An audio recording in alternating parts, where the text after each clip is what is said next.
ಎಲ್ಲರಿಗೂ ನಮಸ್ಕಾರ. ನಮ್ಮಲ್ಲಿ ರಾಷ್ಟ್ರೀಯತಾ ಭಾವನೆ ಜಾಗೃತ ಸ್ಥಿತಿಯಲ್ಲಿ ಉಳಿಬೇಕಾದರೆ ಇತಿಹಾಸದಲ್ಲಿ ಕ್ಷಾತ್ರ ಭಾವನೆಯನ್ನು ಉಜ್ವಲವಾಗಿ ಮೆರೆದು ನಮ್ಮ ರಾಷ್ಟ್ರ ಗೌರವವನ್ನು ಉಳಿಸಿಕೊಟ್ಟ ಚೇತನಗಳನ್ನು ಸದಾ ಸ್ಮರಿಸ್ತಾ ಇರಬೇಕು. ಆ ಭಾವನೆ ದುರ್ಬಲವಾಗಿರೋ ಕಾರಣದಿಂದಲೇ ಇವತ್ತು ರಾಜಕೀಯ ಅಸ್ತವ್ಯಸ್ತತೆ, ಭ್ರಷ್ಟಾಚಾರ, ಸಾಮಾಜಿಕ ದಿಶಾಹೀನತೆ ಇವೆಲ್ಲ ಕಾಣ್ತಾ ಇರೋದು. ನಮ್ಮ ದೇಶ ವಿದೇಶಿ ದಾಸ್ಯದಿಂದ ವಿಮೋಚನೆಗೊಳ್ಳೋದಕ್ಕೆ ಅದೆಷ್ಟು ದೀರ್ಘವಾದ ದುರ್ಗಮವಾದ ದಾರಿಯನ್ನು ಸವಿಸಬೇಕಾಯಿತು ಅನ್ನೋದು ಈಗಿನ ಪೀಳಿಗೆಗೆ ತಿಳಿಬೇಕಾಗಿದೆ.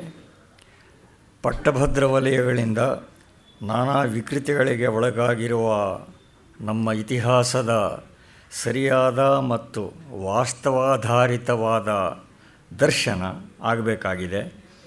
ಹೀಗೆ ಮುಖ್ಯಧಾರೆಯ ಇತಿಹಾಸ ಸಾಹಿತ್ಯದಲ್ಲಿ ಅಲಕ್ಷ್ಯಕ್ಕೆ ಗುರಿಯಾಗಿರೋ ಸಂಗತಿಗಳಲ್ಲಿ ಪ್ರಮುಖವಾದ ಒಂದು ಅಂತ ಹೇಳಿದ್ರೆ, ಸ್ವಾತಂತ್ರ್ಯ ಹೋರಾಟದ ಅಂತಿಮ ಮಜಲಿನಲ್ಲಿ ಆಂಗ್ಲ ಸಾಮ್ರಾಜ್ಯ ಶಕ್ತಿಗೆ ನೇತಾಜಿ ತಮ್ಮ ಅಭೂತಪೂರ್ವ ಸಾಗರೋತ್ತರ ಸೇನಾಭಿಯಾನದ ಮೂಲಕ ಕೊಟ್ಟ ಪ್ರಹಾರ, ಭಾರತದಿಂದ ನಿರ್ಗಮಿಸಲೇಬೇಕು ಅನ್ನುವ ಬ್ರಿಟಿಷ್ ಸರ್ಕಾರದ ನಿರ್ಧಾರವನ್ನು ತೀವ್ರಗೊಳಿಸಿದ ನಿರ್ಣಾಯಕ ಸಂಗತಿ ಅಂದರೆ ನೇತಾಜಿ ಅಭಿಯಾನ, ಕೆಂಪುಕೋಟೆಯಲ್ಲಿ ನಡೆದ ಲಷ್ಕರಿ ನ್ಯಾಯಾಲಯ ವಿಚಾರಣೆಗಳು ಮತ್ತು ನೇರವಾಗಿ ಅದರಿಂದಲೇ ಸ್ಫೂರ್ತಗೊಂಡ ಫೆಬ್ರವರಿ 1946 ನೌಕಾ ಬಂಡಾಯ. ಇದನ್ನು ತತ್ಕಾಲೀನ ಬ್ರಿಟಿಷ್ ಪ್ರಧಾನಮಂತ್ರಿಯೂ ಸೇರಿದ ಹಾಗೆ ತ್ರಯಸ್ಥರೆಲ್ಲ ಸ್ಥಿರೀಕರಿಸಿದ್ದಾರೆ.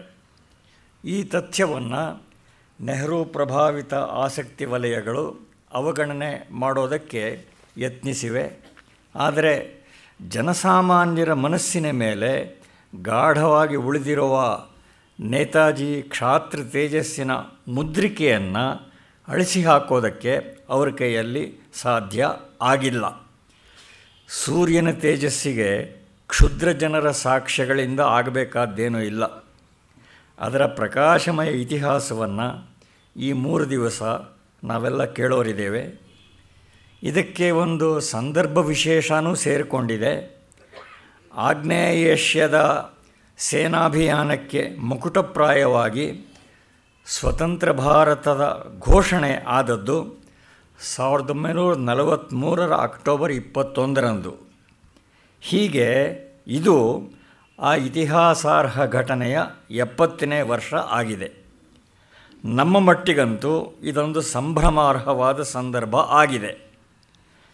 ವಿದೇಶಿಯರು ಕೊಟ್ಟು ಹೋದ ಸ್ವಾತಂತ್ರ್ಯದ ಸ್ಮರಣೆ ಆಗಸ್ಟ್ 15 ಆಗುತ್ತೆ. ಆದರೆ ನಾವೇ ಸಾಹಸಪೂರ್ಣವಾಗಿ ಪಡ್ಕೊಂಡ ಸ್ವಾತಂತ್ರ್ಯದ ಸ್ಮರಣೆ ಆಗೋದಾದರೆ ಅದು ಆಜಾದ್ ಹಿಂದ್ ಸರ್ಕಾರದ ಘೋಷಣೆಯದ್ದು. ಆಗಸ್ಟ್ 15 ನೆನೆದರೆ ನಿವಾರಣೀಯವಾದ ವಿಭಜನೆ, ಅದರೊಡಗೂಡಿ ನಡೆದ ರಕ್ತಪಾತ, ಈ ದುರಂತಗಳ ನೆನಪೇ ಮರುಕಳಿಸುತ್ತೆ.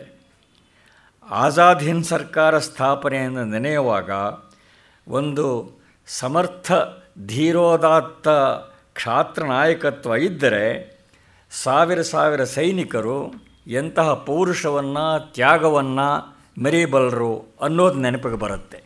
ಈ ವ್ಯತ್ಯಾಸನ ನಾವು ಮನಸ್ಸಿನಲ್ಲಿ ಇಟ್ಕೋಬೇಕು. ಹಿಂದೆಯೂ ಈ ಪರಿಮಿತ ವ್ಯಾಪ್ತಿಯ ಸ್ವಾತಂತ್ರ್ಯ ಘೋಷಣಾ ಪ್ರಯತ್ನಗಳು ಹಲವು ಆಗಿದ್ದವು. ಅವು ಬಹುಮಟ್ಟಿಗೆ ವೈಯಕ್ತಿಕ ಸಾಹಸಮಯತೆಯ ಕಾರಣದಿಂದಷ್ಟೇ ಸ್ಮರಣೀಯ ಅನಿಸಿದ್ವು. ನಾನಾ ಪಟೇಲ್ ಬಗ್ಗೆ ಕೇಳಿದ್ದೀವಿ, ಈಶ್ವರನ ಬಗ್ಗೆ ಕೇಳಿದ್ದೀವಿ. ಆ ಸಾಹಸಗಳಲ್ಲಿ ಒಂದು ಗಣ್ಯ ಪ್ರಯತ್ನ ಅಂದರೆ 1915 ಅಕ್ಟೋಬರ್ 29 ರಾಜ ಮಹೇಂದ್ರ ಪ್ರತಾಪ್ ಅವರು ಲಾಲಾ ಹರದಯಾಳ್ ಪ್ರೇರಣೆಯಿಂದ ಆಫ್ಘನಿಸ್ತಾನಕ್ಕೆ ತೆರಳಿ ಅಲ್ಲಿ ಸ್ವತಂತ್ರ ಭಾರತ ಸರ್ಕಾರವನ್ನು ಸ್ಥಾಪಿಸಿದರು, ಗೌರ್ಮೆಂಟ್ ಇನ್ ಎಕ್ಸೈಲ್. ಅನಂತರದ ಕಾಲದಲ್ಲಿ ನೇತಾಜಿ ಅಭಿಯಾನಕ್ಕೆ ಭೂಮಿಕೆಯನ್ನು ನಿರ್ಮಿಸಿದ ರಾಸಬಿಹಾರಿ ಘೋಷ್ ಅವರು ಮಹೇಂದ್ರ ಪ್ರತಾಪ್ ಅವರ ಸಹಯೋಗವನ್ನು ಪಡ್ಕೊಂಡ್ರು. ಸ್ವಾತಂತ್ರ್ಯ ನಂತರ ಮಹೇಂದ್ರ ಪ್ರತಾಪ್ ನಮ್ಮ ಸಂಸತ್ ಸದಸ್ಯರೂ ಆಗಿದ್ದರು. ಏನೇ ಆದರೂ ಆಧುನಿಕ ರಾಜ್ಯಶಾಸ್ತ್ರ ಕಲ್ಪನೆಯ ಸರ್ವಾಂಗ ಸಮನ್ವಿತ ಸರ್ಕಾರದ ಸ್ಥಾಪನೆಯನ್ನು ಮೊತ್ತ ಮೊದಲಿಗೆ ಮಾಡಿದ ಕೀರ್ತಿಗೆ ಪಾತ್ರರಾದವರು ಸುಭಾಷ್ ಚಂದ್ರ ಬೋಸ್. ಅದು 1946-47 ಘಟನಾವಳಿಗೆ ಅಸ್ಥಿಭಾರವನ್ನು ಪ್ರಶಸ್ತಿಗೊಳಿಸಿದ್ದಂತೂ ನಿರ್ವಿವಾದವೇ ಆಗಿದೆ. ಅದರ ರೋಮಾಂಚಕಾರಿ ಇತಿಹಾಸ ಚಿರಕಾಲವೂ ನಮಗೆ ಸ್ಫೂರ್ತಿ ಸ್ಥಾನವಾಗಿ ಉಳಿಯುತ್ತೆ. ಆ ಇತಿಹಾಸದ ದರ್ಶನವನ್ನು ಮಾಡಿಸೋದಕ್ಕೆ ನಮ್ಮೊಡನೆ ಇದ್ದಾರೆ ನಿಮಗೆಲ್ಲ ಸುಪರಿಚಿತರೇ ಆದ ಚಕ್ರವರ್ತಿ ಸೂಲಿಬೆಲೆ. ಚಕ್ರವರ್ತಿ ಸೂಲಿಬೆಲೆ ಅವರು ಒಬ್ಬ ಪೂರ್ಣಾವಧಿ ಸಾಮಾಜಿಕ ಕಾರ್ಯಕರ್ತರು, ಒಳ್ಳೆಯ ಲೇಖಕರು, ಒಳ್ಳೆಯ ವಾಗ್ಮಿ, ಇಂಜಿನಿಯರಿಂಗ್ ಪದವೀಧರರು. ಆದರೆ ಯಾವುದೇ ಉದ್ಯೋಗವನ್ನೋ ವೃತ್ತಿಯನ್ನೋ ಹಿಡಿಯದೆ ತಮ್ಮ ಎಲ್ಲ ಪ್ರತಿಭೆಯನ್ನು ಸಮಯವನ್ನು ಪೂರ್ಣವಾಗಿ ಸಮಾಜ ಕಾರ್ಯಕ್ಕೋಸ್ಕರ ಮೀಸಲಿಟ್ಟಿದ್ದಾರೆ. ಹಲವು ಸ್ವದೇಶೀಪರ ಸಂಘಟನೆಗಳಲ್ಲಿ ಶ್ರಮಿಸಿದ್ದಾರೆ. ಹಲವು ದಿನಪತ್ರಿಕೆ ವಾರಪತ್ರಿಕೆಗಳಿಗೆ ಅಂಕಣಗಳನ್ನು ಬರೆದಿದ್ದಾರೆ.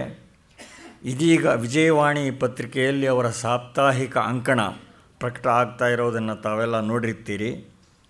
ಸ್ವದೇಶಿ ಚಿಂತನೆಗೆ ಸಂಬಂಧಿಸಿದ ಪುಸ್ತಕಗಳನ್ನು ಲೇಖನಗಳನ್ನು ಬರೆದಿದ್ದಾರೆ. ನಮ್ಮ ನಾಡಿನ ತೀರ್ಥಕ್ಷೇತ್ರಗಳ ಬಗ್ಗೆ ಅವರು ನೀಡಿದ ಉಪನ್ಯಾಸ ಸರಣಿಗಳು ದೂರದರ್ಶನ ಮಾಧ್ಯಮದಲ್ಲಿ ತುಂಬ ಜನಪ್ರಿಯವಾದವು. ಭಾರತೀಯ ಸಂಸ್ಕೃತಿ ಪ್ರತಿಷ್ಠಾನದ ಕಾರ್ಯಕರ್ತರಾಗಿ ಸೇವೆ ಸಲ್ಲಿಸಿದ್ದಾರೆ. ಅಖಿಲ ಭಾರತ ಸಂಘಟನೆಯಾದ ಸಂಸ್ಕಾರ ಭಾರತೀಯ ಕರ್ನಾಟಕ ಪ್ರಾಂತ ಉಪಾಧ್ಯಕ್ಷರಾಗಿದ್ದಾರೆ. ರಾಷ್ಟ್ರೀಯತಾಪರ ಬರವಣಿಗೆಯಲ್ಲಿ ಸಿದ್ಧಹಸ್ತರಾಗಿದ್ದಾರೆ. ಜವಾಹರ್ಲಾಲ್ ನೆಹರು ಕುರಿತು ಇವರು ಬರೆದ ನೆಹರು ಪರದೆ ಸರಿಯಿತು ಅನೇಕ ತಿಂಗಳ ಕಾಲ ಟಾಪ್ 10 ಪಟ್ಟಿಯಲ್ಲಿ ಇತ್ತು.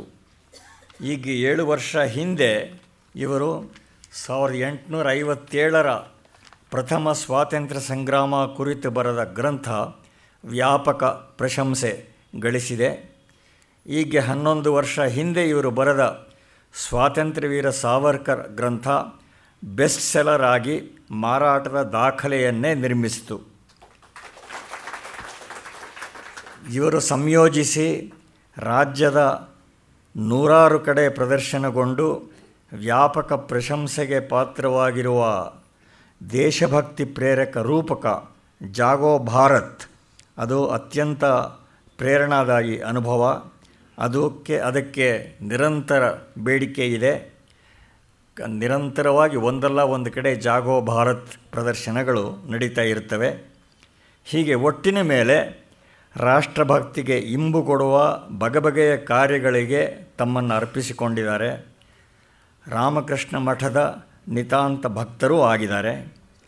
ಇದೇ ವೇದಿಕೆಯಲ್ಲಿ ಭಗತ್ ಸಿಂಗ್ ಬಗ್ಗೆ, ಸಾವರ್ಕರ್ ಬಗ್ಗೆ, ಮದನ್ಲಾಲ್ ಧೀಂಗ್ರಾ ಬಗ್ಗೆ, ಜಲಿಯನ್ ವಾಲಾ ಬಾಗ್ ಬಗ್ಗೆ, ಸ್ವಾಮಿ ವಿವೇಕಾನಂದರ ಬಗ್ಗೆ ಇವರು ಮಾಡಿದ ಉಪನ್ಯಾಸಗಳು ನಿಮ್ಮಲ್ಲಿ ಅನೇಕರಿಗೆ ನೆನಪಿನಲ್ಲಿ ಇರುತ್ತೆ. ಇದೀಗ ನೇತಾಜಿ ಸುಭಾಷ್ ಚಂದ್ರ ಬೋಸ್ ಅವರನ್ನು ಕುರಿತು ಚಕ್ರವರ್ತಿ ಸೂಲಿಬೆಲೆ ತಮ್ಮ ಉಪನ್ಯಾಸ ಮಾಲಿಕೆಯನ್ನು ಆರಂಭಿಸಬೇಕು ಅಂತ ಪ್ರಾರ್ಥನೆ ಮಾಡ್ತೀನಿ. ಜನನೀಂ ಶಾರದಾಂ ದೇವೀಂ ರಾಮಕೃಷ್ಣಂ ಜಗದ್ಗುರುಂ ಪಾದಪದ್ಮೇ ತಯೋರ್ಶ್ರಿತ್ವಾ ಪ್ರಣಮಾಮಿ ಮುಹುರ್ಮುಹುಃ.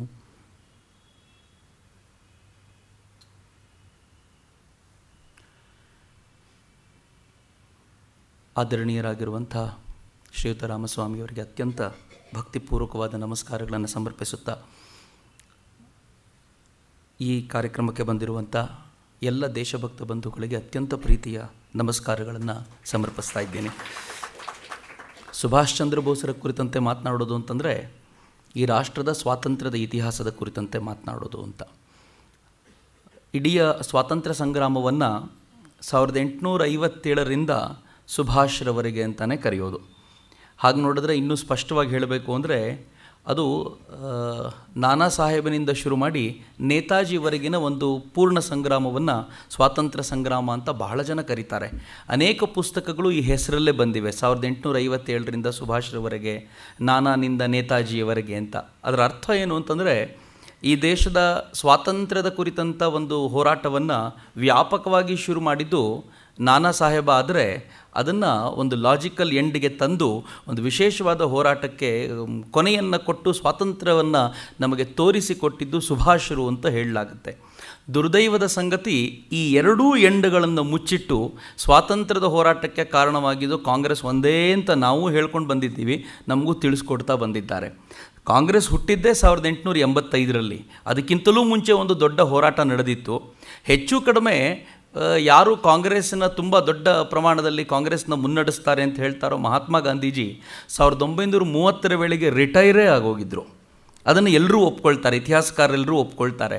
ಹಾಗಿದ್ಮೇಲೆ ನಿಜವಾದ ಹೋರಾಟ ಎಲ್ಲಿ ನಡೀತು, ಯಾರು ಮಾಡಿದರು ಅನ್ನೋದ್ರ ಕುರಿತಂತೆ ಒಂದು ವ್ಯಾಪಕವಾದ ಚರ್ಚೆ ನಡಿಬೇಕಿತ್ತು. ಈ ದೇಶದ ಸಾಮಾನ್ಯರಿಗೆ ಈ ವಿಚಾರ ಗೊತ್ತಾಗಬೇಕಾಗಿತ್ತು. ಎಲ್ಲೋ ಒಂದು ಕಡೆ ಕತ್ಲಲ್ಲಿಟ್ಟರು ಅಂತ ಎಲ್ರಿಗೂ ಈ ಭಾವನೆ ಖಂಡಿತವಾಗಿಯೂ ಇದೆ, ಅನುಮಾನ ಇಲ್ಲ.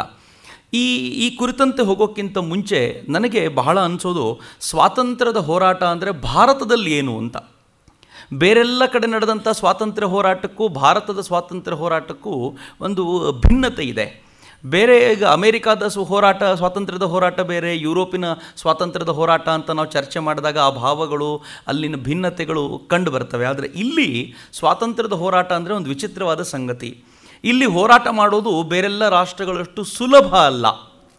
ನಾನು ಬಹಳ ಬಾರಿ ಯೋಚನೆ ಮಾಡ್ತಿರ್ತೀನಿ, ಸಾಂಸ್ಕೃತಿಕ ಭಿನ್ನತೆಗಳು ಬಹುಶಃ ಭಾರತದಲ್ಲಿದ್ದಷ್ಟು, ಒಂದೇ ರಾಷ್ಟ್ರದಲ್ಲಿ ಬೇರೆ ಬೇರೆ ಬೇರೆ ಬೇರೆ ಭಿನ್ನ ಭಿನ್ನ ಸಂಸ್ಕೃತಿಗಳನ್ನು ಕಂಡಷ್ಟು ನೀವು ಜಗತ್ತಿನಲ್ಲಿ ಮತ್ತೆಲ್ಲಾದರೂ ಕಾಣಬಹುದೇನೋ, ಭಾಳ ಕಷ್ಟಪಟ್ಟು ಸಿಗ್ಬೋದೇನೋ. ಇಲ್ಲಿನ ವಿಚಿತ್ರ ಹೇಗೆ ಅಂತಂದರೆ, ಒಂದು ರಾಜ್ಯದಿಂದ ಮತ್ತೊಂದು ರಾಜ್ಯಕ್ಕೆ ಬಿಡಿ, ಬೆಂಗಳೂರಿಗರಿಗೆ ಅಥವಾ ಮೈಸೂರಿಗರಿಗೆ ಮಂಗಳೂರಿಗರ ಜೊತೆ ಹೊಂದಾಣಿಕೆ ಮಾಡ್ಕೊಳ್ಳೋದೇ ಕಷ್ಟ.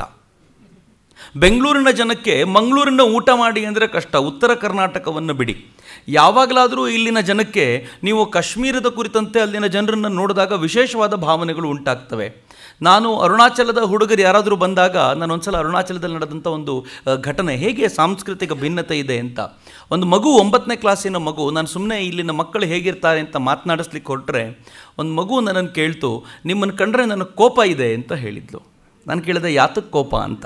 ಅವ್ರು ಹೇಳಿದ್ರು, ಬೆಂಗಳೂರಿಗೆ ನಾವು ರಜಕ್ಕೆ ಅಂತ ಬಂದಾಗ, ಅಪ್ಪ ಅಮ್ಮನ ಜೊತೆ ಬಂದಿದ್ದಾಗ ಬೆಂಗಳೂರಲ್ಲಿ ಯಾರೋ ಪ್ರಶ್ನೆ ಮಾಡಿದ್ರಂತೆ, ಚೈನಾದವ್ರು ಬಂದುಬಿಟ್ಟಿದ್ದಾರೆ ಅಂತ ಹೇಳಿದ್ರಂತೆ ಆ ಹೆಣ್ಮಕ್ಳಿಗೆ, ನೋಡ್ಲಿಕ್ಕೆ ಹಾಗೆ ಕಾಣ್ತಾಳೆ ಅಂತ.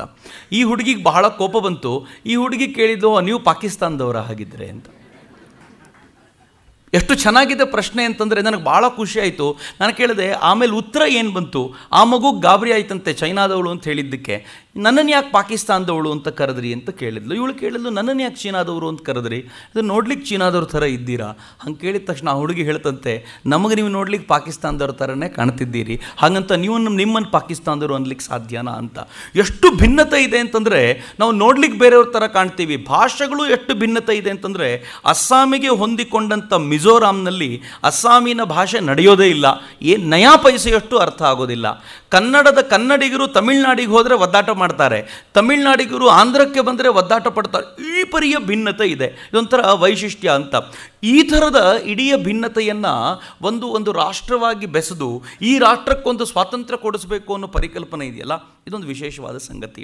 ನಾನು ಯಾಕೆ ಇಷ್ಟನ್ನು ಹೇಳ್ತೀನಿ ಅಂತಂದರೆ, ಮೊದಲನೇ ಬಾರಿಗೆ ಅರುಣಾಚಲಕ್ಕೆ ಹೋಗಬೇಕಾದಾಗ ಅರುಣಾಚಲದಲ್ಲಿ ತುಂಬ ಜನರು ಕ್ರಿಸ್ತಿಯರಾಗಿ ಕನ್ವರ್ಟ್ ಆಗಿದ್ದಾರೆ ಅಂತ ಕೇಳಿದಾಗ ನನಗೇ ಒಂದು ಅಪರಾಧಿ ಪ್ರಜ್ಞೆಯಿಂದ ವಿವೇಕಾನಂದ ಕೇಂದ್ರದ ಒಬ್ಬ ಸೇವಾವೃತ್ತಿಯೊಬ್ಬರಿಗೆ ನಾನು ಹೇಳಿದೆ, ಬಹುಶಃ ನಾವ್ಯಾರೂ ಅರುಣಾಚಲಕ್ಕೆ ಬರಲಿಲ್ಲ, ಕ್ರಿಸ್ತನ ಅನುಯಾಯಿಗಳು ಬಂದರು, ಅವ್ರು ಕನ್ವರ್ಟ್ ಮಾಡಿದರು, ನಾವೇ ಮಾಡಿದ ತಪ್ಪಲ್ವಾ ಅಂತ ಅಪರಾಧಿ ಪ್ರಜ್ಞೆಯಿಂದ ನಾನು ಮಾತಾಡಿದೆ. ಆದರೆ ಅವ್ರು ತುಂಬ ಚಂದದ ಒಂದನ್ನು ಮಾತನ್ನು ಹೇಳಿದರು, ನಾವ್ಯಾಕೆ ಬರಬೇಕು, ಅವ್ರ ಪಾಡಿಗೆ ಅವ್ರು ಚೆನ್ನಾಗಿ ಬದುಕಿರಬೇಕಾದ್ರೆ ಯಾರಾದರೂ ಯಾತಕ್ಕೆ ಯಾಕೆ ಹೋಗಬೇಕು, ಅವ್ರ ಪಾಡಿಗೆ ಅವ್ರು ಇರ್ತಾರೆ, ಸುಮ್ಮನಿರಬೇಕಲ್ಲ ಅಂತ. ಅಂದರೆ ನಾವು ಹೋಗಿದ್ದು ತಪ್ಪಲ್ಲ, ಮತ್ತೊಬ್ಬರು ಬಂದಲ್ಲಿ ತಮ್ಮದೇನೋ ಬೇಯಿಸ್ಕೊಳ್ಳಿಕ್ಕೆ ಹೋದ್ರಲ್ಲ ಅದೇ ದೊಡ್ಡ ತಪ್ಪು ಅನ್ನೋದು ನಂಗೆ ಭಾಳ ತಡವಾಗಿ ಅರ್ಥ ಆಯಿತು. ಭಾರತ ಅನ್ನೋ ಒಂದು ರಾಷ್ಟ್ರ, ಇಷ್ಟು ವಿಶೇಷವಾದ ಶಕ್ತಿಯನ್ನು ಜಗತ್ತಿಗೆ ತುಂಬಿದ ರಾಷ್ಟ್ರ, ಇಡೀ ರಾಷ್ಟ್ರವನ್ನು ಒಂದು ಮಾಡುವಂಥ, ಅಂದರೆ ಒಂದೇ ಥರ ಮಾಡುವಂಥ ಪ್ರಯತ್ನ ಯಾವತ್ತೂ ಮಾಡಲಿಲ್ಲ. ಯಾತಕ್ಕೆ ಅಂತ ಯಾವಾಗಲಾದರೂ ಯೋಚನೆ ಮಾಡಿ. ಇಡೀ ರಾಷ್ಟ್ರದಲ್ಲಿ ಒಂದೇ ಭಾಷೆಯನ್ನು ತರುವಂಥ ಪ್ರಯತ್ನ ಮಾಡ್ಬೋದಿತ್ತು. ಇಡೀ ರಾಷ್ಟ್ರದ ಜನ ಒಂದೇ ಬಟ್ಟೆ ಹಾಕ್ಕೊಳ್ಳಿ ಅಂತ ಹೇಳ್ಬೋದಿತ್ತು. ಇಡೀ ರಾಷ್ಟ್ರದ ಜನ ಒಂದೇ ರೀತಿ ಓಡಾಟವನ್ನು ಇಟ್ಕೊಳ್ಳಿ ಅಂತ ಹೇಳ್ಬೋದಿತ್ತು. ಇವರ ನಡೆ ನುಡಿ ಒಂದೇ ಥರ ಇರಲಿ ಅಂತ ಹೇಳ್ಬೋದಿತ್ತು. ಹಾಗೇನೂ ಮಾಡದೆ ಇಡೀ ರಾಷ್ಟ್ರದ ಜನ ಅವರವರ ಸಾಂಸ್ಕೃತಿಕ ಆ ಭಾವನೆಗಳನ್ನು ಹಂಚ್ಕೊಳ್ಳಿಕ್ಕೆ ಅವಕಾಶ ಕೊಟ್ಟರು. ಆದರೆ ಅವಕ್ಕೆಲ್ಲ ಒಂದೇ ಒಂದು ಧರ್ಮವನ್ನು ಬೆಸೆದ್ರು. ಈ ಧರ್ಮ ಈ ಮತಗಳಲ್ಲ, ಒಂದೇ ಥರ ಇರಬೇಕು ಅನ್ನುವಂಥ ಮತವಲ್ಲ, ಎಲ್ಲರನ್ನೂ ಬೆಸೆಯಬಲ್ಲಂಥ ಒಂದು ಧರ್ಮವನ್ನು ಇವರಿಗೆ ಒದಗಿಸಿಕೊಟ್ರು. ಇದರ ಆಧಾರದ ಮೇಲೆ ನಿಮ್ಮದನ್ನು ಅನುಸರಿಸ್ಕೊಂಡು ಹೋಗಿ ಅಂತ ಹೇಳಿದರು. ತುಂಬ ವಿಶೇಷವಾದ್ದು. ಯಾಕೆಂದ್ರೆ ಉಲ್ಲೇಖ ಮಾಡಬೇಕಾದ ಅಗತ್ಯ ಬರುತ್ತೆ ಅಂತಂದರೆ, ಈ ರಾಷ್ಟ್ರದಲ್ಲಿ ಅನೇಕ ರಾಜರುಗಳ ಕಾದಾಟ ನೀವು ನೋಡಿ. ರಾಜರುಗಳ ಕಾದಾಟ ನಡೆಯುತ್ತೆ, ರಾಜ ಬದಲಾಗ್ತಾನೆ, ಜನಜೀವನ ಮಾತ್ರ ಹಾಗೇ ಇರುತ್ತೆ. ಜನ ಯಾವತ್ತೂ ತಲೆ ಕೆಡಿಸ್ಕೊಳ್ಳೋದೇ ಇಲ್ಲ. ಯಾಕೆಂದರೆ ರಾಜ ಜನಜೀವನದಲ್ಲಿ ತಲೆ ಹಾಕೋದಿಲ್ಲ. ಇವ್ರಿಗೆ ವ್ಯವಸ್ಥೆಯನ್ನು ಸರಿ ಮಾಡಿಕೊಡ್ಲಿಕ್ಕೋಸ್ಕರ, ಇವರಿಗೆ ತನ್ನದಾದ ವ್ಯವಸ್ಥೆಯನ್ನು ರೂಪಿಸ್ಕೊಡ್ಲಿಕ್ಕೋಸ್ಕರ ತಾನು ಕೂತ್ಕೊಳ್ತಾನೆ ಹೊರತು ರಾಜರು ಕಿತ್ತಾಡ್ತಾರೆ, ಜನ ಮಾತ್ರ ಸಾಮಾನ್ಯವಾಗಿರ್ತಾರೆ. ಆದರೆ ಯಾವಾಗ ಮೊದಲನೇ ಬಾರಿಗೆ ಬಹುಶಃ ಎಲ್ಲರನ್ನೂ ಒಂದೇ ರೀತಿ ಮಾಡಬೇಕು ಅನ್ನೋಂಥ ಪ್ರಯತ್ನವನ್ನು ಬುದ್ಧ ಶುರು ಮಾಡ್ದ ಅನಿಸುತ್ತೆ. ಬುದ್ಧ ಎಲ್ಲರನ್ನೂ ಒಂದೇ ಮಾಡುವಂಥ ಪ್ರಯತ್ನ ಮಾಡ್ದ. ಇದು ಅಲ್ಲೋಲ ಕಲ್ಲೋಲ ಉಂಟು ಮಾಡ್ತು ಈ ದೇಶದಲ್ಲಿ. ಮತ್ತೆ ಶಂಕರರು ಹುಟ್ಟಿ ಬಂದರು. ನಿಧಾನವಾಗಿ ಮತ್ತೆ ಆ ಸಾಂಸ್ಕೃತಿಕ ಭಿನ್ನತೆಗಳನ್ನು ಹಾಗಾಗೆ ಉಳಿಸುವಂಥ ಒಂದು ದೊಡ್ಡ ಪ್ರಯಾಸ ಶುರುವಾಯಿತು. ಮುಸಲ್ಮಾನರ ಆಕ್ರಮಣ ಶುರು ಮಾಡಿದಾಗ ಮತ್ತೆ ಎಲ್ಲರನ್ನು ಒಂದು ಮಾಡುವಂಥ ಪ್ರಯತ್ನ. ನೀವು ಜಗತ್ತಿನಲ್ಲಿ ಯಾವುದೇ ಮುಸ್ಲಿಮನ್ನು ನೋಡಿ, ಅವನು ಯಾವುದೇ ಭೂಭಾಗದಲ್ಲಿರಲಿ, ಒಂದೇ ಥರ ಕಾಣುವಂಥ ಪ್ರಯತ್ನ, ಒಂದೇ ಥರ ಕಾಣ್ತಾರೆ. ಅವರು ಒಂದೇ ಥರದ, ಒಬ್ಬನಂತೆ ಮತ್ತೊಬ್ಬನು ತನ್ನ ಗಡ್ಡವನ್ನು ಇಟ್ಕೊಳ್ತಾನೆ, ಮೀಸೆ ಬೋಳಿಸ್ಕೊಳ್ತಾನೆ, ಅವನು ಹಾಕ್ಕೊಳ್ಳೋ ಪ್ಯಾಂಟ್ ಆ ಥರದ್ದು ಒಂದೇ ಥರ ಕಾಣುವಂಥ ಪ್ರಯತ್ನ. ಆದರೆ ಭಾರತದಲ್ಲಿ ಈ ಭಿನ್ನತೆಯನ್ನು ಉಳಿಸಿದ್ರಲ್ಲ, ಈ ಭಿನ್ನತೆಯ ಕಾರಣದಿಂದಾಗಿ ಒಂದು ಗಟ್ಟಿಯಾಗಿ ಉಳ್ಕೊಳ್ತು. ಆದರೆ ಯಾವತ್ತು ಈ ದೇಶದಲ್ಲಿ ಎಲ್ಲರನ್ನೂ ಒಂದೇ ಥರ ಕಾಣಬೇಕು ಅನ್ನೋಂಥ ಪ್ರಯತ್ನ ಮಾಡಿದ್ದಾರೋ ಅವತ್ತೆಲ್ಲ ಒಳಗಿಂದ ನಾವು ಈ ಭಿನ್ನತೆಗಳನ್ನು ಉಳಿಸ್ಕೊಳ್ಳೋ ಪ್ರಯತ್ನ ಮಾಡ್ತೀವಿ ಅಂತ ಒಂದು ಹೋರಾಟ ನಡೆದಿದೆ. ಅದನ್ನು ಬಹುಶಃ ಸ್ವಾತಂತ್ರ್ಯ ಹೋರಾಟ ಅಂತ ನಾನು ಕರ್ಕೊಳ್ತೀನಿ. ಯಾಕಿದು ನನಗೆ ಸ್ವಾತಂತ್ರ್ಯ ಹೋರಾಟ ಅಂತ ಅನಿಸುತ್ತೆ ಅಂತಂದರೆ, ಈ ನಮ್ಮನ್ನು ನಾವು ಉಳಿಸಿಕೊಳ್ಳುವಂಥ, ನಮ್ಮ ಸ್ವಂತಿಕೆಯನ್ನು ಉಳಿಸಿಕೊಳ್ಳುವಂಥ ಪ್ರಯತ್ನ ಇದೆಯಲ್ಲ, ಸಹಜವಾದ ಸ್ವಾತಂತ್ರ್ಯ, ಈ ಸ್ವಾತಂತ್ರ್ಯವನ್ನು ಯಾವತ್ತೂ ಭಾರತೀಯರು ಕಳೆದುಕೊಳ್ಳಿಕ್ಕೆ ಇಚ್ಛೆ ಪಡಲಿಲ್ಲ. ಇದು ಭಾರತದ ಅತ್ಯಂತ ವಿಶೇಷವಾದ ಸಂಗತಿ. ಈ ಹೋರಾಟಕ್ಕೆ, ಈ ಸಹಜ ಸ್ವಾತಂತ್ರ್ಯಕ್ಕೆ ಯಾವತ್ತು ಧಕ್ಕೆ ಬಂದಿದೆಯೋ ಅವತ್ತೆಲ್ಲ ಭಾರತೀಯ ಒಳಗಿನಿಂದ ಪ್ರತಿಭಟಿಸಿದ್ದಾನೆ. ಮುಸಲ್ಮಾನರ ವಿರುದ್ಧದ ಹೋರಾಟಕ್ಕೆ ಒಂದು ದೊಡ್ಡ ಕಾರಣ ಇದ್ದಿದ್ದು ಕೂಡ ಇದೆ. ನನ್ನ ಸಹಜ ಸ್ವಾತಂತ್ರ್ಯಕ್ಕೆ ಒಂದು ಭಂಗ ಬರ್ತಿದೆ, ಈ ಸಹಜ ಸ್ವಾತಂತ್ರ್ಯವನ್ನು ವಾಪಸ್ ಗಳಿಸಿಕೊಳ್ಳೋ ಪ್ರಯತ್ನ. ನೀವು ಯಾವಾಗಲಾದರೂ ಯೋಚನೆ ಮಾಡಿ, ಕ್ರಿಶ್ಚಿಯನ್ರು ಈ ದೇಶಕ್ಕೆ ಆಗಮಿಸಿದಾಗ ಕ್ರಿಶ್ಚಿಯನ್ರು ಕೂಡ ಎಲ್ಲರನ್ನೂ ಒಂದೇ ಮಾಡೋ ಪ್ರಯತ್ನ ಮಾಡಿದರು. ಎಲ್ಲರೂ ಒಬ್ಬರನ್ನೇ ಪೂಜಿಸಬೇಕು, ಎಲ್ಲರೂ ಒಬ್ಬರಂತೆ ಬದುಕಬೇಕು. ಆಗ ಒಳಗಿನಿಂದ ಒಂದು ಕೂಗು ಬಂತಲ್ಲ. ಹೀಗಾಗಿ ಭಾರತದಲ್ಲಿ ಹೋರಾಟ ನಡೆಯೋದೇನಿದ್ರು ಅದು ಧರ್ಮ ಕೇಂದ್ರಿತ ಅಂತ ಸ್ವಾಮಿ ವಿವೇಕಾನಂದರು ಏನು ಹೇಳ್ತಾರೆ ಅದು ಅಕ್ಷರಶಃ ಸತ್ಯ. ಭಾರತದಲ್ಲಿ ಸಾಮಾಜಿಕ ಸುಧಾರಣೆಗಳು ಏನೋ ಬೃಹತ್ ಬದಲಾವಣೆ ತರೋದಿಲ್ಲ, ಭಾರತದಲ್ಲಿ ರಾಜಕೀಯ ಬೃಹತ್ ಬದಲಾವಣೆ ತರೋದಿಲ್ಲ. ಆದರೆ ಭಾರತದಲ್ಲಿ ಬೃಹತ್ ಬದಲಾವಣೆ ತರಬೇಕು ಅಂತಂದರೆ ಅದು ಅಕ್ಷರಶಃ ಧರ್ಮವೇ ಅಂತ ಸ್ವಾಮಿ ವಿವೇಕಾನಂದರು ಈ ಕಾರಣಕ್ಕೋಸ್ಕರ ಹೇಳ್ತಾರೆ ಅಂತ ಅವ್ರ ಮಾತುಗಳನ್ನು ಕೇಳಿದಾಗ ಅನಿಸುತ್ತೆ. ಈ ಹಿನ್ನೆಲೆಯಲ್ಲಿ ನೋಡ್ಕೊಂಡು ಬಂದಾಗ ನಾನು ಭಾಳ ಹಿಂದೆ ಬಹುಶಃ PU ಓದಬೇಕಾದ್ರೆ ಒಂದು ಪುಸ್ತಕ ನನ್ನ ಕೈಗೆ ಸಿಕ್ತು. ಅದರಲ್ಲಿ ಒಂದು ಪ್ರಶ್ನೆ ಕೇಳಿದರು, ಭಾರತಕ್ಕೆ ಸ್ವಾತಂತ್ರ್ಯ ಬಂದಿದ್ದು ಯಾವಾಗ? ಸಹಜವಾಗಿ ನಾವೆಲ್ಲ ಉತ್ತರ ಕೊಡ್ತೀವಿ 1947 ಆಗಸ್ಟ್ 15 ಅಂತ. ದೌರ್ಭಾಗ್ಯ ಅಂತಂದರೆ ಆಗಸ್ಟ್ 14 ಮಧ್ಯರಾತ್ರಿ ಅಂತಲೂ ಕೆಲವರು ಹೇಳ್ತಾರೆ. ಎರಡೆರಡು ಬಾರಿ ಸ್ವಾತಂತ್ರ್ಯ ಬಂತು ಅಂತ. ಯಾವಾಗ ಸ್ವಾತಂತ್ರ್ಯ ಬಂತು ಅನ್ನೋದು ಪಕ್ಕಾ ಹೇಳಲಿಕ್ಕೆ ಆಗಲಿಲ್ಲ ನಮಗೆ. ಆದರೆ ಎರಡನೇ ಪ್ರಶ್ನೆ ನನಗೆ ಕೇಳಿದರು, ನಾನು ಪುಸ್ತಕದಲ್ಲಿತ್ತು, ಸ್ವಾತಂತ್ರ್ಯ ಹೋಗಿದ್ದು ಯಾವಾಗ ಹಾಗಿದ್ರೆ ಅಂತ. ಈ ಪ್ರಶ್ನೆ ತುಂಬ ಗಂಭೀರವಾಗಿದ್ದು ನಾನು ಬಹಳ ಹೊತ್ತು ಯೋಚನೆ ಮಾಡ್ತಾ ಕೂತ್ಕೊಂಡೆ. ಯಾವಾಗ ಹೋಯಿತು ಸ್ವಾತಂತ್ರ್ಯ? ಒಂದು ಪಕ್ಕ ನಿರ್ಧಾರಿತವಾಗಿ ಇದೇ ಡೇಟ್ನಲ್ಲಿ ಸ್ವಾತಂತ್ರ್ಯ ಹೋಯಿತು, ಈ ಕಾಲಘಟ್ಟದಲ್ಲಿ ಹೋಯಿತು ಅನ್ನೋದನ್ನು ನಮ್ಮ ಹತ್ರ ಹೇಳಲಿಕ್ಕೆ ಆಗಲೇ ಇಲ್ಲ. ಎಷ್ಟು ವಿಶೇಷವಾದ್ದು ಅಂತಂದರೆ ಅನೇಕ ಘಟನೆಗಳನ್ನು ಉಲ್ಲೇಖ ಮಾಡ್ಬೋದಷ್ಟೇ. ಬಹುಶಃ ಈ ಹೊತ್ತಿನಲ್ಲಿ ಸ್ವಾತಂತ್ರ್ಯ ಕಳೆದುಕೊಂಡ್ವಾ, ಬಹುಶಃ ಈ ಹೊತ್ತಿನಲ್ಲಿ ಸ್ವಾತಂತ್ರ್ಯ ಕಳ್ಕೊಂಡ್ವಾ. ಅನೇಕ ಬಾರಿ ಹೇಗಿತ್ತು ಅಂತಂದರೆ ಸ್ವಾತಂತ್ರ್ಯ ಬಂತು ಅಂದ್ಕೊಂಡಾಗ ಸ್ವಾತಂತ್ರ್ಯ ಕಳ್ಕೊಂಡಿದ್ದೀವಿ. ಸುಮ್ಮನೆ ಯೋಚನೆ ಮಾಡಿ, 1757 ಒಂದು ಪ್ಲಾಸಿ ಕದನ ನಡೀತು. ಬಹಳ ಜನ ಉಲ್ಲೇಖ ಮಾಡ್ತಾರೆ ಪ್ಲಾಸಿ ಕದನವೇ ನಮ್ಮ ಸ್ವಾತಂತ್ರ್ಯ ಕಳ್ಕೊಳ್ಳುವಂಥ ಹಂತ ಅಂತ ನಾವು ಅಂದ್ಕೊಳ್ತೀವಿ. ಸಿರಾಜುದ್ದೌಲನ ದೊಡ್ಡ ಸೇನೆ ಮೀರ್ ಜಾಫರ್ನ ಕಾರಣದಿಂದಾಗಿ ರಾಬರ್ಟ್ ಕ್ಲೈವ್ನ ಪುಟ್ಟ ಸೇನೆ ಎದುರು ಶರಣಾಗತಾಗೋಯ್ತು. ರಾಬರ್ಟ್ ಕ್ಲೈವ್ ಪೂರ್ಣ ಪ್ರಮಾಣದಲ್ಲಿ ಬಂಗಾಳವನ್ನು ಗೆದ್ದು ಅಥವಾ ಆ ಬಂಗಾಳವನ್ನು ತನ್ನ ತೆಕ್ಕೆಗೆ ತೆಗೆದುಕೊಂಡು ತನ್ನ ರಾಜ್ಯವನ್ನು ಸ್ಥಾಪಿಸಿದ. ಅಲ್ಲಿಂದ ಆಚೆಗೆ ಈಸ್ಟ್ ಇಂಡಿಯಾ ಕಂಪನಿ ಈ ದೇಶದಲ್ಲಿ ಮೆರೆದಾಡ್ತು ಅಂತ ಹೇಳ್ತಾರೆ. ಅಲ್ಲಿಗೆ ನಾವು ಕಳ್ಕೊಂಡ್ವಿ ಅಂತ. ಅದಕ್ಕೆ ಸರಿಯಾಗಿ 100 ವರ್ಷದ ನಂತರ ಈ ದೇಶದಲ್ಲಿ ದೊಡ್ಡ ಆಂದೋಲನವೊಂದು ಭುಗಿಲೆದ್ದಿತ್ತು. ಅದನ್ನು ಪ್ರಥಮ ಸ್ವಾತಂತ್ರ್ಯ ಸಂಗ್ರಾಮ ಅಂತ ನಾವು ಕರಿತೀವಿ. ಮೊದಲನೇ ಸ್ವಾತಂತ್ರ್ಯ ಸಂಗ್ರಾಮ ಈ ದೇಶದಲ್ಲಿ ನಡೀತು ಅಂತ ಸಾವರ್ಕರ್ ಅದನ್ನು ಉಲ್ಲೇಖ ಮಾಡ್ತಾರೆ. ಈ ಮೊದಲ ಸ್ವಾತಂತ್ರ್ಯ ಸಂಗ್ರಾಮದ ವೈಶಿಷ್ಟ್ಯ ಏನು ಅಂತಂದರೆ, ಅದನ್ನು ಆನಂತರವೂ ಕೂಡ ಮಜುಮ್ದಾರ್ ಥರದ ಲೇಖಕರು ಅದನ್ನು ಸಿಪಾಯಿ ದಂಗೆ ಅಂತ ಆನಂತರವೂ ಕರೆದ್ರು. ತುಂಬ ಕಾಲದ ನಂತರ ಇದಕ್ಕೆ ಬೇಕಾದಷ್ಟು ಪುರಾವೆಗಳು ಲಭ್ಯ ಇದ್ದಾಗಲೂ ಕೂಡ ಇದು ಬರೀ ಸಿಪಾಯಿ ದಂಗೆ ಅಲ್ಲ. ಈ ಹೋರಾಟ ರಾಜರುಗಳು, ಜಮೀನ್ದಾರರು ಸೇರಿಕೊಂಡಿದ್ರು, ಸಾಮಾನ್ಯ ಜನ ಸೇರಿಕೊಂಡಿದ್ರು, ಸೈನಿಕರು ಸೇರಿಕೊಂಡಿದ್ರು, ಜಾತಿ ಭೇದ ಮರೆತು ಹಿಂದೂ ಮುಸಲ್ಮಾನರು ಒಟ್ಟಾಗಿ ಈ ದೇಶದಿಂದ ಬ್ರಿಟಿಷರನ್ನು ಮೂಲೋತ್ಪಾಟನೆ ಮಾಡಬೇಕು, ಈಸ್ಟ್ ಇಂಡಿಯಾ ಕಂಪನಿಯನ್ನು ಒದ್ದೋಡಿಸಬೇಕು ಅನ್ನುವಂಥ ಹಠಕ್ಕೆ ಬಿದ್ದಿದ್ರು ಅನ್ನೋದಕ್ಕೆ ಸಾಕಷ್ಟು ಪುರಾವೆಗಳು ಲಭ್ಯವಾದ ನಂತರವೂ ಈ ದೇಶದ ಅನೇಕ ಇತಿಹಾಸಕಾರರು ಇದನ್ನು ಸಿಪಾಯಿಗಳು ಮಾತ್ರ ಮಾಡಿದ ಹೋರಾಟ ಅಂತ ಕರಿತಾ ಬಂದರು.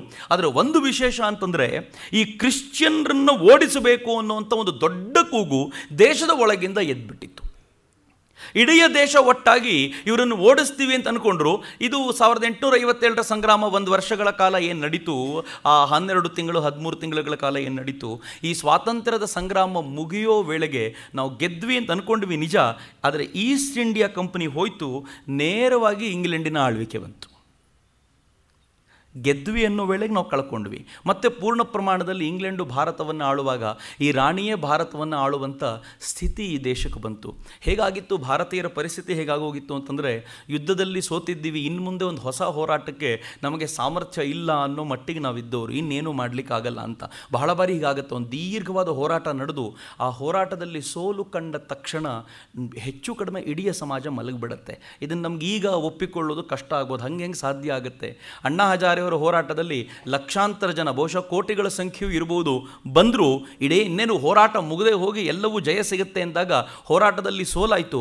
ಅದಾದಮೇಲೆ ಸಮಾಜ ಹೇಗೆ ಮಲಗಿದೆ ಅಂತಂದರೆ, ಇನ್ನು ಎಬ್ಬಿಸ್ಲಿಕ್ಕೆ ಎಷ್ಟು ವರ್ಷ ಬೇಕು ಅಂತ ನಾವೇ ಮಾತನಾಡ್ತಿರ್ತೀವಿ. ಒಂದು ದೀರ್ಘ ಹೋರಾಟ ಲಾಜಿಕಲ್ ಎಂಡಿಗೆ ಹೋಗಲಿಲ್ಲ ಅಂದ ತಕ್ಷಣ ಸಮಾಜ ಕೂಡಲೇ ಮಲಗಿಬಿಡುತ್ತೆ. ಏನಾದರೂ ಒಳಗಿಂದ ಇನ್ನೊಂದು ಪ್ರೇರಣೆ ಬರದೇ ಹೋದರೆ ಸಮಾಜ ಮಲಗಿಬಿಡುತ್ತೆ. 1857 ಹಾಗೆ ಆಯಿತು.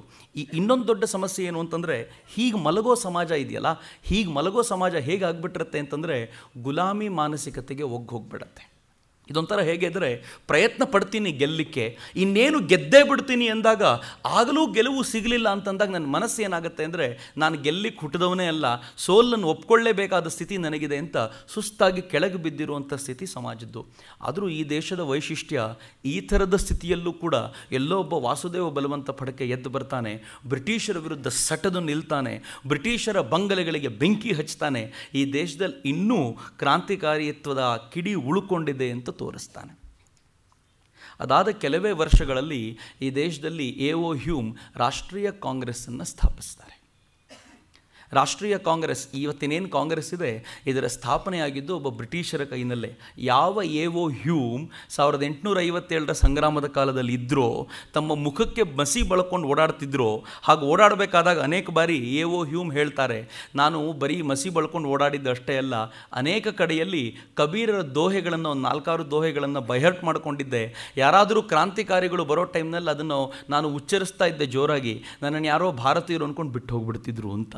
ಅವರು ಕೊನೆಗೆ ಅನೇಕ ದಿನಗಳ ಕಾಲ, ಅನೇಕ ವರ್ಷಗಳ ಕಾಲ 1857 ಸಂಗ್ರಾಮ ಅಂದರೆ ನಡುಗುತ್ತಿದ್ದರು ಅಂತ ಅನೇಕರು ಹೇಳ್ತಾರೆ. ಇಂಥವರು ಇಡೀ ಭಾರತದ ಹೋರಾಟಕ್ಕೆ ಒಂದು ಆ ಫ್ಲಡ್ ಗೇಟ್ ಹಾಕಬೇಕು ಅನ್ನೋ ಪ್ರಯತ್ನಕ್ಕೆ ಕಾಂಗ್ರೆಸ್ಸನ್ನು ಶುರು ಮಾಡಿದರು.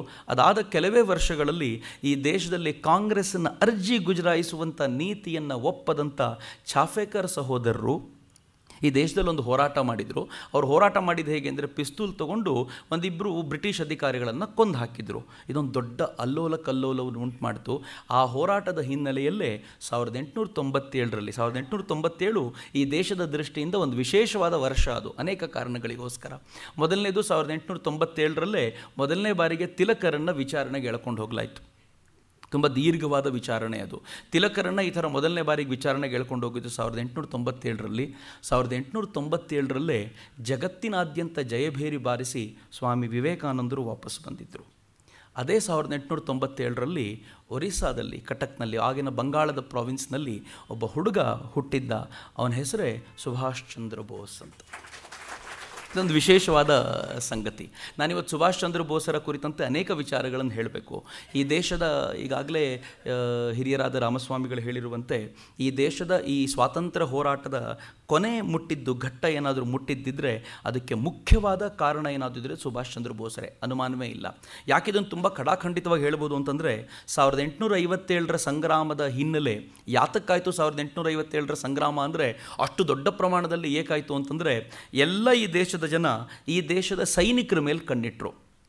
ಈ ದೇಶದ ಸೈನಿಕರನ್ನು ಹಿಡ್ಕೊಂಡೇ ಈ ದೇಶವನ್ನು ಆಳಿದ್ದು ಬ್ರಿಟಿಷರು.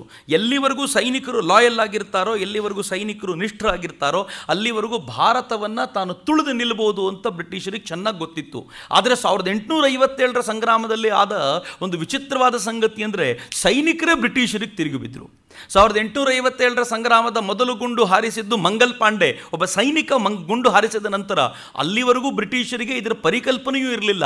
ಅವನು ಗುಂಡು ಹಾರಿಸಿದ ನಂತರವೂ ಕೂಡ ಇಡೀ ದೇಶದ ಸೈನಿಕರು ಒಂದಾಗಿದ್ದಾರೆ ಅಂತ ಯೋಚನೆ ಇರಲಿಲ್ಲ ಅವರಿಗೆ. ಆದರೆ ಯಾವಾಗ ಸೈನಿಕರು ತಿರುಗಿ ಬಿದ್ದಿದ್ದಾರೆ ಅಂತ ಗೊತ್ತಾಯ್ತೋ ಅದೆಂಥ ಗಂಭೀರವಾದ ಸಂಗತಿ ಅಂತ ಯೋಚನೆ ಮಾಡಿ ಅನೇಕ ಬಾರಿ ಅದನ್ನು ಉಲ್ಲೇಖ ಮಾಡೋದು ಭಯ ಆಗುತ್ತೆ. ಅನೇಕ ಬಾರಿ ಹೇಗಿರ್ಬೋದು ಒಬ್ಬ ಬ್ರಿಟಿಷ್ ಅಧಿಕಾರಿ ಎಲ್ಲ ಸೈನಿಕರ ನಡುವೆ ತಾನೂ ಇರಬೇಕು, ಈ ಸೈನಿಕರಲ್ಲಿ ತಮಗೆ ನಿಷ್ಠರು ಯಾರು, ತಮ್ಮ ವಿರೋಧಿಗಳು ಯಾರು ಅಂತಾನೆ ಗೊತ್ತಿಲ್ಲ. ಈ ಥರದ ಸ್ಥಿತಿಯಲ್ಲಿ ಪ್ರತಿಯೊಬ್ಬ ಇರಬೇಕು. ತಾವಿರುವ ಡೇರೆಯ ಹೊರಗಡೆ ಅನೇಕ ಭಾರತೀಯ ಸಾಮಾನ್ಯ ಜನ ಇದ್ದಾರೆ, ಇವರು ಸೈನಿಕರ ಪರವಾಗಿದ್ದಾರೋ ನಮ್ಮ ಪರವಾಗಿದ್ದಾರೋ ಅನ್ನೋದು ಗೊತ್ತಿಲ್ಲ. ಈ ಥರದ ಸ್ಥಿತಿಗತಿಯಲ್ಲಿ ಬ್ರಿಟಿಷರಿದ್ದಾರೆ. ನಮ್ಮ ಪರವಾಗಿದ್ದಾರೆ ಅಂತ ತಿಳ್ಕೊಂಡು ಅಲ್ಲಿಗೆ ಹೋಗೋದ್ರ ವೇಳೆಗೆ ವಿರೋಧಿಗಳಾಗಿ ನಿಂತು ಬಿಡ್ತಾರೆ. ಯಾರನ್ನು ನಂಬಬೇಕು ಬಿಡಬೇಕು ಅನ್ನುವಂಥ ವಿಚಿತ್ರವಾದ ಪರಿಸ್ಥಿತಿ ಅವತ್ತಿತ್ತು. ಇದಾದ ನಂತರ 1857ರ ಸಂಗ್ರಾಮ ಮುಗಿದ ನಂತರ ಅವರು ಸ್ಪಷ್ಟವಾದ ನಿರ್ಧಾರ ಮಾಡಿದರು. ಅವರ ಸೈನಿಕ ನೀತಿಯನ್ನು ಹೇಗೆ ತಗೊಂಡು ಬಂದರು ಅಂತಂದರೆ ಯಾವ ಕಾರಣಕ್ಕೂ ಇನ್ನು ಮುಂದೆ ಭಾರತದ ಸೈನಿಕ ದೇಶಭಕ್ತನಾಗಬಾರದು ಅನ್ನುವಂಥ ನಿಯಮಗಳನ್ನು ತಗೊಂಡು ಬಂದರು. ಆ ಥರದ ವ್ಯವಸ್ಥಿತವಾದ ನೀತಿಗಳನ್ನು ತಗೊಂಡು ಬಂದರು.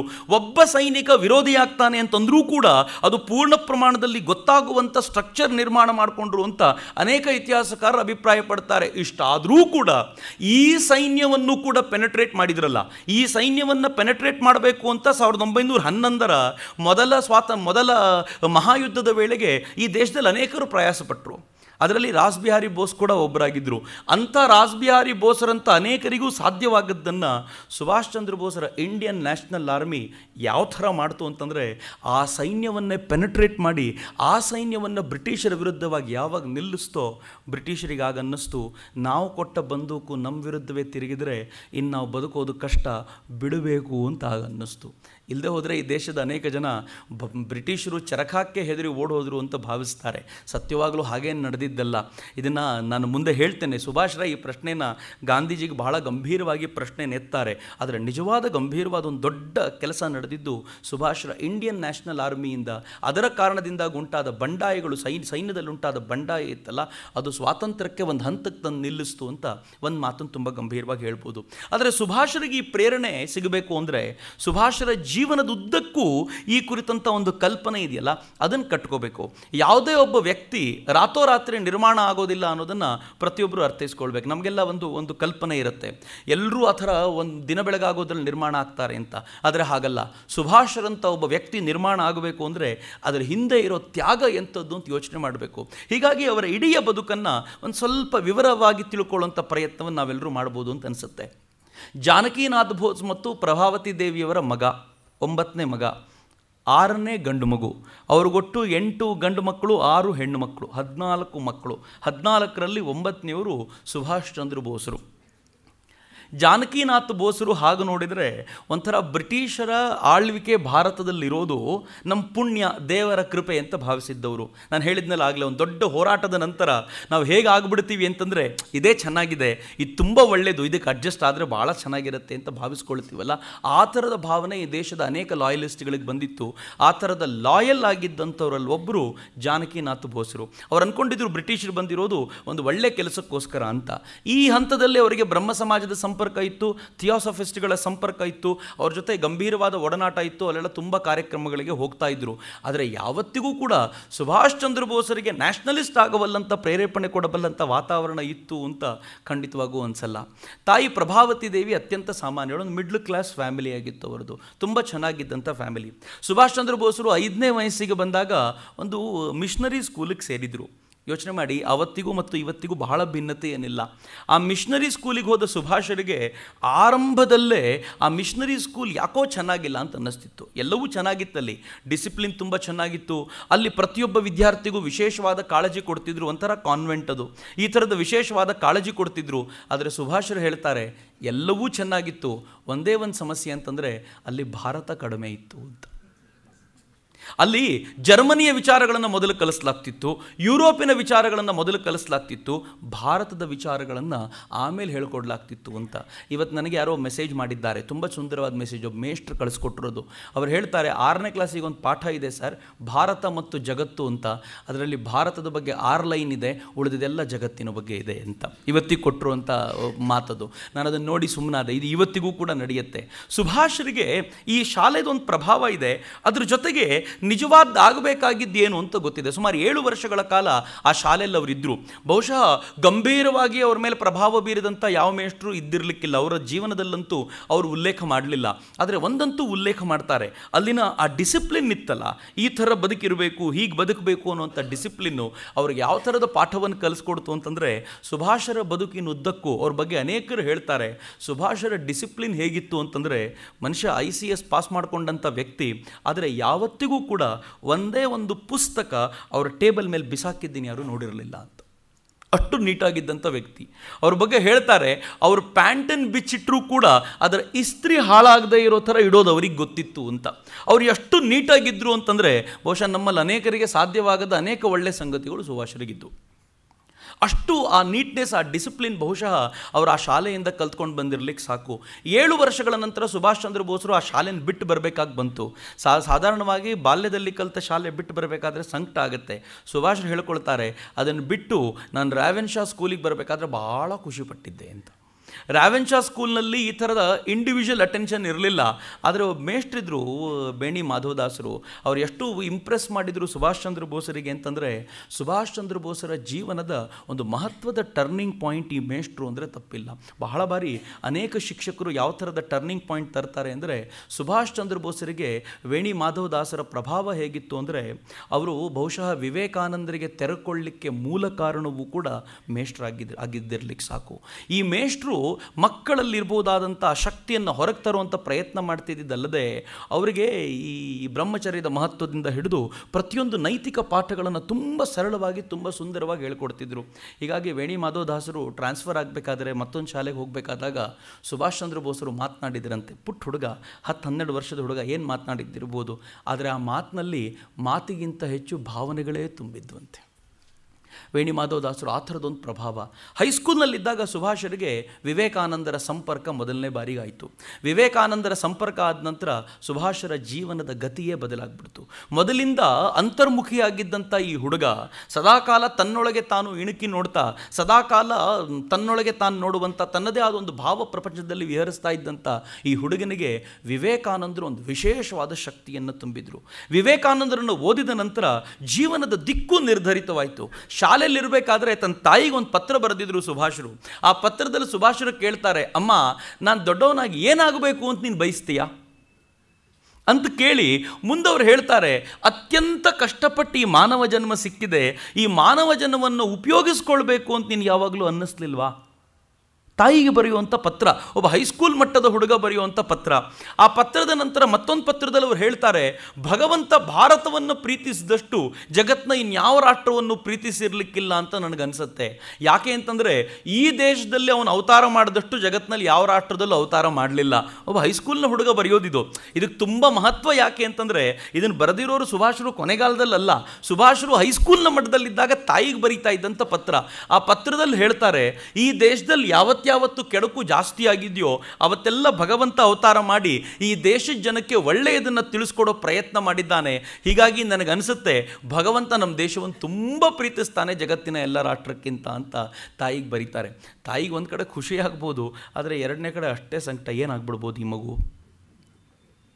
ಆತ ಮನೆಗೆ ಬಂದರೆ ಯಾವತ್ತೂ ಹಾಸಿಗೆ ಮೇಲೆ ಮಲಗಿದ್ದೇ ಇಲ್ವಂತೆ, ಯಾವಾಗಲೂ ಚಾಪೆ ಹಾಸ್ಕೊಂಡು ಮಲಗ್ತಾ ಇದ್ದಿದ್ದು. ಯಾಕೆ ಅಂತ ಕೇಳಿದರೆ ಸುಭಾಷ್ ಹೇಳೋರು, ನಮ್ಮ ಋಷಿಮುನಿಗಳು ಯಾವತ್ತೂ ಚಾಪೆ ಮೇಲೆ ಮಲಗ್ತಿದ್ದಿದ್ದಲ್ವ, ಮತ್ತು ನಾನು ಯಾಕೆ ಇದ್ರ ಬಗ್ಗೆ ತಲೆ ಕೆಡಿಸ್ಕೋಬೇಕು, ನಾನು ಹೀಗೆ ಮಲಗ್ತೀನಿ ಅಂತ. ಅಂದರೆ ಆ ಕಲ್ಪನೆ ಇತ್ತಲ್ಲ, ಹುಟ್ಟಿನಿಂದ ಒಂದು ಕಲ್ಪನೆ, ಅವರ ದೃಷ್ಟಿಕೋನ ಆ ದಿಕ್ಕಿನಲ್ಲೇ ಇತ್ತು. ಅದರ ಹಿಂದಿನ ದೊಡ್ಡ ಶಕ್ತಿ ಸ್ವಾಮಿ ವಿವೇಕಾನಂದರಾಗಿದ್ದರು ಅಂತ ಸುಭಾಷರಂತೂ ಪದೇ ಪದೇ ಪದೇ ಪದೇ ಸ್ಮರಿಸ್ಕೊಳ್ತಾರೆ. SSLC ಅವರು ಅಂದರೆ ಆಗಿನ 10ನೇ ಕ್ಲಾಸಿನ ವಿದ್ಯಾರ್ಥಿ ಸೆಕೆಂಡ್ ರ್ಯಾಂಕ್ ಯೂನಿವರ್ಸಿಟಿಗೆ ತೊಗೊಂಡು ಬಂದಾಗ ಮನೆಯಲ್ಲೆಲ್ಲ ಸಂಭ್ರಮ. ಮನೇಲಿ ಬಂದು ಕೆಲವು ದಿನಗಳಿದ್ದರು, ಓಡಾಡ್ಕೊಂಡಿದ್ದರು. ಇದ್ದಕ್ಕಿದ್ದಂತೆ ಕಾಲೇಜಿಗೆ ಹೋಗೋಕ್ಕಿಂತ ಮುಂಚೆ ಸುಭಾಷರು ಒಂದಿನ ಮನೆಯಿಂದ ಕಾಣೆಯಾಗ್ಬಿಟ್ರು. ಎಲ್ರಿಗೂ ಗಾಬರಿ, ಎಲ್ಲಿ ಹೋದರು ಅಂತ. ಸುಭಾಷರಿಗೊಂದು ಹುಚ್ಚಿತ್ತು, ಚಿಕ್ಕನ್ನಲ್ಲೇ ಗುರುಗಳನ್ನು ಹುಡುಕುವಂಥ ಹುಚ್ಚು. ನಾನು ನನ್ನ ಆಧ್ಯಾತ್ಮಿಕ ಔನ್ನತ್ಯವನ್ನು ಸಾಧಿಸಬೇಕು ಅಂದರೆ ಯಾರಾದರೂ ಸಂತರು ಸಿಗಬೇಕು ಅನ್ನೋ ಕಾರಣಕ್ಕೆ ಗುರುಗಳನ್ನು ಅರಸ್ಕೊಂಡು ಹೋಗ್ತಾ ಇದ್ದರು. ಯಾವ ಗುರುಗಳು ಸರಿಯಾಗಿ ಸಿಗ್ತಿರಲಿಲ್ಲ. ಒಬ್ಬ ಗುರುವಂತೂ ಅವ್ರು ಹೇಳಿದ ಎಲ್ಲ ಸಾಧನೆಯನ್ನು ಮಾಡಿದ ನಂತರ ಸುಭಾಷರಿಗೆ ತೃಪ್ತಿ ಆಗಲಿಲ್ಲ ಅಂತ ಅವರನ್ನು ಬಿಟ್ಟರು. ಕೊನೆಗೊಂದಿನ ಮನೆಯನ್ನೇ ಬಿಟ್ಟು ಓಡೋಗ್ಬಿಟ್ರು. ಮನೆಯಲ್ಲಿ ಗಾಬರಿ ಆಗೋಯ್ತು, ಅಲ್ಲೋಲ ಕಲ್ಲೋಲ, ಮುಂದೇನಾಗುತ್ತೆ, ಎಲ್ಲಿ ಹೋದ ಹುಡುಗ ಅಂತ ಎಲ್ಲ ಜ್ಯೋತಿಷಿಗಳನ್ನು ಕೇಳಿದರು. ಒಬ್ಬ ಜ್ಯೋತಿಷಿ ಹೇಳಿದರು, ಹುಡುಗ ಬಹುಶಃ ಈಶಾನ್ಯ ದಿಕ್ಕಿನ ಬದಿಂದ ಶುರುವಾಗುವಂಥ ಒಂದು ಊರಿನಲ್ಲಿದ್ದಾನೆ ಅಂತ. ಅವರೆಲ್ಲ ಬೈದ್ಯನಾಥದಲ್ಲಿ ಹುಡುಕಾಡ್ತಿದ್ರೆ, ಹುಡುಗ ಬನಾರಸ್ನಲ್ಲಿದ್ದರು. ಬನಾರಸ್ನಲ್ಲಿ ತಿರುಗಾಡ್ತಿದ್ದ. ಮಥುರಾಕ್ಕೆ ಹೋದರು, ಋಷಿಕೇಶಕ್ಕೆ ಹೋದರು, ಹರಿದ್ವಾರಕ್ಕೆ ಹೋದರು. ಇಲ್ಲೆಲ್ಲ ತಿರುಗಾಡ್ಕೊಂಡು ಬಂದರು. ಒಂದು ಮೂಲಗಳ ಪ್ರಕಾರ ಹೇಳ್ತಾರೆ, ರಾಮಕೃಷ್ಣಾಶ್ರಮಕ್ಕೂ ಕೂಡ ಸ್ವಾಮಿ ಇವರು ಹೋದರು, ಸುಭಾಷ್ ಚಂದ್ರ ಬೋಸರು ಹೋದರು. ಅಲ್ಲಿ ಬ್ರಹ್ಮಾನಂದರಿದ್ದರಂತೆ. ಬ್ರಹ್ಮಾನಂದರನ್ನು ಮಾತನಾಡಿಸಿದರು. ಬ್ರಹ್ಮಾನಂದರು ಇವರು ಕಣ್ಣಲ್ಲಿ ಕಣ್ಣಿಟ್ಟು ಹೇಳಿದರು, ನೀನು ಸನ್ಯಾಸಿಯಾಗಲಿಕ್ಕೆ ಬಂದವನಲ್ಲಪ್ಪ, ನೀನು ಮಹತ್ವದ ಕೆಲಸ ಮಾಡಲಿಕ್ಕೆ ಹೊರಟಿದ್ದೀಯಾ, ನಿನ್ನ ಹತ್ರ ಮಾಡಿಸ್ಕೊಳ್ತಾರೆ ಅಂತ ಅವ್ರು ಬೆನ್ನು ಚಪ್ಪರಿಸಿ ಕಳಿಸ್ಕೊಟ್ರು ಅಂತ ಕೂಡ ಒಂದು ಕಡೆ ಉಲ್ಲೇಖ ಬರುತ್ತೆ. ಎಲ್ಲ ಮುಗಿಸ್ಕೊಂಡು ಅನೇಕ ಸಾಧು ಸಂತರನ್ನು ನೋಡಿದ ನಂತರ ಈ ಸಾಧು ಸಂತರು ಯಾರು ತನಗೆ ಮಾರ್ಗದರ್ಶನ ಮಾಡಲಿಕ್ಕೆ ಯೋಗ್ಯರಲ್ಲ. ವಿವೇಕಾನಂದರು ಹೇಳ್ತಾರಲ್ಲ, ತ್ಯಾಗದಿಂದ ಮಾತ್ರ ನಮಗೆ ಬೇಕಾಗಿರುವಂಥ ಸಾಕ್ಷಾತ್ಕಾರ ದೊರೆಯುತ್ತೆ ಅಂತ ಗೊತ್ತಾಗಿ ಮತ್ತೆ ವಾಪಸ್ ಮನೆಗೆ ಬಂದರು. ಮನೆಗೆ ಬಂದಾಗ ಅವ್ರ ತಾಯಿ ಬಗ್ಗೆ ಉಲ್ಲೇಖ ಮಾಡ್ತಾರೆ ಅವ್ರ ಜೀವನ ಚರಿತ್ರೆಯಲ್ಲಿ. ತಾಯಿಗಳೋ ಅಂತ ಹತ್ಬಿಟ್ರಂತೆ. ಹುಡುಗ ಮನೆಗೆ ಬರ್ತಿರೋ ಸುದ್ದಿ ದೂರದಿಂದನೇ ಗೊತ್ತಾಗಿ ಅರ್ಧಕ್ಕೆ ಓಡಿ ಬಂದು ಕಣ್ಣೀರು ಸುರಿಸಿ ಮಗನ ಗಟ್ಟಿಯಾಗಿ ತಬ್ಕೊಂಡು ತಾಯಿ ಹೇಳಿದ್ಲಂತೆ, ಹೆಣ್ಮಕ್ಳಿಲ್ಲದೆ ಹೋಗಿದ್ದಿದ್ರೆ ಮನೆಯಲ್ಲಿ ನಾನು ಯಾವಾಗಲೂ ಗಂಗೆಗೆ ಹಾರ ಪ್ರಾಣ ಬಿಟ್ಬಿಟ್ಟಿದ್ದೆ ಅಂತ. ತಂದೆ ಕರ್ಕೊಂಡು ಹೋದರು ಮಗನನ್ನು, ಕೋಣೆಯಲ್ಲಿ ಕೂರಿಸ್ಕೊಂಡ್ರು. ತುಂಬ ಹೊತ್ತು ತಂದೆ ಮಾತನಾಡಿ ಮಗನನ್ನು ತುಂಬ ಪ್ರಶ್ನೆಗಳನ್ನು ಕೇಳಿ ಕೊನೆಗೆ ತಂದೆ ಕೂಡ ತಡಿಲಿಕ್ಕಾಗದೆ ಕಣ್ಣೀರಿಟ್ಬಿಟ್ರು. ತಂದೆ ಹೇಳಿದ್ರಂತೆ, ಇನ್ನೇನಾದರೂ ನಿನ್ನ ಮುಂದಿನ ಬಾರಿ ಹೀಗೆ ಹೋದರೆ ನಾನು ಇನ್ನಿನ್ನು ಹುಡುಕಲ್ಲ ಅಂದರು ತಂದೆ. ಆದರೆ ತಾಯಿ ಸುಭಾಷ್ ಹೇಳ್ಕೊಳ್ತಾರೆ, ಆಕೆ ಸ್ವಲ್ಪ ಫೆನೆಟಿಕ್ ಆಗಿದ್ಲು. ನನ್ನ ತಾಯಿ ಏನು ಹೇಳಿದ್ಲು ಅಂತಂದರೆ, ನೆಕ್ಸ್ಟ್ ಟೈಮ್ ನೀನೇನಾದರೂ ಹೋದರೆ ನಾನು ಎಲ್ಲಿಗಾದರೂ ಹೋಗ್ತೀನಿ, ನಾನು ವಾಪಸ್ ಮನೆಗೆ ಬರಲ್ಲ ಅಂದ್ಲಂತೆ ತಾಯಿ. ಸುಭಾಷರು ಇವೆಲ್ಲವನ್ನು ಸಹಜವಾಗಿ ಸ್ವೀಕಾರ ಮಾಡಿದರು. ಸುಭಾಷರು ಬಹಳ ಪ್ರೀತಿಯಿಂದ ಇದ್ದರು. ಕಾಲೇಜಿಗೆ ಹೋಗುವಂಥ ಪ್ರಸಂಗ, ಕಲ್ಕತ್ತಾದಲ್ಲಿ ಕಾಲೇಜಿಗೆ ಸೇರಿದರು. ಕಾಲೇಜಿಗೆ ಸೇರಿ ಪ್ರೆಸಿಡೆನ್ಸಿ ಕಾಲೇಜಿನಲ್ಲಿದ್ದರು. ತುಂಬ ಶ್ರದ್ಧಾವಂತ ವಿದ್ಯಾರ್ಥಿ. ಆದರೆ ಅಷ್ಟೇ ಮಟ್ಟಿಗೆ ಅಂತರ್ಮುಖಿಯಾಗಿದ್ದರಿಂದ ಸೇವಾ ಕೆಲಸದಲ್ಲಿ ತಮ್ಮನ್ನು ತಾವು ತುಂಬ ತೊಡಗಿಸ್ಕೊಳ್ತಿದ್ರು. ಅಲ್ಲಿದ್ದಾಗಲೇ ಒಂದು ಗುಂಪನ್ನು ಕಟ್ಕೊಂಡಿದ್ರು.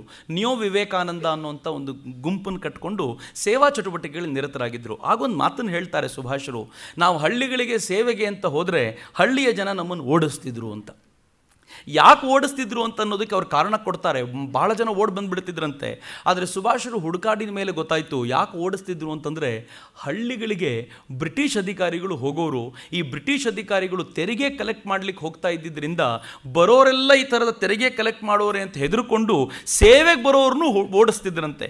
ಸುಭಾಷರು ಅಂತೂ ಇಂತೂ ಇವರು ಸೇವೆ ಮಾಡೋದಕ್ಕೆ ಸದಾಕಾಲ ನಿರತರಾಗಿರ್ತಿದ್ರು. ಆದರೆ ವಿಶೇಷವಾದ ಸಂಗತಿ ಅಂತಂದರೆ, ಸುಭಾಷರು ಪ್ರೆಸಿಡೆನ್ಸಿ ಕಾಲೇಜ್ನಲ್ಲಿದ್ದರು. ಅಲ್ಲೇ ಇದ್ದಂಥ ಹಾಸ್ಟೆಲಲ್ಲಿ ಉಳ್ಕೊಂಡಿದ್ರು. ಈ ಹಾಸ್ಟೆಲ್ನಲ್ಲಿ ಆಗಂತೂ ತೀವ್ರವಾಗಿ ಸ್ವಾತಂತ್ರ್ಯದ ಚಟುವಟಿಕೆಗಳು ನಡೀತಿದ್ದರಿಂದ ಯಾವಾಗಲೂ ಪೊಲೀಸರು ಬರ್ತಿದ್ರು, ಎಲ್ಲರೂ ಗಮನಿಸ್ತಿದ್ರು, ಪ್ರತಿಯೊಬ್ಬರ ಮೇಲೆ ಅನುಮಾನ, ಪ್ರತಿಯೊಬ್ಬರ ಮೇಲೆ ಕಣ್ಣು. ಈ ಥರದ ಪರಿಸ್ಥಿತಿಯಲ್ಲಿ ಸುಭಾಷರು ಅಲ್ಲಿದ್ದರು. ಇದರ ನಡುವೆ ತನಗೇನೂ ಸಂಬಂಧ ಇಲ್ಲದಂತೆ ತನ್ನ ಪಾಡಿಗೆ ತಾನು ವಿವೇಕಾನಂದರ ಅಧ್ಯಯನ ಮಾಡ್ತಾ ಬೇರೆಯವ್ರನ್ನೂ ಕೂಡ ವಿವೇಕಾನಂದರ ಚಿಂತನೆಗಳಿಗೆ ಪ್ರಚೋದಿಸ್ತಾ ತುಂಬ ಹಾಯಾಗಿದ್ದರು. ಮನೆಗೆ ಒಂದ್ಸಲ ಬಂದ ಸುಭಾಷರು ಮನೆಯಲ್ಲಿ ನೋಡ್ತಾರೆ, ಮನೆಯಲ್ಲಿದ್ದ ಆ ಜಾಗಕ್ಕೆ ಸುತ್ತಮುತ್ತ ಕಾಲೆರಾ ಬಂದಿದೆ ಅಂತ ಗೊತ್ತಾದಾಗ ತನ್ನ ಗೆಳೆಯರನ್ನು ಕರ್ಕೊಂಡು ಸುಭಾಷರು ಓಡಿದ್ರಂತೆ. ನಮಗೆ ಈ ಉಲ್ಲೇಖಗಳು ಎಲ್ಲೂ ಸಿಗೋದಿಲ್ಲ. ಇದ್ರ ಬಗ್ಗೆ ನಮ್ಗೆ ಯಾರೂ ಹೇಳಲೇ ಇಲ್ಲ. ಸುಭಾಷರು ಅಂತಂದರೆ ಒಂದು INA ಅಂತ ತೋರಿಸಿ ಸುಮ್ಮನಾಗ್ಬಿಡ್ತಾರೆ, ಒಬ್ಬ ಸೇನಾನಿ ಅಂತ ತೋರಿಸಿ ಒಂದು ಫೋಟೋ ತೋರಿಸಿ ಸುಮ್ಮನಾಗ್ಬಿಡ್ತಾರೆ. ಆದರೆ ಸುಭಾಷರ ಒಳಗಿದ್ದಂಥ ತ್ಯಾಗದ ಭಾವನೆ ಇತ್ತಲ್ಲ, ತನ್ನನ್ನು ತಾನು ಸಮರ್ಪಿಸಿಕೊಂಡು ಮತ್ತೊಬ್ಬನ ಉದ್ಧಾರಕ್ಕೆ ತನ್ನನ್ನು ತಾನು ಧಾರೆ ಏರ್ಕೊಳ್ಳುವಂಥ ಒಂದು ಬುದ್ಧಿ ಇತ್ತಲ್ಲ, ಇದು ತುಂಬ ವಿಶೇಷವಾಗಿತ್ತು. ಕಾಲರಾ ಪೀಡಿತ ಜನರಿಗೆ ಸೇವೆ ಮಾಡಲಿಕ್ಕೆ ಹೋಗೋಕ್ಕಿಂತ ಮುಂಚೆ ತಾವೇನಾದರೂ ಪ್ರಿಕಾಷನ್ಸ್ ತಗೋಬೇಕು ಅಂತ ಯಾವತ್ತೂ ಯಾವತ್ತೂ ಅವ್ರಿಗೆ ಅನಿಸೇ ಇರಲಿಲ್ಲ. ನೇರವಾಗಿ ಹೋದರೂ ಅವರು ಸೇವೆಗೆ ನಿರತರಾಗಿಬಿಟ್ರು. ಮನೇಲಿ ತಂದೆ ತಾಯಿ ಗಾಬರಿಯಾಗಿ ಯಾರ್ಯಾರನ್ನೋ ಕಳಿಸಿ ಸುಭಾಷರನ್ನು ಎಳ್ಕೊಂಡು ಬಂದು ಮನೇಲಿ ಕೂಡಾಕೋ ವೇಳೆಗೆ ಸಾಕಾಗಿ ಹೋಗ್ತಿತ್ತು ಅವರಿಗೆ. ಈ ಥರದ ವ್ಯಕ್ತಿತ್ವ ಸುಭಾಷರದು. ಕಾಲೇಜಿಗೆ ಮತ್ತೆ ಮರಳಿ ಹೋಗೋ ಪ್ರಸಂಗ, ಒಂದು ವಿಶೇಷವಾದ ಪ್ರಸಂಗ ನಡೀತು. ಬಹುಶಃ ಸುಭಾಷರ ಜೀವನವನ್ನು ಅನೇಕ ಬಾರಿ ಭಗವಂತ ಟೆಸ್ಟ್ ಮಾಡಿದ್ದಾನೆ. ಅದರಲ್ಲಿ ಒಂದು ಟೆಸ್ಟ್ ಇದು. ಅಲ್ಲಿ ಒಬ್ಬ ವಿದೇಶದ ಒಬ್ಬ ಅಧ್ಯಾಪಕರು ಬಂದಿದ್ದರು, ಓಟನ್ ಸಾಹೇಬರು ಅಂತ ಅವ್ರ ಹೆಸರು, ಓಟನ್ ಅಂತ ಅವರ ಹೆಸರು. ಈ ಅಧ್ಯಾಪಕರಿಗೆ ಭಾರತವನ್ನು ಕಂಡ್ರೆ ಸ್ವಲ್ಪ ಅಸಡ್ಡೆ ಸಹಜವಾಗಿರುತ್ತೆ. ಮೊದಲೆಲ್ಲ ವಿದೇಶಿಯರಿಗೆ ಭಾರತವನ್ನು ಕಂಡ್ರೆ ಅಸಡ್ಡೆ ಇತ್ತು. ನಮ್ಮ ದುರ್ದೈವ ಇವತ್ತು ಭಾರತೀಯರಿಗೆ ಭಾರತವನ್ನು ಕಂಡ್ರೆ ಅಸಡ್ಡೆ. ಒಂಥರ ನಾವು ವಿದೇಶಿಯರಾಗಿದ್ದೀವಿ. ಇದನ್ನೇ ಗುಲಾಮಿ ಮಾನಸಿಕತೆ ಅಂತ ಕರೆಯೋದು. ನಾನು ತುಂಬ ಬಾರಿ ಯೋಚನೆ ಮಾಡ್ತಿದ್ದೆ, ಆಂಥ್ರೋಪಾಲಜಿ ಅಂದರೆ ಏನು ಅಂತ. ನಾನು ಈ ಪದವನ್ನು ನೋಡಿದಾಗ ಹೇಳಿದ್ದು ಮಾನವಶಾಸ್ತ್ರದ ಅಧ್ಯಯನ ಅಥವಾ ಮಾನವಶಾಸ್ತ್ರ ಅಂತ.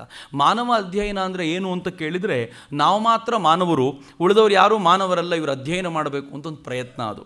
ಹೀಗಾಗಿ ಬ್ರಿಟಿಷರು ಭಾರತೀಯರನ್ನು ನೋಡ್ತಿದ್ದ ದೃಷ್ಟಿಕೋನವೇ ಹಾಗೆ, ಇವರು ಯಾರೂ ಮಾನವರೇ ಅಲ್ಲ, ಇವ್ರ ಅಧ್ಯಯನ ನಾವು ಮಾಡಬೇಕು ಅಂತ. ಆ ಥರದ ದೃಷ್ಟಿಕೋನದಿಂದ ಬಂದವರು ಇವರೆಲ್ಲ ಕರಿಯರು. ನಾವು ಭಗವಂತ ನಮ್ಮನ್ನು ಕಳಿಸಿರೋದೇ ಇವರನ್ನು ಆಳಲಿಕ್ಕೆ, ಇವರನ್ನು ನಾವು ಆಳದೆ ಹೋದರೆ ಅನಾಗರಿಕರಾಗಿ ಸತ್ತೋಗ್ಬಿಡ್ತಾರೆ ಅಂತ ಭಾವಿಸ್ಕೊಂಡಿರ್ತಿದ್ರು. ನಮ್ಮಲ್ಲೂ ಅನೇಕರಿಗೆ ಕೆಲವರು ನೋಡಿದಾಗ ಹಂಗೆ ಅನ್ಸುತ್ತೆ, ಅಯ್ಯೋ ಪಾಪ ನಾವಿಲ್ಲದೆ ಹೋದರೆ ಹೆಂಗೆ ಬದುಕ್ಬೋದು ಅವರು ಅಂತ. ಆದರೆ ವಾಸ್ತವವಾಗಿ ನಾವಿಲ್ಲದೆ ಹೋದರೆ ಅವ್ರು ಚೆನ್ನಾಗೇ ಬದುಕ್ತಾರೆ. ನಾವು ಹೋದ ಮೇಲೆ ಅವ್ರು ಹಾಳಾಗೋದು ಭಾಳ ಬಾರಿ ನಮ್ಗೆ ಅರ್ಥ ಆಗಲ್ಲ. ಕಾಡಿನಿಂದ ಜನರನ್ನು ನಾಡಿಗೆ ಕರ್ಕೊಂಡು ಬಂದು ನಾಗರಿಕರನ್ನಾಗಿ ಮಾಡ್ತೀವಿ ಅಂತ ಹೇಳ್ತೀವಿ. ಅವ್ರು ಕಾಡಿನಲ್ಲಿ ಎಷ್ಟು ಚೆನ್ನಾಗಿ ಬದುಕ್ತಿರ್ತಾರೆ ಅಂತಂದರೆ ಅದನ್ನು ನೋಡಿದರೆ ನಾಚಿಕೆ ಆಗುತ್ತೆ. ಹಳ್ಳಿಗಳಿಗೆ ಹೋಗಿ ನಾವೇನೋ ಉದ್ಧಾರ ಮಾಡ್ತೀವಿ ಅಂತ ಹೋಗ್ತೀವಿ.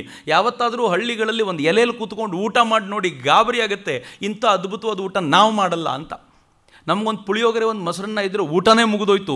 ಆದರೆ ಹಳ್ಳಿಗಳಲ್ಲಿ ನೋಡಬೇಕು ನೀವು, ಎಲೆ ಹಾಸ್ಕೊಂಡು ಊಟಕ್ಕೆ ಕೂತ್ಕೊಂಡು ಒಂದು ಎಷ್ಟು ಸುಂದರವಾಗಿ ಊಟ ಮಾಡ್ತಾರೆ. ಆದರೆ ನಮಗನ್ಸುತ್ತೆ ಹಳ್ಳಿಗರು ಅವರು ಮನುಷ್ಯರೇ ಅಲ್ಲ, ನಾವು ಮಾತ್ರ ಮನುಷ್ಯರು, ಯಾಕೆಂದರೆ ನಾವೆಲ್ಲ ಕಾರುಗಳಲ್ಲಿ ತಿರುಗಾಡ್ತೀವಿ ಅಂತ. ಆದರೆ ವಾಸ್ತವದ ಬದುಕು ಬೇರೆ. ಓಟನ್ ಸಾಹೇಬ್ರಿಗೆ ಇದೇ ಭಾವನೆ ಇತ್ತು, ಭಾರತೀಯರು ಮನುಷ್ಯರೇ ಅಲ್ಲ ಅಂತ. ಹೀಗಾಗಿ ಯಾವಾಗಲೂ ಕೆಟ್ಟದಾಗಿ ನಡ್ಕೊಳ್ತಿದ್ರು ಭಾರತೀಯ ವಿದ್ಯಾರ್ಥಿಗಳ ಜೊತೆಗೆ. ಒಂದಿನ ಕ್ಲಾಸ್ ರೂಮಲ್ಲಿ ಅವ್ರು ಪಾಠ ಮಾಡ್ತಿರುವಾಗ ಒಂದು 4-6 ಜನ ಗೆಳೆಯರು ಪಕ್ಕದ ಕಾರಿಡಾರಲ್ಲಿ ನಡ್ಕೊಂಡು ಹೋಗ್ತಿದ್ರಂತೆ. ಇವ್ರಿಗೆ ಯಾತಕ್ಕೂ ಕೋಪ ಬಂದು ಕ್ಲಾಸ್ ರೂಮ್ನಿಂದ ಹೊರಗೆ ಬಂದು ಇವ್ರನ್ನೆಲ್ಲ ತಳ್ಳಿಬಿಟ್ರು. ಒಂದಿಬ್ಬರಿಗೆ ಏಟು ಬಿದ್ದಿರಬೇಕು. Subhash Chandra ಬೋಸರು class representative ಆಗಿದ್ದವರು. ನಮ್ಮ ಹುಡುಗರಿಗೆ ಹೀಗಾಯಿತು ಅಂತ ಗೊತ್ತಾದಾಗ ಸ್ವಲ್ಪ ಬೇಜಾರಾಯಿತು, ಅವರಿಗೆ ಕೋಪ ಬಂತು.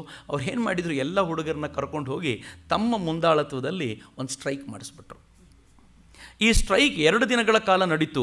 ಪ್ರಿನ್ಸಿಪಲ್ರಿಗೂ ಕೂಡ ಎಷ್ಟು ಒತ್ತಡ ಬಂತು ಅಂತಂದರೆ, ಕೊನೆಗೆ ಓಟನ್ ಸಾಹೇಬರು ಹೋಗಿ ಒಂದು ಕ್ಷಮಾಪಣೆಯನ್ನು ಕೇಳ್ಕೊಳ್ಬೇಕು ಅಂತ ಪ್ರಿನ್ಸಿಪಲ್ರೇ ಆದೇಶ ಕೊಡಬೇಕಾದ ಪರಿಸ್ಥಿತಿ ಬಂತು. ಓಟನ್ ಸಾಹೇಬರು ಕ್ಷಮಾಪಣೆಯನ್ನು ಒಂದು ರೀತಿಯಲ್ಲಿ ಕೇಳ್ಕೊಂಡ್ರು. ಇವರು ಒಪ್ಕೊಂಡು ಕ್ಲಾಸ್ ಶುರು ಮಾಡಿದರು. ಆದರೆ ಓಟನ್ರು ಇದನ್ನು ಮನಸ್ಸಲ್ಲಿ ಇಟ್ಕೊಂಡಿದ್ರು.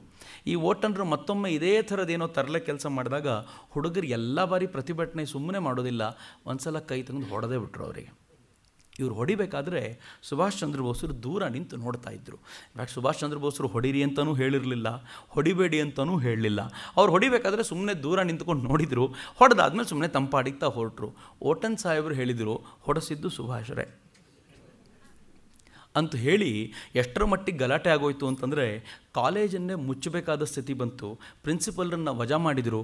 ಪ್ರಿನ್ಸಿಪಲ್ರು ತಾವು ವಜಾ ಆಗೋಕ್ಕಿಂತ ಮುಂಚೆ ಸುಭಾಷ್ ಚಂದ್ರ ಬೋಸರನ್ನು ಕಾಲೇಜಿನಿಂದ ಕೆತ್ತಿಸಾಕಿದ್ರು, ರೆಸ್ಟ್ರಿಕೇಟ್ ಮಾಡಿದರು ಅವರನ್ನು ರೆಸ್ಟ್ರಿಕೇಟ್ ಮಾಡಿದ ನಂತರ ಒಂದು ಸಮಿತಿ ಬಂತು, ಎಲ್ಲ ವಿಚಾರಣೆ ನಡೆಸಿತು.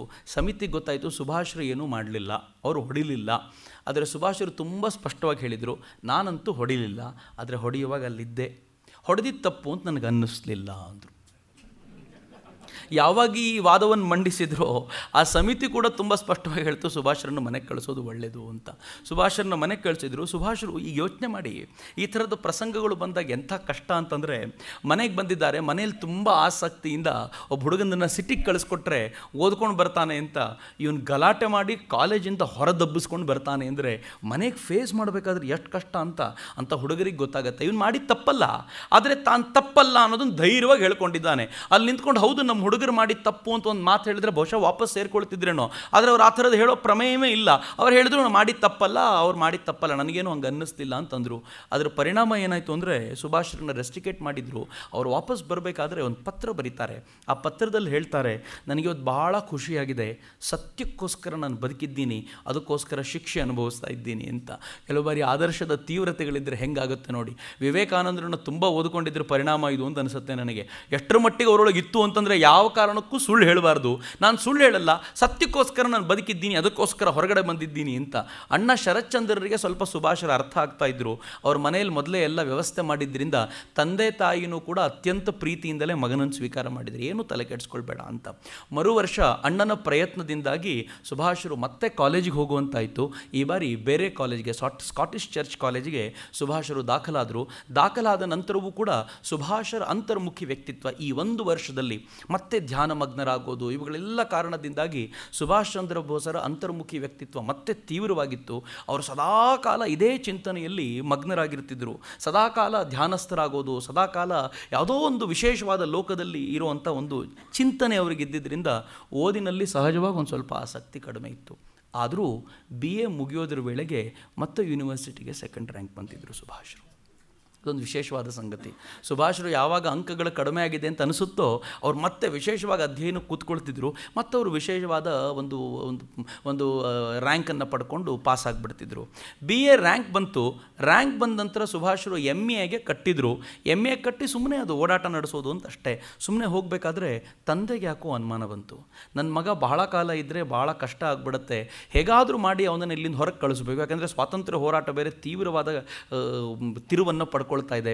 1919ನೇ ಇಸ್ವಿ ಅದು. 1919 ನೆನಪಿಸ್ಕೊಂಡ್ರೆ ನಮ್ಗೆ ಗೊತ್ತಾಗುತ್ತೆ, ಜಲಿಯನ್ ವಾಲಾ ಬಾಗ್ನಲ್ಲಿ ಒಂದು ದೊಡ್ಡ ದುರಂತ ನಡೆದಿತ್ತು, ಪಂಜಾಬ್ನಲ್ಲಿ ಆಗಿತ್ತು. ಜನರಲ್ ಡಯರ್ ಬಂದು ಜಲಿಯನ್ ವಾಲಾ ಬಾಗ್ನಲ್ಲಿದ್ದಂಥ ಜನರ ಮೇಲೆ ಅಂದಾದೊಂದು ಫೈರಿಂಗ್ ನಡೆಸಿದ್ದ. ಯಾವ ಥರದ ಫೈರಿಂಗ್ ಅಂದರೆ 400ಕ್ಕೂ ಹೆಚ್ಚು ಜನ ತೀರ್ಕೊಂಡಿದ್ರು, ಸಾವಿರಾರು ಜನ ಗಾಯಾಳುಗಳಾಗಿದ್ದರು. ಇದರ ಕಾವು ಇಡೀ ದೇಶಕ್ಕೆ ಹಬ್ಬುವಂಥ ಸ್ಥಿತಿ. ಆ ಥರದ ಸ್ಥಿತಿಗತಿಯಲ್ಲಿ ಸುಭಾಷರಂಥ ಹುಡುಗರು ಇಲ್ಲಿದ್ದರೆ, ಸದಾಕಾಲ ದೇಶವನ್ನು ಉತ್ಕಟವಾಗಿ ಪ್ರೀತಿಸುವಂಥ ಒಬ್ಬ ಹುಡುಗ ಇಲ್ಲಿದ್ದರೆ ಅವನೇನಾಗ್ಬೋದು ಅಂತಂದರೆ ಒಬ್ಬ ದೊಡ್ಡ ಕ್ರಾಂತಿಕಾರಿಯೇ ಆಗೋ ಸಾಧ್ಯತೆಗಳಿದ್ದಿದ್ದರಿಂದ ತಂದೆ ಹೇಗಾದರೂ ಮಾಡಿ ಮಗನಿಗೆ ಬೇರೆ ದಾರಿ ಹುಡುಕಿಸಬೇಕು ಅಂತ ಅವನಿಗೆ ಹೋಗಿ ಒಂದು ಆಫರ್ ಇಟ್ಟರು. ICS ಎಕ್ಸಾಮಿಗೆ ನೀನು ಬರೀಲಿಕ್ಕೆ ವಿದೇಶಕ್ಕೆ ಹೋಗೋದಾದರೆ ನಾನೆಲ್ಲ ವ್ಯವಸ್ಥೆ ಮಾಡಿಕೊಡ್ತೀನಿ, ಹೊರಡು ಅಂತಂದರು. ಸುಭಾಷರಿಗೂ ಒಂದಿತ್ತು, ವಿದೇಶದಿಂದ ಒಂದು ಡಿಗ್ರಿ ತೊಗೊಂಡು ಬರಬೇಕು ಅಂತ. ಆ ಅಧ್ಯಯನಕ್ಕೋಸ್ಕರ ಹೋಗಬೇಕು. ಆದರೆ ICS ಎಷ್ಟು ಚೆನ್ನಾಗಿದೆ ನೋಡಿ, ICS ಎಕ್ಸಾಮ್ ಬರೀಲಿಕ್ಕೆ ಇನ್ನು 8 ತಿಂಗಳು ಬಾಕಿ ಇದೆ. ICS ಎಕ್ಸಾಮನ್ನು ವರ್ಷಗಟ್ಟಲೆ ಅಧ್ಯಯನ ಮಾಡಿ ಬರೆದವರು ಕೂಡ ಪಾಸ್ ಆಗದೆ ಒದ್ದಾಡ್ತಿರ್ಬೇಕಾದ್ರೆ 8 ತಿಂಗಳಲ್ಲಿ ಹೋಗಿ ಎಕ್ಸಾಮ್ ಬರೀಬೇಕು. ಸುಭಾಷ್ ಚಂದ್ರ ಬೋಸರು ಸ್ವಲ್ಪ ಯೋಚನೆ ಮಾಡಬೇಕು ಅಂತಂದರು. ತಂದೆ ಸ್ವಲ್ಪ ಕಟ್ಕೆ ಆಡಿದ್ರು, ಸ್ವಲ್ಪ ಹೀಯಾಳಿಸಿದ್ರು. ಅವನಿಗೆ ಬಹುಶಃ ಎಕ್ಸಾಮ್ ಪಾಸ್ ಆಗ್ತೀನಿ ಅಂತ ಧೈರ್ಯ ಇಲ್ಲವೇನೋ, ಅದಕ್ಕೆ ಹೋಗಲ್ಲ ಅಂತಿದ್ದಾನೆ ಅಂತ. ಸುಭಾಷ್ ಹೇಳಿದ್ರು, ಪಾಸ್ ಆಗ್ತೀನಿ ಅನ್ನೋ ಧೈರ್ಯ ಇದೆ, ಆದರೆ ಹೋಗಬೇಕೋ ಬೇಡವೋ ಅನ್ನೋದ್ರ ಬಗ್ಗೆನೇ ನಂಗೆ ದ್ವಂದ್ವ ಇದೆ ಅಂತ. ನಾನು ಅವ್ರ ಹತ್ರ ಹೋಗಿ ಏನು ಕಲಿಬೇಕು ಅನ್ನೋಂಥ ಒಂದು ಪ್ರಶ್ನೆ ಅವರಿಗೆ. ಅಷ್ಟಾದರೂ ಕೂಡ ಅವರು ಆಯಿತು ಅಂತ ಒಪ್ಪಿಕೊಂಡ್ರು. ಎಲ್ಲರ ಹತ್ರನೂ ಒಂದು ಚಿಂತನೆ ನಡೆಸಿ ನಾನು ಹೊರಡ್ತೀನಿ ಅಂತ ಸುಭಾಷರು ಒಪ್ಪಿಕೊಂಡು ಹೊರಡಲಿಕ್ಕೆ ಸಿದ್ಧರಾದರು. ಅವರು ಹೊರಟು ಅಲ್ಲಿ ಸೇರಿ 1 ತಿಂಗಳು, ಮೊದಲೇ 8-9 ತಿಂಗಳು ಬಾಕಿ ಇತ್ತು ಅವರಿಗೆ. ಅದರಲ್ಲಿ 1 ತಿಂಗಳು ಸೀಟ್ ತೊಗೊಳ್ಳಿಕ್ಕೆ ಒದ್ದಾಡಿದರು. ಸೀಟ್ ಸಿಕ್ಕಿದ ನಂತರ ಸುಭಾಷರು ಅಲ್ಲಿ ತುಂಬ ವ್ಯವಸ್ಥಿತವಾಗಿ ಅಧ್ಯಯನ ಶುರು ಮಾಡಿದರು. ಸುಭಾಷರ ಜೀವನದ 2 ಟರ್ನಿಂಗ್ ಪಾಯಿಂಟ್ಗಳನ್ನು ಇಲ್ಲಿ ನೋಡಲಿಕ್ಕೆ ಸಿಗುತ್ತೆ. ಮೊದಲನೇದವರು ಭಾರತದಲ್ಲಿ ಸ್ಕಾಟಿಷ್ ಚರ್ಚ್ ಕಾಲೇಜ್ನಲ್ಲಿ ಓದ್ತಿರಬೇಕಾದ್ರೆ ಸ್ಕಾಟಿಷ್ ಚರ್ಚ್ ಆ ಯೂನಿವರ್ಸಿಟಿಲಿರುವಂಥ ಸೈನಿಕರ ಪಡೆಗೆ, ಆ ಗುಂಪಿಗೆ ಅವರು ಸೇರಿಕೊಂಡಿದ್ದರು. ಹೀಗಾಗಿ ಅವರಿಗೆ ಪೋರ್ಟ್ ವಿಲಿಯಂಗೆ ಹೋಗುವಂಥ ಅವಕಾಶ ಸಿಕ್ಕಿತ್ತು. ಒಂಥರ ಸೈನಿಕರ ಬಟ್ಟೆ ಹಾಕ್ಕೊಂಡು ಆ ಶಸ್ತ್ರಗಳನ್ನು ಹಿಡ್ಕೊಂಡು ಪೋರ್ಟ್ ವಿಲಿಯಂಗೆ ಹೋಗುವಂಥ, ಕಲ್ಕತ್ತಾದ ಫೋರ್ಟ್ ವಿಲಿಯಂಗೆ ಹೋಗುವಂಥ ಅವಕಾಶ ಸಿಕ್ಕಿತ್ತು. ಯೋಚನೆ ಮಾಡಿ, ನಾವು ಯಾರ ವಿರುದ್ಧ ಹೋರಾಟ ಮಾಡಬೇಕು ಅಂತ ಯೋಚನೆ ಮಾಡ್ತಿದ್ದೀವೋ ಅವರದ್ದೇ ರಕ್ಷಣಾ ಕೋಟೆಯೊಳಕ್ಕೆ ಒಂದು ಸಲ ಹೋಗಿ ಬರುವಂಥ ಅವಕಾಶ ಸಿಕ್ಕಿದರೆ ಏನು ಖುಷಿ ಆಗ್ಬೋದು. ಸುಭಾಷ್ ಚಂದ್ರ ಬೋಸರು ಆ ಫೋರ್ಟ್ ವಿಲಿಯಂಗೆ ಹೋದಾಗ ಅಂದ್ಕೊಳ್ತಿದ್ರು, ತನಗೆ ಆ ಸಂತೋಷ ಭಾಳ ಖುಷಿ ಆಗ್ತಿತ್ತು ಅವರಿಗೆ. ಅವರ ರಕ್ಷಣಾ ವ್ಯವಸ್ಥೆ ನೋಡ್ತಿದ್ರು, ಆ ಬಂದೂಕುಗಳನ್ನು ಉಪಯೋಗಿಸಬೇಕು ಅಂತ ಅಂದ್ಕೊಳ್ತಿದ್ರು. ಈಗ ಇಲ್ಲಿಗೆ ಬಂದು ಸುಭಾಷ್ ಚಂದ್ರ ಬೋಸರು ತಾನು ಇಲ್ಲಿಯೂ ಕೂಡ ಇಲ್ಲಿನ ಸೈನ್ಯದ ಆ ವಿಭಾಗಕ್ಕೆ ಸೇರಿಕೊಳ್ಬೇಕು ಅಂತ ಪ್ರಯತ್ನಪಟ್ಟರು ಇರೋ 8 ತಿಂಗಳಲ್ಲಿ. ಆದರೆ ಅಲ್ಲೇನು ಮಾಡಿದರು, ಯಾವ ಕಾರಣಕ್ಕೂ ಭಾರತೀಯರನ್ನು ಸೇರಿಸ್ಕೊಳ್ಬಾರ್ದು ಅಂತ ಸದಾಕಾಲ ಒಂದಲ್ಲ ಒಂದು ಕಾರಣಗಳೇನು ತಪ್ಪಿಸ್ತಾ ಇದ್ದರು. ಸುಭಾಷ್ ಚಂದ್ರ ಬೋಸರಿಗೆ ಆ ಕೋಪ ಇತ್ತಲ್ಲ, ಆಕ್ರೋಶ, ಭಾರತೀಯರನ್ನು ತುಂಬ ಕೀಳಾಗಿ ಕಾಣ್ತಾರೆ ಅಂತ ಆ ಆಕ್ರೋಶ ಹೆಂಗೆ ವ್ಯಕ್ತವಾಗ್ತಿತ್ತು ಗೊತ್ತೇನು? ಭಾರತದ ಮೇಲಿನ ಉತ್ಕಟ ಭಾವನೆ. ಬಹುಶಃ ಈಗ ನಿಂತ್ಕೊಂಡು ನೋಡಿದರೆ ಸುಭಾಷ್ ಹಿಂಗೆ ಯೋಚನೆ ಮಾಡ್ತಿದ್ರ ಅಂತ ಅನಿಸುತ್ತೆ. ಆದರೆ ಅವ್ರ ಜಾಗದಲ್ಲಿ ನಿಂತ್ಕೊಂಡು ಯೋಚನೆ ಮಾಡಿ, ನಮ್ಮನ್ನು ಅತ್ಯಂತ ಕೀಳಾಗಿ ಕಾಣುವಂಥ ಒಬ್ಬ ವ್ಯಕ್ತಿಯ ಎದುರಿಗೆ ನಾನು ನಿಂತಾಗ ಎಷ್ಟು ಆಕ್ರೋಶ ಒಳಗೆ ಹುಟ್ಟುತ್ತಿರ್ಬೋದು. ಸುಭಾಷ್ ಚಂದ್ರ ಬೋಸರು ಒಬ್ಬ ಮಿತ್ರನಿಗೆ ಪತ್ರ ಬರೀತಾರೆ, ಏನೇ ಹೇಳು ಲಂಡನ್ನಿಗೆ ಬಂದಂಗೆ ಒಂದಂತೂ ಖುಷಿಯಾಗಿದೆ, ಏನು ಅಂತ ಕೇಳಿದರೆ ಅವ್ರು ಹೇಳ್ತಾರೆ, ಇಲ್ಲಿ ಬ್ರಿಟಿಷ್ ಸೇವಕರು ಬಂದು ನನ್ನ ಬೂಟನ್ನು ಒರೆಸಿ ಲೇಸ್ ಕಟ್ಟಬೇಕಾದಾಗ ಭಾಳ ಆನಂದ ಆಗ್ತಿರುತ್ತೆ ನನಗೆ ಅಂತಾರೆ ಸುಭಾಷರು. ಅದೆಷ್ಟು ಖುಷಿ ಇರ್ಬೋದು ಅಂತ ಯೋಚನೆ ಮಾಡಿ. ಅವರು ಒಳಗಿದ್ದಂಥ ಕಾವು ಎಂಥದ್ದು ಅಂತ, ಅದು ತುಂಬ ದೊಡ್ಡ ಮಾತಲ್ಲದೆ ಇರ್ಬೋದು, ಆದರೆ ಒಬ್ಬ ಹುಡುಗ ತಾನು ನನಗೆ ಯಾರೋ ಒಬ್ಬರು ಬಂದು ಕಾಲು ನನ್ನ ಶೂ ಮುಟ್ತಾರೆ ಬ್ರಿಟಿಷ್ ಸೇವಕರು ಅಂತಂದಾಗ ನನಗೆ ಎಷ್ಟು ಖುಷಿಯಾಗುತ್ತೆ ಅಂತ ಅವ್ರು ಹೇಳ್ಕೊಳ್ತಾರಲ್ಲ, ಅದು ಅವ್ರ ಕಾವು. 8 ತಿಂಗಳ ಅಧ್ಯಯನ. ಆ ಅಧ್ಯಯನದ ಸಂದರ್ಭದಲ್ಲಿ ಅವ್ರ ವ್ಯಕ್ತಿತ್ವವನ್ನು ಬಹುಶಃ ರಾಯ್ ಅವರು ಹೇಳ್ತಾರೆ, ಅವ್ರ ಜೊತೆ ಇದ್ದಂಥ ರಾಯ್ ಹೇಳ್ತಾರೆ, ತುಂಬ ಸುಂದರವಾದ ಮಾತುಗಳಲ್ಲಿ ಹೇಳ್ತಾರೆ. ಸುಭಾಷರ ವ್ಯಕ್ತಿತ್ವ ಹೇಗಿತ್ತು ಅಂತಂದರೆ, ಅವರು ಯಾವತ್ತೂ ಕೂಡ ಅನವಶ್ಯಕವಾದ ಮಾತುಗಳನ್ನು ಆಡದವರಲ್ಲ. ಅವರ ಏಜಿನ ಅಥವಾ ಆ ವಯೋಮಾನದ ಜನ ಹುಡುಗಿರ ಬಗ್ಗೆ ಮಾತನಾಡೋದು ಅಂದರೆ ಅತ್ಯಂತ ಪ್ರೀತಿಯಿಂದ ಮಾತನಾಡೋ ಕಾಲಕ್ಕೆ ಸುಭಾಷರು ಒಂದೇ ಒಂದು ದಿನ ಈ ಥರದ ಕೆಳಮಟ್ಟದ ಮಾತುಗಳಲ್ಲಿ ಮಗ್ನರಾದವರಲ್ಲ ಅಂತ. ಸುಭಾಷರ ಬಗ್ಗೆ ಹೇಗಿತ್ತು ಅಂತಂದರೆ, ಅವರ ಅನೇಕ ಮಿತ್ರರು ಹೇಳ್ತಾರೆ, ಒಬ್ಬ ಮಿತ್ರ ಯಾವಾಗಲೂ ಬರೋಣಂತೆ, ಅವನು ಯಾವಾಗಲೂ ಕೆಟ್ಟ ಜೋಕುಗಳನ್ನು ಹೇಳಿ ಇವರೆಲ್ಲ ಸೇರಿದ್ದ ಕೆಟ್ಟ ಮಾತಾಡುವಂಥ ಕೆಲಸ ಮಾಡ್ತಿದ್ದ. ಇವ್ರಿಗೆ ಯಾರಿಗೂ ಒಂದು ಬಾಯಿ ಮುಚ್ಚಿಸ್ಲಿಕ್ಕೆ ಆಗ್ತಿರಲಿಲ್ಲ. ಅದಕ್ಕೆ ಅವ್ರು ಮಾಡ್ತಿದ್ದಿದ್ದು ಉಪಾಯ ಏನು ಅಂತಂದರೆ, ಅವನು ಬರ್ತಾನೆ ಅಂತ ಗೊತ್ತಾಗಿದ್ದ ತಕ್ಷಣ ಸುಭಾಷನ ಕರ್ಕೊಂಬಂದು ಕೂರಿಸ್ಕೊಂಡ್ಬಿಡೋರಂತೆ. ಸುಭಾಷರು ಕೂತ್ರೆ ಅವ್ನು ಈ ಥರದ್ದು ಮಾತಾಡ್ಲಿಕ್ಕೆ ಆಗ್ತಾನೇ ಇರಲಿಲ್ಲ. ಇವ್ರು ಕೇಳಿದರೆ ಅವನಿಗೆ, ಸುಭಾಷರು ಕೂತಾಗ ಯಾಕೆ ಸುಮ್ಮನೆ ಇರ್ತೀಯ ಅಂದರೆ ಅವ್ನು ಹೇಳ್ತಿದ್ದ, ಅವ್ರು ಕೂತಾಗ ಯಾಕೋ ಈ ಥರದ ಮಾತು ನನ್ನ ಬಾಯಿಂದ ಹೊರಡೋದೇ ಇಲ್ಲ ಅಂತ. ಅಂದರೆ ಸುಭಾಷರ ವ್ಯಕ್ತಿತ್ವ ಒಂದು ಸ್ವಲ್ಪ ಅಂದಾಜಿಸಬೇಕು ಅಂತ. ಆ ವ್ಯಕ್ತಿತ್ವ ಎಷ್ಟು ಗಟ್ಟಿಯಾಗಿತ್ತು ಅಂತಂದರೆ, ತಾನು ಮಾತನಾಡೋದಿರಲಿ, ಅವ್ರ ಎದುರುಗಡೆ ಬೇರೆಯವರಿಗೂ ಅದನ್ನು ಮಾತನಾಡಲಿಕ್ಕೆ ಸಾಧ್ಯ ಆಗ್ತಿರಲಿಲ್ಲ. ಆ ಪರಿಯ ಗಟ್ಟಿ ವ್ಯಕ್ತಿತ್ವ ಸುಭಾಷರದ್ದು. ಇಂಥ ಸುಭಾಷರು ಒಂದು ಮಾತನ್ನು ಯಾವಾಗಲೂ ಹೇಳೋರು, ಯುರೋಪಿನಿಂದ ನಾವು ಕಲಿಯಬಾರದಾಗಿರುವಂಥ ಅಥವಾ ಧಿಕ್ಕರಿಸಬೇಕಾಗಿರುವಂಥ ಸಂಗತಿ ಅಂತಂದರೆ, ಅವರ ವುಮೆನ್ ಮತ್ತು ವೆಲ್ತಿನ ಆಕರ್ಷಣೆಯನ್ನು ನಾವು ಧಿಕ್ಕರಿಸಬೇಕು ಅಂತ. ಸಂಪತ್ತು ಮತ್ತು ಹೆಣ್ಣಿನ ಕುರಿತಂತೆ ಅವ್ರಿಗೊಂದು ಆಕರ್ಷಣೆ ಇದೆಯಲ್ಲ, ಅದನ್ನು ನಾವು ಧಿಕ್ಕರಿಸಬೇಕು ಮೊದಲು ಅವರಿಂದ ಅಂತ ಅವ್ರು ಯಾವಾಗಲೂ ಹೇಳೋರು. ಅಂದರೆ ಯಾವ ಪರಿಯ ಉತ್ಕಟಾಸಕ್ತಿ. ಅದಕ್ಕೆ ಬಹಳ ಬಾರಿ ಅಂದ್ಕೊಳ್ತಾರೆ ಸುಭಾಷ್ ಚಂದ್ರ ಬೋಸರು, ಮುಂದೆ ತಮ್ಮ ಒಂದು ಕಡೆ ಹೇಳ್ಕೊಳ್ತಾರೆ, ಜೀವನದಲ್ಲಿ ಏನು ಮಾಡಬೇಕು ಅಂತ ನನಗೆ ಗೊತ್ತಿಲ್ಲ, ನನಗಿರೋ ಕೆಲವೇ ಆಪ್ಷನ್ಗಳಲ್ಲಿ ಒಂದು ರಾಮಕೃಷ್ಣ ಆಶ್ರಮಕ್ಕೆ ನಾನು ಸೇರಿಬಿಡಬೇಕು ಅಂತ ಅಂದ್ಕೊಂಡಿದ್ದೀನಿ ಅಂತ. ಅವ್ರಿಗಿದ್ದ ಒಂದು ಆಪ್ಷನ್ಗಳಲ್ಲಿ ಅದು ಆಗಿತ್ತು ಅಂತ ಸುಭಾಷರೇ ಒಂದು ಕಡೆ ಹೇಳ್ತಾರೆ. ಇಂಥ ಸುಭಾಷರು ಒಂದು 8 ತಿಂಗಳ ಅಧ್ಯಯನ ನಡೀತು. ಗೊತ್ತಿತ್ತು ಅವರಿಗೆ ಭಾಳ ಕಷ್ಟ ಇದೆ ಪಾಸ್ ಮಾಡೋದು, ಭಾಳ ಅಸಾಧ್ಯವಾದ ಮಾತು ಅಂತ ಅಂದ್ಕೊಂಡಿದ್ರು. ಆದರೆ ಅಚ್ಚರಿಯ ಸಂಗತಿ ಏನು ಅಂತಂದರೆ, ICSನ ರಿಸಲ್ಟ್ ಬಂತು, ಇಂಡಿಯನ್ ಸಿವಿಲ್ ಸರ್ವಿಸ್, ನಮ್ಮ ಈಗಿನ ಇಂಡಿಯನ್ ಅಡ್ಮಿನಿಸ್ಟ್ರೇಟಿವ್ ಸರ್ವಿಸ್ನ ಬಹುಶಃ ಸಮ ಆಗಿರುವಂಥ ಹುದ್ದೆಯನ್ನು ಕೊಡುವಂಥ ಎಕ್ಸಾಮ್ಗಳವು. ಆ ಎಕ್ಸಾಮ್ನ ಸುಭಾಷರು ಪಾಸ್ ಮಾಡೋದಿರಲಿ 4th ರ್ಯಾಂಕ್ ಬಂದಿತ್ತು ಅವರಿಗೆ. ಇಂಗ್ಲೀಷ್ನಲ್ಲಂತೂ ಅವ್ರ ಇಂಗ್ಲೀಷ್ ಭಾಳ ಚೆನ್ನಾಗಿತ್ತು. ಅವ್ರು ಮೊದಲೇ ಓದಿದ್ದು ಮಿಷನರಿ ಸ್ಕೂಲ್ನಲ್ಲಾಗಿದ್ದರಿಂದ ಇಂಗ್ಲೀಷ್ ಅದ್ಭುತವಾಗಿ ಮಾತನಾಡೋರು. ಅವರೇ ಹೇಳ್ಕೊಳ್ತಾರೆ, ಇಂಗ್ಲೀಷ್ ತುಂಬ ಚೆನ್ನಾಗಿ ಮಾತನಾಡ್ತಿದ್ದೆ, ಆದರೆ ಮಾತೃಭಾಷೆಯಲ್ಲೇ ನನಗೆ ಪಾಂಡಿತ್ಯ ಇರಲಿಲ್ಲ ಅಂತ. ಯಾಕಂದರೆ ಮಾತೃಭಾಷೆಯ ಸಂಪರ್ಕವೇ ಇರಲಿಲ್ಲ. ಚಿಕ್ಕ ವಯಸ್ಸಿನಲ್ಲಿ ಕಷ್ಟಪಟ್ಟು ಮಾತನಾಡ್ತಿದ್ರು. ಸುಭಾಷರನ್ನು ಹತ್ತಿರದಿಂದ ನೋಡಿ ಅವರೊಬ್ಬರು ಲೇಖನ ಬರಿತಾ ಹೇಳ್ತಾರೆ, ಸುಭಾಷರ ಮಾತೃಭಾಷೆಯಲ್ಲಿ ಆಡಿದಂಥ ಭಾಷಣಗಳು ತುಂಬ ಪ್ರಭಾವಿಯಾಗೇನೋ ಇರ್ತಿರಲಿಲ್ಲ ಅಂತ ಅವ್ರು ಹೇಳ್ತಾರೆ. ಯಾಕೆ ಪ್ರಭಾವಿಯಾಗಿ ಇರ್ತಿರಲಿಲ್ಲ ಅಂತಂದರೆ, ಅವ್ರಿಗೆ ಮಾತೃಭಾಷೆಯ ಸಂಪರ್ಕ ಬಹಳ ಕಡಿಮೆ ಇತ್ತು. ಆದರೆ ಇಂಗ್ಲೀಷ್ನಲ್ಲಿ ಪ್ರಕಾಂಡವಾದ ಪಾಂಡಿತ್ಯ ಇತ್ತು ಅವರಿಗೆ. ಇಂಗ್ಲೀಷ್ನಲ್ಲಿ ಬ್ರಿಟಿಷರನ್ನೇ ಮೀರಿಸಿ ಅವರು ಉನ್ನತ ಡಿಗ್ರಿಯನ್ನು, ಉನ್ನತ ರ್ಯಾಂಕನ್ನು ಪಡ್ಕೊಂಡಿದ್ರು ಅನ್ನೋದು ವಿಶೇಷವಾದ ಸಂಗತಿ. 4th rank ಪಡ್ಕೊಂಡಿದ್ರು. ಈಗ ಸಂಕಟ ಶುರುವಾಯಿತು. ಈ ಯೋಚನೆ ಮಾಡಿ, ತಾನು ಬ್ರಿಟಿಷರ ವಿರುದ್ಧ ಹೋರಾಟ ಮಾಡಬೇಕು, ಬ್ರಿಟಿಷರನ್ನು ಹೊರಗೆ ದಬ್ಬಬೇಕು ಅಂತ ಹೇಳ್ಕೊಳ್ಳೋಂಥ ಒಬ್ಬ ಮನುಷ್ಯ ಈಗ ICSನ್ನು ಪಾಸ್ ಮಾಡ್ಕೊಂಡಿದ್ದಾರೆ, ಬ್ರಿಟಿಷರ ಸೇವೆಯಲ್ಲೇ ಮಗ್ನನಾಗಬೇಕು. ಹೆಂಗೆ ಸಾಧ್ಯ ಆಗುತ್ತೆ ಇದು? ದ್ವಂದ್ವಕ್ಕೆ ಬಿದ್ದಂಥ ಸುಭಾಷರು ತನ್ನ ಅಣ್ಣನಿಗೆ ಅನೇಕ ಪತ್ರಗಳನ್ನು ಬರೆದರು. ಪತ್ರಗಳನ್ನು ಬರಿತಾ ಹೇಳ್ಕೊಳ್ತಾರೆ, ನಾನು ಮಾಡಬೇಕು ಅನ್ನೋವಂಥ ಹೋರಾಟಕ್ಕೆ ನಾನು ಈಗೇನಾದರೂ ಇದಕ್ಕೆ ಸೇರಿಕೊಂಡ್ರೆ ಅದು ಪೂರ್ತಿ ಮಣ್ಣು ಪಾಲಾಗುತ್ತೆ, ನಾನಂತೂ ಈ ಕೆಲಸವನ್ನು ಒಪ್ಕೊಳ್ಳಿಕ್ಕೆ ಸಿದ್ಧನಿಲ್ಲ ಅಂತ ಪತ್ರ ಬರೆದರು.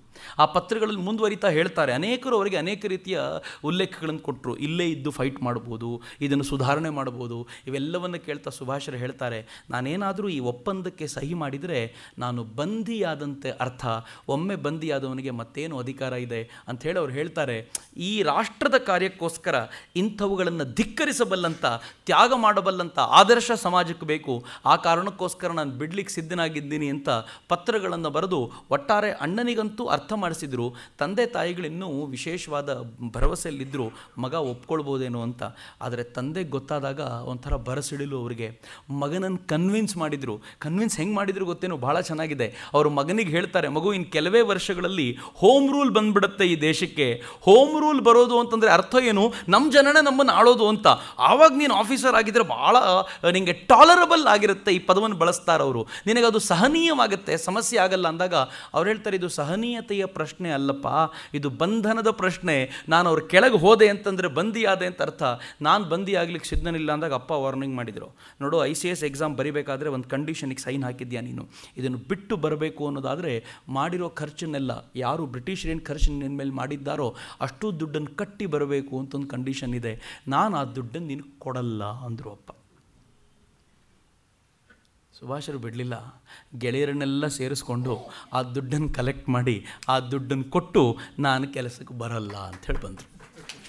ಸುಭಾಷರದ್ದು ಒಂಥರ ವಿಚಿತ್ರವಾದ ವ್ಯಕ್ತಿತ್ವ. ಆದರೆ ನಂಗೆ ಭಾಳ ವಿಚಿತ್ರ ಅನಿಸೋದೇನು ಅಂದರೆ, ಸುಭಾಷರ ಪ್ರಭಾವ ಹೇಗಿತ್ತು ಅಂತಂದರೆ ICS ಮಾಡಲಿಕ್ಕೆ ಬಂದ ಅನೇಕರು ICS ಬಿಟ್ಟರು ಇವ್ರ ಪ್ರಭಾವದಿಂದಾಗಿ. ಒಬ್ಬರು ಬಹುಶಃ ದೀಪಕ್ ರಾಯ್ ಚೌಧರಿ ಅವರು. ದೀಪಕ್ ರಾಯ್ ಚೌಧರಿಗೆ ಮ್ಯೂಸಿಕ್ ಅಂದರೆ ಭಾಳ ಪ್ರೀತಿಯಂತೆ. ಸುಭಾಷರನ್ನ ಹತ್ತಿರದಿಂದ ನೋಡಿದರು. ಸುಭಾಷರಂಥವರು ಈ ICSನ್ನು ಧಿಕ್ಕರಿಸಿದೆ ಅಂತ ಗೊತ್ತಾಗಿದ್ದ ತಕ್ಷಣ ಅವರೇನು ಮಾಡಿದರು, ತಾವೇ ಮ್ಯೂಸಿಕ್ಕನ್ನು ಇಷ್ಟಪಟ್ಟು ತಾವು ICSನ್ನು ಧಿಕ್ಕರಿಸಿ ಇನ್ನು ನಾನು ICS ಓದಲ್ಲ ಅಂತ ಹೇಳಿ ತಾವು ಜರ್ಮನಿಗೆ ಹೋಗಿ ಮ್ಯೂಸಿಕ್ಕನ್ನು ಅಧ್ಯಯನ ಮಾಡಿದ್ರಂತೆ. ಎಲ್ಲಕ್ಕಿಂತ ವಿಶೇಷವಾದ ಸಂಗತಿ ಅಂತಂದರೆ PC ಚಟ್ಟೋಪಾಧ್ಯಾಯ ಅವರು ಸತ್ಯೇಂದ್ರನಾಥ್ ಟಾಗೋರ್, ಬಹುಶಃ ಸತ್ಯೇಂದ್ರನಾಥ್ ಟಾಗೋರು ಆವತ್ತಿನ ದಿನಗಳಲ್ಲಿ ಮೊದಲ ICS ಆಗಿದ್ದವರು. ಅವರು ICS ಮುಗಿಸ್ಕೊಂಡು ಅಧಿಕಾರಿಯಾಗಿದ್ದವರು. ಅವರು ಮೊಮ್ಮಗಳ ಜೊತೆ ಎಂಗೇಜ್ಮೆಂಟ್ ಆಗಿತ್ತು. ಇವ್ರ ಮೊಮ್ಮಗಳನ್ನು ನಾನು ಚೆನ್ನಾಗಿ ನೋಡ್ಕೋಬೇಕು ಅಂದರೆ ನಾನು ICS ಮಾಡಬೇಕು ಅನ್ನೋ ಕಾರಣಕ್ಕೆ ICS ಎಕ್ಸಾಮ್ ಬರಲಿಕ್ಕೆ ಬಂದಿದ್ದರು. ಸುಭಾಷರ ಸಂಪರ್ಕ ICSನ ಕುರಿತಂತೆ ಸುಭಾಷರಿಗಿದ್ದಂಥ ನಿಲುವನ್ನು ನೋಡಿದ ನಂತರ ಅವ್ರೇನು ಮಾಡಿದ್ರಂತೆ ಗೊತ್ತಾ, ಆ ಹುಡುಗಿಗೆ ಕನ್ವಿನ್ಸ್ ಮಾಡಿದ್ರಂತೆ, ನೋಡು ನಾನು ನಿನ್ನನ್ನು ಮದುವೆ ಆಗಲಿಕ್ಕೋಸ್ಕರ ICS ಮಾಡಲಿಕ್ಕೆ ಬಂದವನು, ನನಗೆ ICS ಬೇಡ ಅಂತ ಈಗ ಅನ್ನಿಸ್ತಾ ಇದೆ, ಅದಕ್ಕೆ ನಿನ್ನ ಜೊತೆ ಮದುವೆ ಮುರ್ಕೋತೀನಿ ನಾನು ಅಂತ ಅಂದು ICS ಮಾಡಲಿಲ್ಲ. ಅವರು ಆಂಥ್ರೋಪಾಲಜಿಸ್ಟಾಗಿ ವಾಪಸ್ ಭಾರತಕ್ಕೆ ಬರಬೇಕಾದ್ರೆ ಅವ್ರಿಗೊಂದು ಖುಷಿಯ ಸುದ್ದಿ ಕಾದಿತ್ತಂತೆ. ಆ ಹುಡುಗಿ ನೀನು ಏನಾದರೂ ಸರಿ ನಿನ್ನನ್ನೇ ಮದುವೆ ಆಗ್ತೀನಿ ಅಂತ ಕಾಯ್ಕೊಂಡು ಕೂತು ಇವನನ್ನು ಮದುವೆ ಆದಂತೆ. ಸುಭಾಷರ ಪ್ರಭಾವ ಹೇಗಿತ್ತು ಅಂತಂದರೆ ಅನೇಕ ಗೆಳೆಯರು ತಾವು ಈ ಥರದ ಚಿಂತನೆಗಳಲ್ಲಿ ಮಗ್ನರಾಗೋದಿತ್ತಲ್ಲ, ಅದು ಸುಭಾಷರ ಪ್ರಭಾವ. ಸುಭಾಷರು ಈಗ ವಾಪಸ್ ಭಾರತಕ್ಕೆ ಬರಬೇಕಾದ್ರೆ ಅವ್ರ ಬಗ್ಗೆ ಈಗ ಒಂದು ಕ್ಯೂರಿಯಾಸಿಟಿ ಜನರಿಗಿತ್ತು. ಯಾವುದೋ ಒಬ್ಬ ಹುಡುಗ ICSನ್ನು ಧಿಕ್ಕರಿಸಿ ರಾಷ್ಟ್ರಕ್ಕೋಸ್ಕರ ಕೆಲಸ ಮಾಡ್ತೀನಿ ಅಂತ ಬಂದಿದ್ದಾನೆ ಅಂದರೆ ಸಹಜವಾದ ಪ್ರೀತಿ ಸಮಾಜಕ್ಕೆ ಅವ್ರ ಮೇಲಿತ್ತು. ತಂದೆ ತಾಯಿ ಎಲ್ಲರೂ ತುಂಬ ಗಂಭೀರವಾದ ಚಿಂತನೆಗಳಲ್ಲಿ ಮಗ್ನರಾಗಿದ್ದರು. ಈ 2 ವರ್ಷ ಕೆಲಸ ಮಾಡಿ ಬಾ ಅಂತ ಕೇಳಿದ್ರು ಸುಭಾಷರು ಕೇಳೋ ಸ್ಥಿತಿಯಲ್ಲಿ ಇರಲಿಲ್ಲ. ಸುಭಾಷರು ಬಂದು ಪೂರ್ಣ ಪ್ರಮಾಣದಲ್ಲಿ ತಮ್ಮನ್ನು ತಾವು ರಾಷ್ಟ್ರಕ್ಕೋಸ್ಕರ ತೊಡಗಿಸ್ಕೊಂಡ್ರು. ತ್ಯಾಗ ಅನ್ನೋದು ಇದು. ಭಾಳ ಬಾರಿ ನಾವು ಯಾವ್ಯಾವುದನ್ನೋ ತ್ಯಾಗ ಅಂತ ಕರಿತೀವಿ. ಸುಭಾಷರ ತ್ಯಾಗದ ಪರಿಕಲ್ಪನೆ ನಮ್ಗೆ ಅರ್ಥ ಆಗೋದು ಭಾಳ ಕಷ್ಟ. ಅವ್ರ ವ್ಯಕ್ತಿತ್ವ ಎಂಥದ್ದು ಅಂತಂದರೆ, ಒಂದು ಸಲ ಅವ್ರನ್ನ ಮಾಂಡಲೆ ಜೈಲಿನಲ್ಲಿ ಇಟ್ಟಿದ್ರು. ಮುಂದದು ಬರುತ್ತೆ. ಮಾಂಡಲೆ ಜೈಲಿನಲ್ಲಿ ಹಾಕಿದ್ದಾಗ ಇದೇ ಚೌಧರಿ ಸುಭಾಷರಿಗೆ ಹೇಳ್ತಾರೆ, ವಾಹ್ ನೀನು ನಿಜವಾಗ್ಲೂ ಹುತಾತ್ಮನ ಮಟ್ಟಕ್ಕೆ ಏರ್ಬಿಟ್ಟೆ ಕಣೋ, ಮಾಂಡಲೆ ಜೈಲಿನಲ್ಲಿ ಇದ್ದೀಯಲ್ಲ ಅಂತಂದಾಗ ಸುಭಾಷರು ಕುಪಿತರಾಗಿ ಹೇಳ್ತಾರೆ, ನಾನಿರೋ ಈ ಜೈಲಿನಲ್ಲಿ ಇದ್ದೀನಿ ಅನ್ನೋ ಕಾರಣಕ್ಕೆ ಹುತಾತ್ಮ ಅಂತ ಹೆಸರೆಲ್ಲ ಕರಿಬೇಡ, ನಾಚಿಕೆ ಆಗುತ್ತೆ ನನಗೆ. ನಾನು ಹುತಾತ್ಮನಾಗ್ಲಿಕ್ಕೆ ಇನ್ನೂ ಬೇಕಾದಷ್ಟು ದಾರಿ ಸವಿಸಬೇಕು, ಇದನ್ನು ಹೌತಾತ್ಮ್ಯ ಅಂತ ಕರೀಲಿಕ್ಕೆ ಹೋಗಬೇಡ ಅಂತ ಸುಭಾಷರು ಹೇಳ್ತಾರಲ್ಲ. ಅವರ ವ್ಯಕ್ತಿತ್ವದ ಘನವಾದ ಚಿಂತನೆ ಅದು. ತಾನು ಮಾಡಿದ್ದು ಶ್ರೇಷ್ಠ ಅಂತ ಅವ್ರಿಗೆ ಯಾವತ್ತೂ ಅನ್ನಿಸ್ತಾನೆ ಇರಲಿಲ್ಲ. ಒಂದು ದೊಡ್ಡ ಹುದ್ದೆಯನ್ನು, ಲಕ್ಷಾಂತರ ರೂಪಾಯಿ ಗಳಿಸಬಹುದಾಗಿದ್ದಂಥ ಹುದ್ದೆಯನ್ನು ಧಿಕ್ಕರಿಸಿ ಯಾತಕ್ಕೆ ಬಂದರು ಅಂತಂದರೆ ರಾಷ್ಟ್ರದ ಕೆಲಸಕ್ಕೋಸ್ಕರ ಬಂದರು. ಅವ್ರಿಗೆ ಆವಾಗ ಗೊತ್ತಿರಲಿಲ್ಲ ಮುಂದೇನು ಮಾಡಬೇಕು ಅಂತ ಗೊತ್ತಿರಲಿಲ್ಲ. ತನ್ನ ಜೀವನದ ಉದ್ದೇಶ ಏನು, ಗುರಿ ಏನು, ಎಲ್ಲಿಗೆ ಹೋಗ್ತೀನಿ ಏನೂ ಗೊತ್ತಿರಲಿಲ್ಲ. ಆದರೆ ಬ್ರಿಟಿಷರ ಅಡಿಯಲ್ಲಿ ಕೆಲಸ ಮಾಡಲ್ಲ ಅನ್ನೋ ಒಂದೇ ಒಂದು ಕಾರಣಕ್ಕೆ ಅದನ್ನು ಧಿಕ್ಕರಿಸಿ ಬಂದವರಿಗೆ ಎದುರಿಗೆ ಕಂಡಿದ್ದು ಮಹಾತ್ಮ ಗಾಂಧೀಜಿ. ಸುಭಾಷ್ ಚಂದ್ರ ಬೋಸರು ಮಹಾತ್ಮ ಗಾಂಧೀಜಿಯೊಂದಿಗೆ ಮಾತುಕತೆ. ಅದಕ್ಕಿಂತ ಮುಂಚೆ ಸುಭಾಷ್ ಚಂದ್ರ ಬೋಸರು ಲಂಡನ್ನಲ್ಲೇ ಇರಬೇಕಾದ್ರೆ ಚಿತ್ತರಂಜನ್ ದಾಸರ ಜೊತೆ ಪತ್ರ ವ್ಯವಹಾರ ನಡೆಸೋರು. ಸುಭಾಷ್ ಚಂದ್ರ ಬೋಸರಿಗೆ 24 ವರ್ಷ ಆಗ. 24 ವರ್ಷದ ಹುಡುಗ ಯಾರು ಅಂತ ಯೋಚನೆ ಮಾಡಿ. ನಮ್ಮಲ್ಲಿ 24 ವರ್ಷದ ಹುಡುಗ ಇನ್ನೂ PVRಗೆ ಹೋಗಿ TV ಫಿಲ್ಮ್ ನೋಡೋದು ಬಿಟ್ಟಿರಲ್ಲ. ಅವನಿಗಿನ್ನೂ ಆ ಗುಂಗಿನಿಂದ ಹೊರಗೆ ಬಂದಿರಲಿಕ್ಕೆ ಸಾಧ್ಯ ಆಗಿರಲ್ಲ. ನಮ್ಮ 24 ವರ್ಷದ ತರುಣರ ಚಿಂತನೆ ಅದು. ಆದರೆ ಸುಭಾಷರ ಚಿಂತನೆ ಹೇಗಿತ್ತು ಅಂತಂದರೆ, 24ರ ತರುಣ ಚಿತ್ತರಂಜನ್ ದಾಸರಿಗೆ ಬರೆದಂಥ ಒಂದು 3-4 ಪತ್ರ ನೋಡಿ ನಾನು ಗಾಬರಿ ಆಗಿಬಿಟ್ಟೆ. ಆ ಪತ್ರದಲ್ಲಿ ಸುಭಾಷರು ಹೇಳ್ತಾರೆ, ಯಾವ ಕಾಂಗ್ರೆಸ್ಸಿನ ಬಗ್ಗೆ ನೀವೆಲ್ಲ ಮಾತನಾಡ್ತೀರೋ ಆ ಕಾಂಗ್ರೆಸ್ಸಿಗೆ ಪಾಲಿಸಿಗಳೇ ಇಲ್ಲ. ಯಾವ್ಯಾವ ಪಾಲಿಸಿಗಳಿಲ್ಲ ಅಂತ ಕೇಳಿದ್ರೆ ಅವ್ರು ಹೇಳ್ತಾರೆ, ಆ ಕಾಂಗ್ರೆಸ್ಸಿಗೆ ನೇಟಿವ್ ಸ್ಟೇಟ್ಸ್ಗಳ ಬಗ್ಗೆ ಪಾಲಿಸಿ ಇಲ್ಲ. ನೇಟಿವ್ ಸ್ಟೇಟ್ಸ್ ಅಂತಂದರೆ ಇಲ್ಲಿ ಬೇರೆ ಬೇರೆ ರಾಜ ರಜವಾಡೆಗಳಿವೆಯಲ್ಲ, ಈ ರಾಜ ರಜವಾಡೆಗಳನ್ನು ಹೇಗೆ ಬಳಸ್ಕೊಳ್ಬೇಕು ಅನ್ನೋದ್ರ ಬಗ್ಗೆ ಪಾಲಿಸಿ ಮಾಡಲಿಲ್ಲ.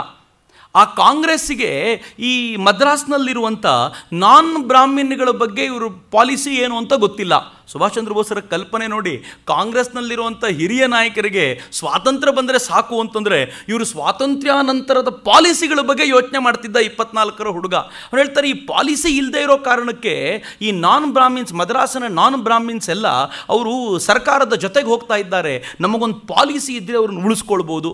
ಕಾಂಗ್ರೆಸ್ ಮೊದಲು ಮಾಡಬೇಕಾಗಿರೋ ಕೆಲಸ, ಸುಭಾಷರು ಅದಕ್ಕೆ ಉಲ್ಲೇಖಗಳನ್ನು ಕೊಡ್ತಾ ಹೋಗ್ತಾರೆ. ಅವ್ರು ಹೇಳ್ತಾರೆ, ಕಾಂಗ್ರೆಸ್ ಒಂದು ಆಫೀಸ್ ಮಾಡ್ಕೋಬೇಕು, ಒಂದಷ್ಟು ಬುದ್ಧಿವಂತ ತರುಣರನ್ನು ಜೋಡಿಸ್ಕೊಳ್ಬೇಕು, ಈ ದೇಶದ ಕುರಿತಂತೆ ಮಾಹಿತಿಗಳನ್ನು ಕಲೆ ಹಾಕಬೇಕು, ಅದರ ಆಧಾರದ ಮೇಲೆ ಪಾಲಿಸಿ ಮಾಡಬೇಕು. ಈ ಪಾಲಿಸಿ ಯಾಕೆ ಮಾಡಿದ್ದೀವಿ ಅಂತ ಲೋಕಲ್ ಭಾಷೆಗಳಲ್ಲಿ ಪುಸ್ತಕಗಳನ್ನು ಪ್ರಿಂಟ್ ಮಾಡಿ ಎಲ್ರಿಗೂ ಹಂಚಬೇಕು. ಆಗ ಈ ದೇಶದಲ್ಲಿ ಏಕತೆ ಮೂಡುತ್ತೆ ಅನ್ನುವಂಥ ಒಂದು ಪರಿಕಲ್ಪನೆಯನ್ನು 24ರ ತರುಣ ಚಿತ್ತರಂಜನ್ ದಾಸರ ಜೊತೆಗೆ ಪತ್ರದ ವ್ಯವಹಾರ ಮಾಡ್ತಿದ್ದ. ಒಂದು ಪತ್ರದಲ್ಲಂತೂ ಸುಭಾಷರು ತುಂಬ ಚೆನ್ನಾಗಿ ಹೇಳ್ತಾರೆ, ಸರಿ ಇರ್ಬೋದು ನಿಮ್ಮೆಲ್ಲರ ಉದ್ದೇಶ ಮೊದಲು ಕೆಡವಿ ಬಿಡೋಣ ಇವರನ್ನು ಅಂತ, ಆದರೆ ನೆನ್ಪಿಟ್ಕೊಳ್ಳಿ, ಕೆಡವುತ್ತಾ ಇರಬೇಕಾದ್ರೇ ಕಟ್ಟೋ ಕೆಲಸ ಶುರುವಾಗಬೇಕು, ಇಲ್ಲದೆ ಹೋದರೆ ಕೆಡವುದ ಮೇಲೆ ಏನು ಅಂತ ಗೊತ್ತಿರೋದಿಲ್ಲ ಅಂತ. ಈ ಮಾತು ತುಂಬ ಗಂಭೀರವಾದ್ದು. ಈ ದೇಶದ ಅನೇಕ ಬಾರಿ ಈ ದೇಶ ಎಡಬೋದು ಇಲ್ಲೇ. ನಾವು ಮುಂದೆ ಏನು ಮಾಡಬೇಕು ಅನ್ನೋದನ್ನು ಯೋಚನೆ ಮಾಡದೆ ಈಗ ಒಂದು ಕೆಲಸ ಮುಗಿಸಿದ್ರೆ ಸಾಕು ಅಂತ ಅಂದ್ಕೊಳ್ತಿರ್ತೀವಲ್ಲ, ಸುಭಾಷರು ಅಂಥ ಜಾಯಮಾನದವರಾಗಿರಲಿಲ್ಲ. ಮುಂದೇನು ಮಾಡಬೇಕು ಅನ್ನೋದರ ಪರಿಕಲ್ಪನೆ ಇಟ್ಕೋಬೇಕು ಅಂತ ಚಿತ್ತರಂಜನ್ ದಾಸರೊಂದಿಗೆ ಪತ್ರ ವ್ಯವಹಾರ ನಡೆಸ್ತಿದ್ರು. ಭಾರತಕ್ಕೆ ಬಂದಂಥ ಈ ವ್ಯಕ್ತಿ ಮಹಾತ್ಮ ಗಾಂಧೀಜಿ ಆಗ್ತಾನೆ ತುಂಬ ವೈಭವದಲ್ಲಿದ್ದರು. ತಿಲಕರನ್ನ ಕಳ್ಕೊಂಡ ನಂತರ ಈ ದೇಶಕ್ಕಿದ್ದಂಥ ಏಕೈಕ ಆಶಾಕಿರಣ ಮಹಾತ್ಮ ಗಾಂಧೀಜಿ ಅಂತ ಎಲ್ಲರೂ ಭಾವಿಸ್ಕೊಂಡಿದ್ದರು. ಹೀಗಾಗಿ ಮಹಾತ್ಮ ಗಾಂಧೀಜಿಯವರ ಹತ್ರ ಹೋದ ಸುಭಾಷರು 3 ಪ್ರಶ್ನೆಗಳ ಮೇಲೆ ತುಂಬ ಗಂಭೀರವಾದ ಚರ್ಚೆ ನಡೆಸಿದರು. ಮೊದಲನೇ ಪ್ರಶ್ನೆ ಅವ್ರು ಕೇಳಿದ್ದು, ನೀವು ಮಾಡ್ತಾ ಇರೋ ಇವತ್ತಿನ ಕೆಲಸಗಳ ಮೂಲಕ, ನೀವೇನೇನು ಇವತ್ತು ಹೋರಾಟ ಎಲ್ಲ ಮಾಡ್ತಿದ್ದೀರೋ ಇದರ ಮೂಲಕ ನಿಮ್ಮ ಅಂತಿಮ ಚರಣ ಅಂತ ನೀವು ಹೇಳ್ಕೊಳ್ಳುವಂಥ ಕರ ನಿರಾಕರಣೆ ಅಥವಾ ನಾನು ಟ್ಯಾಕ್ಸ್ ಕಟ್ಟೋದಿಲ್ಲ ಅಂತ ಹೇಳುವಂಥ ನಾನ್ ಕೋಆಪರೇಷನ್ ಮೂವ್ಮೆಂಟಿಗೆ ಇದು ಹೇಗೆ ಸಹಕಾರಿ ಮಾಡುತ್ತೆ? ಮೊದಲನೇ ಪ್ರಶ್ನೆ ಕೇಳಿದರು. ಎರಡನೇ ಪ್ರಶ್ನೆ ಅವರು ತುಂಬ ಗಂಭೀರವಾಗಿ ಕೇಳಿದ್ದು, ನೀವು ಟ್ಯಾಕ್ಸ್ ಕಟ್ಟದೇ ಇರೋದ್ರಿಂದ, ನೀವು ಸಹಕಾರ ಮಾಡದೇ ಇರೋದ್ರಿಂದ, ಅಸಹಕಾರ ಚಳವಳಿ ಮಾಡೋದ್ರಿಂದ ಈ ಸಣ್ಣ ಪುಟ್ಟ ಹೋರಾಟಗಳಿಗೆ ಬ್ರಿಟಿಷರು ಓಡೋಗ್ಬಿಡ್ತಾರಾ? ಹೇಗೆ ಓಡೋಗ್ತಾರೆ? ಮೂರನೇದು, ಗಾಂಧೀಜಿ ಯಾವಾಗಲೂ ಹೇಳೋರು, 1 ವರ್ಷ ನಾನು ಸ್ವಾತಂತ್ರ್ಯ ತಂದುಕೊಡ್ತೀನಿ, ಇನ್ನು ಒಂದೇ 1 ವರ್ಷದಲ್ಲಿ ಸ್ವಾತಂತ್ರ್ಯ ಬರುತ್ತೆ ಅಂತ. ನಿಮ್ಮ ಪ್ಲ್ಯಾನ್ ಆಫ್ ಆ್ಯಕ್ಷನ್ಸ್ ಏನೇನಿದೆ ನನಗೆ ಹೇಳಿ ಅಂತ. ಎಲ್ಲರನ್ನೂ ಒಪ್ಸೋದು ಬೇರೆ, ಬುದ್ಧಿವಂತರನ್ನು ಒಪ್ಸೋದು ಬೇರೆ. ಮಹಾತ್ಮ ಗಾಂಧೀಜಿಗೆ ಗೊತ್ತಿಲ್ಲ, ಮಹಾತ್ಮ ಗಾಂಧೀಜಿಗೆ ಗೊತ್ತಿರಲಿಲ್ವೋ ಅಥವಾ ಈ ಹುಡುಗನಿಗೆ ಏನು ಹೇಳೋದು ಅಂತ ಅವ್ರ ಮನಸ್ಸಿನಲ್ಲಿತ್ತೋ ಏನೋ. ಮೊದಲನೇ ಪ್ರಶ್ನೆಗೆ ಒಂದು ಸ್ವಲ್ಪ ಉತ್ತರ ಸಮರ್ಪಕ ಅನ್ನಿಸ್ತಂತೆ ಅವರಿಗೆ. ಮುಂದಿನ 2 ಪ್ರಶ್ನೆಗಳನ್ನು ಸುಭಾಷರಿಗೆ ಯಾಕೋ ಈ ಮನುಷ್ಯ ಸರಿಯಾಗಿ ಉತ್ತರ ಕೊಡ್ತಿಲ್ಲ, ಈ ಮನುಷ್ಯನ ಹತ್ರ ಪ್ಲ್ಯಾನ್ ಇಲ್ಲ ಅಂತ ಭಾಳ ಬೇಸರ ಆಯಿತು. ಮಹಾತ್ಮ ಗಾಂಧೀಜಿಗೆ ಇವ್ರನ್ನ ನೋಡಿ ಅನ್ನಿಸ್ತು, ನೀನು ಫಾಲೋ ಮಾಡಬೇಕಾಗಿರೋ ಚಿತ್ತರಂಜನ್ ದಾಸರನ್ನು ಹೋಗಪ್ಪ, ಬಂಗಾಳದಲ್ಲಿದ್ದಾರೆ, ಅವರನ್ನು ಮಾತನಾಡಿಸು ಒಂದು. ಚಿತ್ತರಂಜನ್ ದಾಸ್ ಹತ್ರ ನೇರವಾಗಿ ಹೋದಂಥ ಸುಭಾಷರಿಗೆ ಅನ್ನಿಸ್ತು, ವಾಹ್, ಈ ಮನುಷ್ಯನಲ್ಲಿ ನಿಜವಾಗ್ಲೂ ಸ್ಟಫ್ ಇದೆ, ಈ ಮನುಷ್ಯನ ನಾನು ಫಾಲೋ ಮಾಡಬೇಕು ಅಂತ ಚಿತ್ತರಂಜನ್ ದಾಸರ ಬಲಗೈ ಆಗಿಬಿಟ್ರು ಸುಭಾಷ್ ಚಂದ್ರ ಬೋಸರು. 24ರ ತರುಣ ಚಿತ್ತರಂಜನ್ ದಾಸ್ ಅಂಥವರ ಬಲಗೈ ಆಗೋದು ಅಂತಂದರೆ ಹೆಂಗಿರ್ಬೋದು ಯೋಚನೆ ಮಾಡಿ. ಅಲ್ಲಿವರೆಗೂ ಚಿತ್ತರಂಜನ್ ದಾಸರ ಹಿಂದೆ ಬಂದವರು ಒಂದಷ್ಟು ಜನ ಆದರೆ ಸುಭಾಷರದ್ದೇ ಒಂದು ತೂಕ. ಚಿತ್ತರಂಜನ್ ದಾಸರ ಗುಣಗ್ರಾಹಿತನ ಹೇಗಿತ್ತು ಅಂತಂದರೆ ಸುಭಾಷರನ್ನು ಬಹಳ ಬೇಗ ಗುರುತಿಸಿದ್ರು, ಅವರನ್ನು ತಬ್ಬಿಕೊಂಡ್ಬಿಟ್ರು ಬಹಳ ಬೇಗ. ಎಂತೆಂಥ ಜವಾಬ್ದಾರಿಗಳನ್ನು ಕೊಟ್ಟರು ಅಂತಂದರೆ, ಬಂದ ಕೆಲವು ತಿಂಗಳುಗಳಲ್ಲೇ ಸುಭಾಷರನ್ನು ಅವರು ತಮ್ಮ ನ್ಯಾಷನಲ್ ಕಾಲೇಜಿನ ಪ್ರಿನ್ಸಿಪಲ್ರನ್ನಾಗಿ ಮಾಡಿದರು. ನ್ಯಾಷನಲ್ ಕಾಲೇಜಿನ ಇತಿಹಾಸ ಭಾಳ ಚೆನ್ನಾಗಿದೆ. 1905ರಲ್ಲಿ ಬಂಗಾಳದ ವಿಭಜನೆಯಾದಾಗ ಎಲ್ಲರೂ ಕಾಲೇಜ್ ಬಿಟ್ಟು ಬನ್ನಿ ಅಂತ ಹೇಳಿದರು, ಸ್ಕೂಲ್ ಬಿಟ್ಟು ಬನ್ನಿ ಅಂತ ಹೇಳಿದರು. ಅಂಥವರಿಗೆ ಒಂದು ರಾಷ್ಟ್ರೀಯ ಶಿಕ್ಷಣ ಕೊಡಬೇಕು ಅನ್ನೋ ಕಾರಣಕ್ಕೋಸ್ಕರ ಶುರುವಾಗಿದ್ದು ನ್ಯಾಷನಲ್ ಕಾಲೇಜು. ಈಗ ಅಂಥ ನ್ಯಾಷನಲ್ ಕಾಲೇಜುಗಳಿಗೆ ಪ್ರಿನ್ಸಿಪಲ್ ಆಗಿ ಸುಭಾಷರನ್ನು ಬಂಗಾಳದಲ್ಲಿ ಕಲ್ಕತ್ತಾದಲ್ಲಿ ನೇಮಕ ಮಾಡಿದರು. ಒಂದು. ಎರಡನೇದು, ಸುಭಾಷರನ್ನು ಕಾಂಗ್ರೆಸ್ನ ಪಬ್ಲಿಸಿಟಿ ಕಮಿಟಿಯ ಒಂದು ಡೈರೆಕ್ಟರ್ ಆಗಿ ಆ ಸಮಿತಿಯಲ್ಲಿ ಒಬ್ಬರನ್ನ ಇವ್ರನ್ನ ಇಟ್ಕೊಂಡ್ರು. ಮೂರನೇದು, ಸುಭಾಷರಿಗೆ ವಾಲಂಟರಿ ಫೋರ್ಸ್ ಏನಿತ್ತು ಅದಕ್ಕೆ ಹೆಡ್ ಆಗಿ ಸುಭಾಷರನ್ನು ಮಾಡಿದರು. 3 ಜವಾಬ್ದಾರಿ ಕೊಟ್ಟರು. ಜೊತೆಲಿದ್ದವ್ರಿಗೆ ಗಾಬರಿ, ಈಗ ತಾನೇ ಬಂದಿದ್ದಾನೆ ಹುಡುಗ, ಇಷ್ಟೆಲ್ಲ ಜವಾಬ್ದಾರಿ ಕೊಟ್ಟಿದ್ದೀರಾ ಅಂತ ಕೇಳಿದರೆ ಚಿತ್ತರಂಜನ್ ದಾಸರು ಹೇಳಿದರು, ಅವನೇನು ಅಂತ ನನಗೆ ಚೆನ್ನಾಗಿ ಗೊತ್ತಿದೆ, ಅವನು ಈ ಕೆಲಸಗಳನ್ನು ಚೆನ್ನಾಗಿ ನಿರ್ವಹಣೆ ಮಾಡ್ತಾನೆ, ತಲೆ ಕೆಡಿಸ್ಕೊಳ್ಬೇಡಿ ಅಂತ. ಹೇಗೆ ನಿರ್ವಹಣೆ ಮಾಡಿದರು ಸುಭಾಷ್ ಚಂದ್ರ ಬೋಸರು ಅಂತಂದರೆ, ಅವರ ನಿರ್ವಹಣಾ ಕೌಶಲ್ಯದಲ್ಲಿ ಯಾರಿಗೂ ಅನುಮಾನ ಇರಲಿಲ್ಲ. ಸುಭಾಷ್ ಚಂದ್ರ ಬೋಸರು ಒಂದು ದೊಡ್ಡ ವಾಲಂಟರಿ ಪಡೆಯನ್ನೇ ಕಟ್ಟಿಬಿಟ್ಟಿದ್ರು ಅಂತ ಹೇಳ್ತಾರೆ. ಅವರ ಕಾಲೇಜನ್ನು ಕೂಡ ಎಷ್ಟು ಅಭಿವೃದ್ಧಿಪಡಿಸಿದ್ರು ಅಂತಂದರೆ ಅಚ್ಚರಿಯಾಗುವಷ್ಟರ ಮಟ್ಟಿಗೆ ಜೊತೆಗೆ ಸುಭಾಷರು ಕಾಲೇಜನ್ನು ಅಭಿವೃದ್ಧಿಪಡಿಸಿದರು ಅಂತ ಕೂಡ ಹೇಳಲಾಗುತ್ತೆ. ಈ ಹೊತ್ತಿನಲ್ಲೇ ಒಂದು ದೊಡ್ಡ ಆಂದೋಲನ ಶುರುವಾಯಿತು. ಅಸಹಕಾರ ಚಳುವಳಿಗೆ ಗಾಂಧೀಜಿ ಕರೆ ಕೊಟ್ಟಾಗ ಈ ಅಸಹಕಾರ ಚಳುವಳಿಗೆ ಒಂದು ಹೊಸ ರೂಪವನ್ನು ಚಿತ್ತರಂಜನ್ ದಾಸರು ಕೊಟ್ಟರು. ಚಿತ್ತರಂಜನ್ ದಾಸರು ಅಸಹಕಾರ ಚಳುವಳಿಯನ್ನು ಮುಂದುವರಿಸಲಿಕ್ಕೆ ತಾವು ಲೀಡ್ ಮಾಡಬೇಕು ಅಂತ ಮುಂದಕ್ಕಿದ್ರು. ಅವರು ಅಕಸ್ಮಾತ್ ಬಂಧಿತರಾದರೆ, ಅವರು ಒಳಗೆ ಹೋದರೆ ಯಾರು ನೋಡ್ಕೋಬೇಕು, ಸಕ್ಸಸ್ಸರ್ ಯಾರು ಅಂತ ಹೇಳಿದರೆ ಯಾರನ್ನು ಘೋಷಣೆ ಮಾಡಿದರು ಗೊತ್ತಾ? ಅವರು 24ರ ತರುಣ ಸುಭಾಷ್ ಚಂದ್ರ ಬೋಸರನ್ನು. ಏನು ಅಚ್ಚರಿ ಇದು, ಏನು ಅಪರೂಪದ ಸಂಗತಿ ಇದು. ಆ ಮನುಷ್ಯನ ಕ್ಯಾಲಿಬರ್ ಏನು ಅಂತ ಒಂದ್ಸಲ ಕೂತ್ ಜಾಗದಲ್ಲಿ ಯೋಚನೆ ಮಾಡಿ. ಸುಭಾಷರು ಸಾಮಾನ್ಯ ವ್ಯಕ್ತಿ ಅಲ್ಲ. ಅವರು ಈ ದೇಶದ ದೊಡ್ಡ ಸೈನ್ಯ ಕಟ್ಟಬೇಕಾದ್ರೆ ಏನು ಅಚಾನಕ್ಕಾಗಿ ನಡೆದಿದ್ದಲ್ಲ. ಆ ಮನುಷ್ಯನಲ್ಲಿ ಆ ಸಾಮರ್ಥ್ಯ ಇತ್ತು ಅನ್ನೋದನ್ನು ಸ್ವಲ್ಪ ಅಂದಾಜು ಮಾಡ್ಕೋಬೇಕು. ಅವ್ರಿಗೆ ಆ ಜವಾಬ್ದಾರಿಯನ್ನು ಕೊಟ್ಟು ಹೋರಾಟ ಶುರು ಮಾಡಿದರು. ಹೋರಾಟ ಹೇಗಿತ್ತು ಅಂತಂದರೆ, ಎಲ್ಲರೂ ನಾಲ್ಕೈದು ಜನರ ಒಂದು ಗುಂಪು ಖಾದಿ ತೊಟ್ಕೊಂಡು ಎಲ್ಲರೂ ರಸ್ತೆಯಲ್ಲಿ ಬರಬೇಕು, ಮೆರವಣಿಗೆ ಮಾಡಬೇಕು ಅಂತೆಲ್ಲ ಇತ್ತು. ಆದರೆ ಯಾಕೋ ಜನಕ್ಕೆ ಧೈರ್ಯನೇ ಸಾಕಾಗಲಿಲ್ಲ. ಸರ್ಕಾರ ಹೇಗೆ ಎಲ್ಲ ಕಡೆ ಬಂದೋಬಸ್ತ್ ಮಾಡಿತ್ತು ಅಂತಂದರೆ ಹೊರಗೆ ಯಾರೂ ಬರಲಿಕ್ಕೆ ತಯಾರೇ ಇರಲಿಲ್ಲ. ಈ ಥರದ ಸ್ಥಿತಿ ಇತ್ತು. ಅಂಥದ್ರಲ್ಲಿ ಚಿತ್ತರಂಜನ್ ದಾಸರು ತನ್ನ ಮಗನಿಗೆ ಮತ್ತು ತನ್ನ ಹೆಂಡತಿಗೆ ಹೇಳ್ಕೊಂಡ್ರು, ನೀವೇ ಬರ್ಬೋದಾ, ಹೀಗೆ ಖಾದಿ ಹಾಕ್ಕೊಂಡು ಹೊರಗೆ ಬರ್ತೀರಾ? ಅವರಿಬ್ಬರು ಬಂದರು. ಅವರಿಬ್ಬರು ಬಂದ ತಕ್ಷಣ ಪೊಲೀಸರು ಏನು ಮಾಡಿದರು, ಅವರನ್ನು ಬಂಧಿಸಿ ಒಳಗಾಕ್ಬಿಟ್ರು. ಚಿತ್ತರಂಜನ್ ದಾಸರ ಹೆಂಡತಿಯನ್ನು ಬಂಧಿಸಿದ್ದಾರೆ ಅಂತ ಯಾವಾಗ ಹಬ್ಬಿತೋ, ಜನ ಖಾದಿ ಹಾಕ್ಕೊಂಡು ಬೀದಿಗೆ ಬಂದಿದ್ದಲ್ಲದೆ ಅವ್ರನ್ನ ಬಂಧಿಸಿದ ಜೈಲಿನ ಹೊರಗಡೆ ನಾವು ಕೂತ್ಕೊಳ್ತೀವಿ ಅಂತ ಕೂತರು. ಸಾವಿರಾರು ಸಂಖ್ಯೆಯಲ್ಲಿ ಎಲ್ಲರನ್ನು ಜೈಲಿಗೆ ತಳ್ಳಿದ್ರು. ಇಡೀ ಬಂಗಾಳ ಅಲ್ಲೋಲ ಕಲ್ಲೋಲ, ಇಡೀ ಬಂಗಾಳದಲ್ಲಿ ಗಲಾಟೆ ಎದ್ಬಿಡ್ತು. ಕೊನೆಗೆ ಸುಭಾಷರು ಮತ್ತು ಚಿತ್ತರಂಜನ್ ದಾಸರು ಗುರು ಶಿಷ್ಯರಿಬ್ಬರನ್ನು ಬಂಧಿಸಿ ಜೈಲಿಗೆ ಹಾಕಲಾಯಿತು. 6 ತಿಂಗಳ ಕಾಲ ಜೊತೆಯಲ್ಲಿದ್ದರು. ಸುಭಾಷ್ ಚಂದ್ರ ಬೋಸರಿಗೆ ಒಂದು ದೊಡ್ಡ ಪಾಠದ ಕಾಲ ಅದು. ಅವರು ಇಷ್ಟು ದಿನ ಅವ್ರ ಜೊತೆ ಇದ್ದ ರೀತಿ ಬೇರೆ, ಈಗ ಅವರ ಹತ್ತಿರದಲ್ಲಿ ಸೇವೆ ಮಾಡುವಂಥ ಅವಕಾಶ, ಚಿತ್ತರಂಜನ್ ದಾಸರ ಪೂರ್ಣ ಪ್ರಮಾಣದ ಅವರ ಚಿಂತನೆಗಳನ್ನು ಹಂಚಿಕೊಳ್ಳುವಂಥ ಅವಕಾಶ ಸುಭಾಷರಿಗೆ ಸಿಕ್ತು. 6 ತಿಂಗಳ ನಂತರ ಸುಭಾಷರು ಮತ್ತು ಇವರನ್ನು ಹೊರಗೆ ಬಿಡಲಾಯಿತು. ಮೊದಲ ಕೆಲವು ದಿನಗಳ ಅವಧಿಯಲ್ಲಿ ಸುಭಾಷರು ಹೊರಗೆ ಬಂದರು. ಆಮೇಲೆ ಚಿತ್ತರಂಜನ್ ದಾಸರು ಹೊರಗೆ ಬಂದರು. ಚಿತ್ತರಂಜನ್ ದಾಸರು ಈ ವೇಳೆಗಾಗಲೇ ಸುಭಾಷರಿಗೆ ಪೂರ್ಣ ಪ್ರಮಾಣದ ಅಧಿಕಾರವನ್ನು ಕೊಟ್ಟಿದ್ದರು. ಈ ಸಂದರ್ಭದಲ್ಲೇ ಒಂದು ಸಣ್ಣ ಘಟನೆ ನಡೀತು, ತುಂಬ ವಿಶೇಷವಾದ ಘಟನೆ. ಇವರು ಜೈಲಿನೊಳಗೆ ಇರಬೇಕಾದ್ರೆ ಲಾರ್ಡ್ ರೀಡಿಂಗ್, ಅವನಾಗ ವೈಸ್ರಾಯ್ಗೆ ಬಂದಿದ್ದವನು, ಅವನು ಒಂದು ಸಂದೇಶವನ್ನು ಕೊಟ್ಟ. ಪಂಡಿತ್ ಮದನ್ ಮೋಹನ್ ಮಾಲವೀಯರನ್ನ ಕಳಿಸಿ ಚಿತ್ತರಂಜನ್ ದಾಸರಿಗೆ ಹೇಳ್ದ, ನೀವು ಅಸಹಕಾರ ಚಳವಳಿ ಇಲ್ಲಿ ವಾಪಸ್ ತೊಗೊಳ್ಳೋದಾದರೆ, ಒಂದು ಸಂಧಾನ ಮಾಡ್ಕೊಳ್ಳೋಣ, ನೀವು ವಾಪಸ್ ತೊಗೊಳ್ಳೋದಾದರೆ ನಾವು ಯಾರ್ಯಾರನ್ನ ಬಂಧಿಸಿದ್ದೀವೋ ಅವ್ರನ್ನೆಲ್ಲ ಬಿಡ್ತೀವಿ ಅನ್ನೋಂಥ ಒಂದು 3-4 ವಿಚಾರಗಳನ್ನು ಹೇಳಿ ಒಪ್ಪಂದ ಮಾಡ್ಕೊಳ್ಳಿಕ್ಕೆ ತಯಾರಾದ. ಇವ್ರಿಗೆ ಭಾಳ ಖುಷಿಯಾಯಿತು. ಚಿತ್ತರಂಜನ್ ದಾಸರು ಪೊಲಿಟಿಕಲಿ ತುಂಬ ಬುದ್ಧಿವಂತರು.